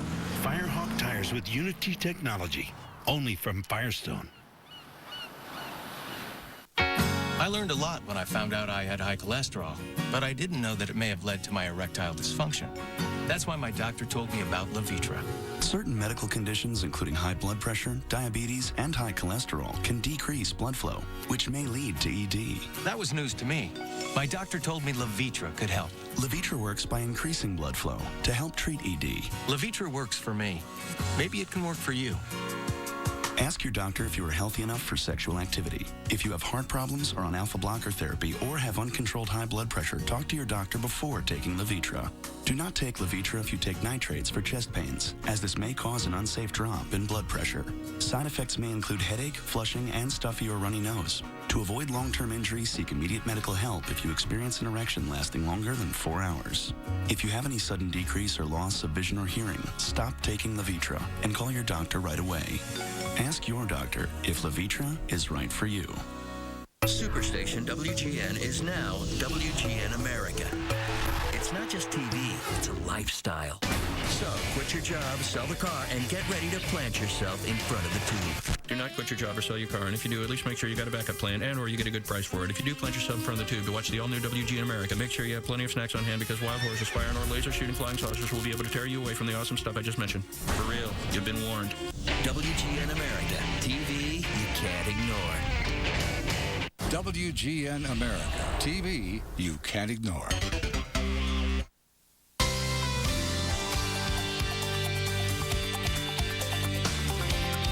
A hurricane warning's in effect for the coast of Texas from Brownsville to Corpus Christi, and evacuations are planned in Mexico. Hurricane Dolly is headed toward the U.S.-Mexico border, expected to make landfall tomorrow. Elizabeth Manresa is on South Padre Island with more. Been several years we don't have a hurricane down here. And so now what do you think? Now it's the real deal. Now you got to get to work. They're the familiar sounds of hurricane season. Businesses and homeowners along the coastal tip of Texas are bracing themselves for Dolly. It's not worth to us to lose, the windows in this building, and it just takes, an hour to board it up. Ted Sturdivant isn't taking any chances either. You ready to get in? His family owns one of the original houses on South Padre Island. The house has weathered many storms. So what is Sturdivant worried about most? Water. Lots of water. I don't think the wind's going to be that big of a problem, but I think water will be. Padre Island, along with other towns up and down the Gulf Coast of Mexico, are facing the threat of heavy rains. Some residents are trying to fight off the threat of floodwaters with sandbags, while some beachgoers are throwing caution to the wind. Because we have a condo rented until Saturday, and we're going to enjoy it. We think everything's going to slide to the south. And the Gilbreth family drove here all the way from Colorado. Too far, they say, to turn back. But Dolly isn't turning back either. Now, in advance of Dolly's arrival, Texas Governor Rick Perry has also issued a disaster declaration for some 14 southern Texas counties. In South Padre Island, Texas, I'm Elizabeth Manresa. And at least they're going to get a little rain out of this in South Texas. Well, they are. It's as you were saying, and you as a Gulf Coast veteran have seen some really big hurricanes. This thing is not. Hardly rises to the level of a hurricane, does it? Well, just barely. And, they're talking, Steve, about 4 to 6 foot storm surge, maybe local 15-inch rains. You can get those fast in the squalls. But the winds are up tonight at 80 miles an hour, and we're going to show you some really neat pictures, including our three-dimensional images of that storm as it looks on National Weather Service radar in a moment. But back home again, where it has been awfully wet this summer, and we've gone into a decidedly drier phase that apparently is going to run much of the next 2 weeks. Just a couple little puffy cumulus around here today, but these humidities are dropping, so we'll see progressively less cloud cover as the night goes on and during the day tomorrow. And not till Thursday night may there be our next rain. Look at the temperature already down to 63 degrees. The winds are blowing from the northeast at 5. Even Midway's down at 66 degrees here in the city. And we've got some 50s up here by Union at Wadsworth. Right along the lakefront, you can see the 60s across the metro area. And west suburban temperatures are in the 60s. So there's been a little bit of lake cooling as the evening has gone on. Here you can see how we've kind of hauled out a beautiful hole of nice dry weather in our area. And that gorgeous weather is going to continue through tomorrow. Might not be quite as hot as the real hot weather enthusiasts would like, but look at the rains that came down in parts of Missouri today, and the nearly 300 reports of severe weather as this cool air knifed into the country. There you see the storms overnight. But of course the big story is Dolly, which will go ashore apparently as a minimal hurricane, but one that has to be you have to be careful of nonetheless down in that area, and folks in Texas know that. This storm will apparently landfall somewhere not far from Brownsville, Texas. Here you see it gathering strength. It's over warm water, and that's where hurricanes pick up their strength. The eye wall is pretty evident tonight. The latest advisory just in from the National Hurricane Center puts peak winds at 80 miles an hour, and they tend to be in this donut or this eye wall right there in the center of the storm.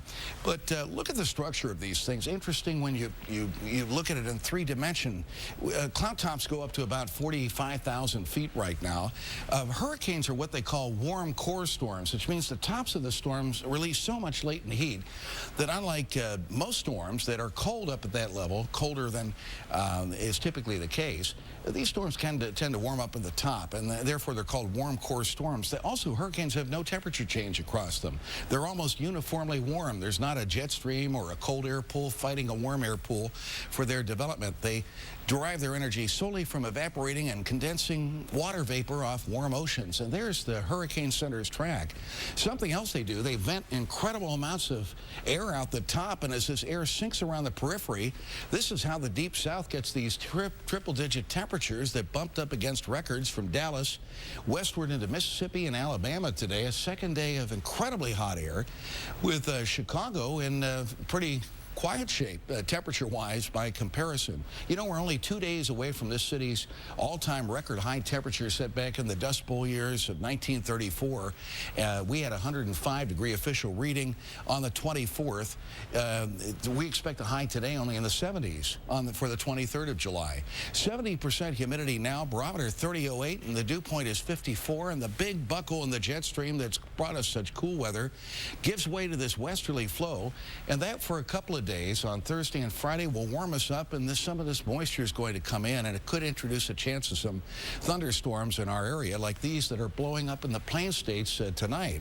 These are fairly formidable storms. It looks like the track over the next 5 days for the really heavy rains will be across a good swath of the Midwest, but will largely miss the Chicago area. For high pressure in our region, northeast winds are expected. No rain today, and it looks like that high will be right over us, and then the winds will turn southerly, and a couple of thunderstorms could be in here Thursday night, Friday. We're not saying it's not going to rain, but it doesn't look like the really big rains are going to come down. Look at the rains with Dolly, painted as 4 to 6 inches, and locally more than that, and how the rains kind of avoid the Chicago area. Just scattered showers expected in our particular region. Over the next 10 days, the cool air pool we've been in pulls out. We go back to the mid-80s on Thursday and Friday. Then another little shot of cool air comes down over the weekend also. But then the heat out here to the west will start knifing eastward, and it looks like we'll be warming up again next week. There are some indications at the middle and end of next week and beyond into the following weekend. We could be above normal in temperature after these 2 cool spells, the one we're in right now and another one due over the weekend. Well, scattered clouds, cool, some 50s out in the outlying areas tonight. The winds are north-northeast at 5 to 16 miles an hour. During the day tomorrow, pretty nice. Generous sunshine, some cottony cumulus clouds. Only mid to upper 60s at the lake, but 77 to 80 if you're far enough inland. North-northeast winds 10 to 22. Clear, cool tomorrow night, 50s inland. Low and mid-60s in the city itself, a very light wind that may go calm at times. And then sunshine, and we start warming up on Thursday with only a few 70s right on the shoreline. Most areas will see 85, and there could be some scattered thunderstorms. We think particularly late at night Thursday. Those could linger into what looks to be a very muggy but warm Friday around here, Steve. And the weekend looks dry and great. Look at the 7-day forecast from 85 tomorrow to 86 Friday, 84 on Saturday, 81 Sunday. Each of those days over the weekend may be a little cooler at the lake with a north-northeast wind. This looks pretty good on those. It really does. We're going to go out of the back half of, or the back week of July in pretty good shape and get warmer than normal going into August. Going to bring in this jet stream buckle, is that it? That jet stream buckle is something you expect to see in fall, and it's powering this cool-off that we see. I like it. Thanks, Tom. Okay. Sports is next. The White Sox sent Mark Burley to the mound on short rest, but the Sox offense made sure to provide plenty of support. And it's moving in day for the Bears as they get ready for the start of training camp tomorrow. Dan Roan is next with sports. WGN America, TV you can't ignore. Well, I married my dream girl, but she didn't tell me her credit was bad. So now instead of living in a pleasant suburb, we're living in the basement at her mom and dad's. No, we can't get a loan for a respectable home just because my girl defaulted on some old credit card. If we'd gone to freecreditreport.com, I'd be a happy bachelor with a dog and a yard. Offer applies with enrollment and Triple Advantage.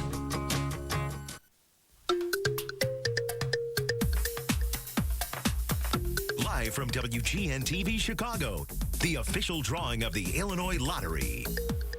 Good evening, everyone. I'm Linda Komeyer with your winning lottery numbers for Tuesday, July 22nd, 2008. I wish you the very best of luck. Here we go. The first game is pick 3. The first lucky number is lucky 7. The second number for tonight is 5, and your third and final pick 3 is 8. That makes the winning pick 3 numbers for tonight 7, 5, and 8. Time for the pick 4 game. All right, hope you have big plans for this week. You're enjoying summer fun. Remember to buy those Illinois Lottery summer tickets. Back to pick 4. First lucky number is 8. Second number, 6. Your third lucky number is 3. And the fourth and final pick 4 for tonight is 9. That makes the winning pick 4 numbers for tonight 8, 6, 3, 9. It's Little Lotto time, and jackpot's $175,000. Hope it's coming your way. The first winning Little Lotto number for tonight, 18. Your second, 14. Third, 24. Fourth, 2. And the fifth and final Little Lotto number, 6. That makes the winning little lot of numbers for tonight 18, 14, 24, 2, and 6. I hope the Illinois Lottery helped to make your night. I'm Linda Kohlmeyer. Good luck and good night. Tonight's lottery drawing was brought to you by WGN TV and supervised by the accounting firm of Clifton Gunderson.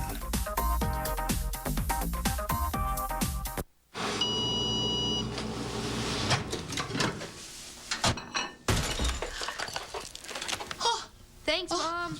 Okay. Okay. The power of pizza in a bite-sized snack. Totino's Pizza Rolls. Pop-Tarts can't stand up to the delicious taste of toaster strudel.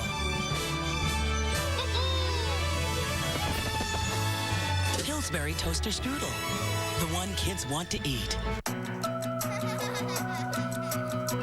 Protecting these guys from germs is a serious job. So I don't use Oust Surface and Air. I choose Lysol Disinfectant Spray. Oust is only approved to kill 16 types of viruses and bacteria. Lysol kills 46, and that includes the leading cause of the common cold, rhinovirus, which Oust is not approved to kill. For me, there's only Lysol. Plus, my pediatrician recommends it. Lysol. Disinfect to protect. Honey? The credit fairy doesn't exist. What? It's make-believe. Nobody left anything under your pillow.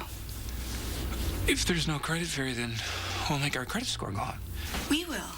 By doing things like paying our bills on time. There's no magic to improving your credit, but there's help, and it's free. Go to creditfairy.org. What? That's me, Dr. John Dorian. My friends call me JD. Look what I confiscated from one of the kids in pediatrics. Ow! What, too hot? Yeah! I'm an intern at a hospital that could use a little therapy. They're doing a breast reduction on 3, and I want to get up there and try and stop it. In fact, sometimes things around here are so strange, they could make a TV show about it. There's no beer. Oh, we had a few. Newsflash. You can't drink and then come to work. You're not airline pilots. They could call it Scrubs. I'm no Superman. Nah, my job is right here. Sorry, if that gets infected, I'm a doctor. Saving lives at Sacred Heart. Is anybody else a doctor?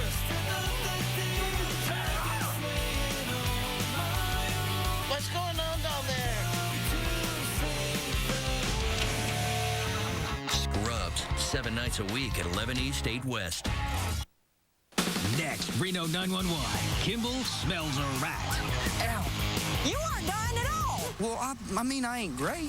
Official qualified mounted police. The gang says goodbye to Jones and Garcia. Let's ride. Reno 911. Reno 911. Friday night at 1 East, 10 West.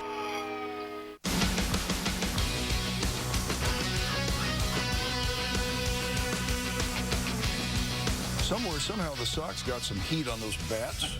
I'm glad somebody did, yeah. Right? You know, that's been bad around here for a while. Somebody did figure it out tonight, though. Sox did nothing against the Rangers in the series opener, made up for it tonight, and got some extra credit because they did. They were dying to get that offense cranked up. AJ took a Clorox shower, I think. Maybe the smell woke him up. 4th inning, Nick Swisher. Powering fly ball to right center, and it carried all the way out. A 3-run homer. It's 4-0 Sox. Mark Burley moving up a day because of a death in the family made quick work of the Rangers. And when he left, Burley had a 10-0 lead, courtesy of Alexei Ramirez with the bases loaded in the 7th. When do they start talking about him for Rookie of the Year? 10-0 lead. They win at 10-2. Now lead by a game and a half because the Twins lost to the Yankees again. D-backs Doug Davis guiding a model plane before the Cubs game. The plane crashed, so did the Cubs. Second batter of the night for Arizona, Connor Jackson, into the bleachers off Jason Marti. And the Cubs offense, horrific. Derek Lee is a double play machine right now. He hasn't homered in more than a month. He's lost his patience up there at the plate. And what exactly is Jim Edmonds doing right here? Darrell Ward homered late, but the Cubs lose it 9-2. Alfonso Soriano grab a bat. He may be back tomorrow night. If you wondered what the hockey rink would look like at Wrigley Field, well, there you go. That might not be the final configuration for the Winter Classic between the Blackhawks and Red Wings, but it's close. A bunch of Hawks players were there for the official announcement, including Adam Burish, who as a collegian played at Lambeau Field and had some early advice for his teammates. You want to win the game. That's the first thing, is because when people ask you, did you win or did you lose? That's the first question they're going to ask, and they're going to ask, what was it like? So take some time to look around. Somebody had told me that before I went to Lambeau Field, and I did that. When you make that walk from the tunnel, from the clubhouse here out to the rink, remember that, because you'll never have the chance to do that again, where you're taking this long walk out in the middle of an awesome stadium like this. So take time to look around, look at the fans, look at the stadium, how it's set up, because that's what you're going to remember about the game. It'll be a lot of fun. Brian Urlacher signed his new deal tonight. The Bears are close with first-rounder Chris Williams. They would love to have him on the field when practice begins tomorrow afternoon in Bourbonnais. Bears were trickling into camp today. Rex Grossman among the early arrivals. He and Kyle Orton will be a huge storyline throughout until Lovey decides which one is the starter. Grossman and Orton will have their every move recorded for posterity, and Rex says he is more than ready for the fight. I'm extremely happy with everything I did in the offseason, and you know, I don't want to get into the detail of all the stuff I did, but this has been the best offseason I've ever had. I think it'll be a great competition between Rex and Kyle, or Kyle and Rex, however you want to say it. No doubt I'm extremely motivated, ready to go, and there's a great opportunity because I know we have a great team, and it is what it is.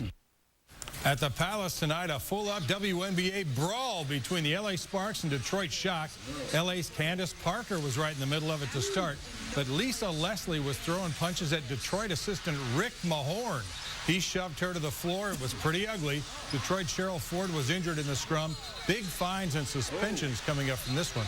Hey, there wasn't a guy in the NBA who'd pick a fight with Rick Mahorn. And Lisa Leslie's out there throwing punches at him. Wow. I was looking to see if Bill Laimbeer was somewhere in there. Did a pretty good job making peace tonight, if you can believe that. Thank you, Dan. That's the news for this, what is it, Tuesday? Going on Wednesday now. Going on Wednesday? Right. Thanks for staying up with us. I'm Steve Sanders. For all of us here at WGN News, have a great night, everybody. It's hard to keep track. Yeah.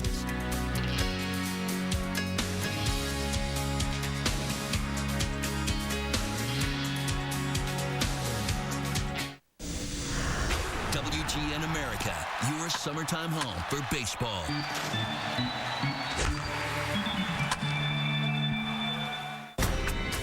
We now join our program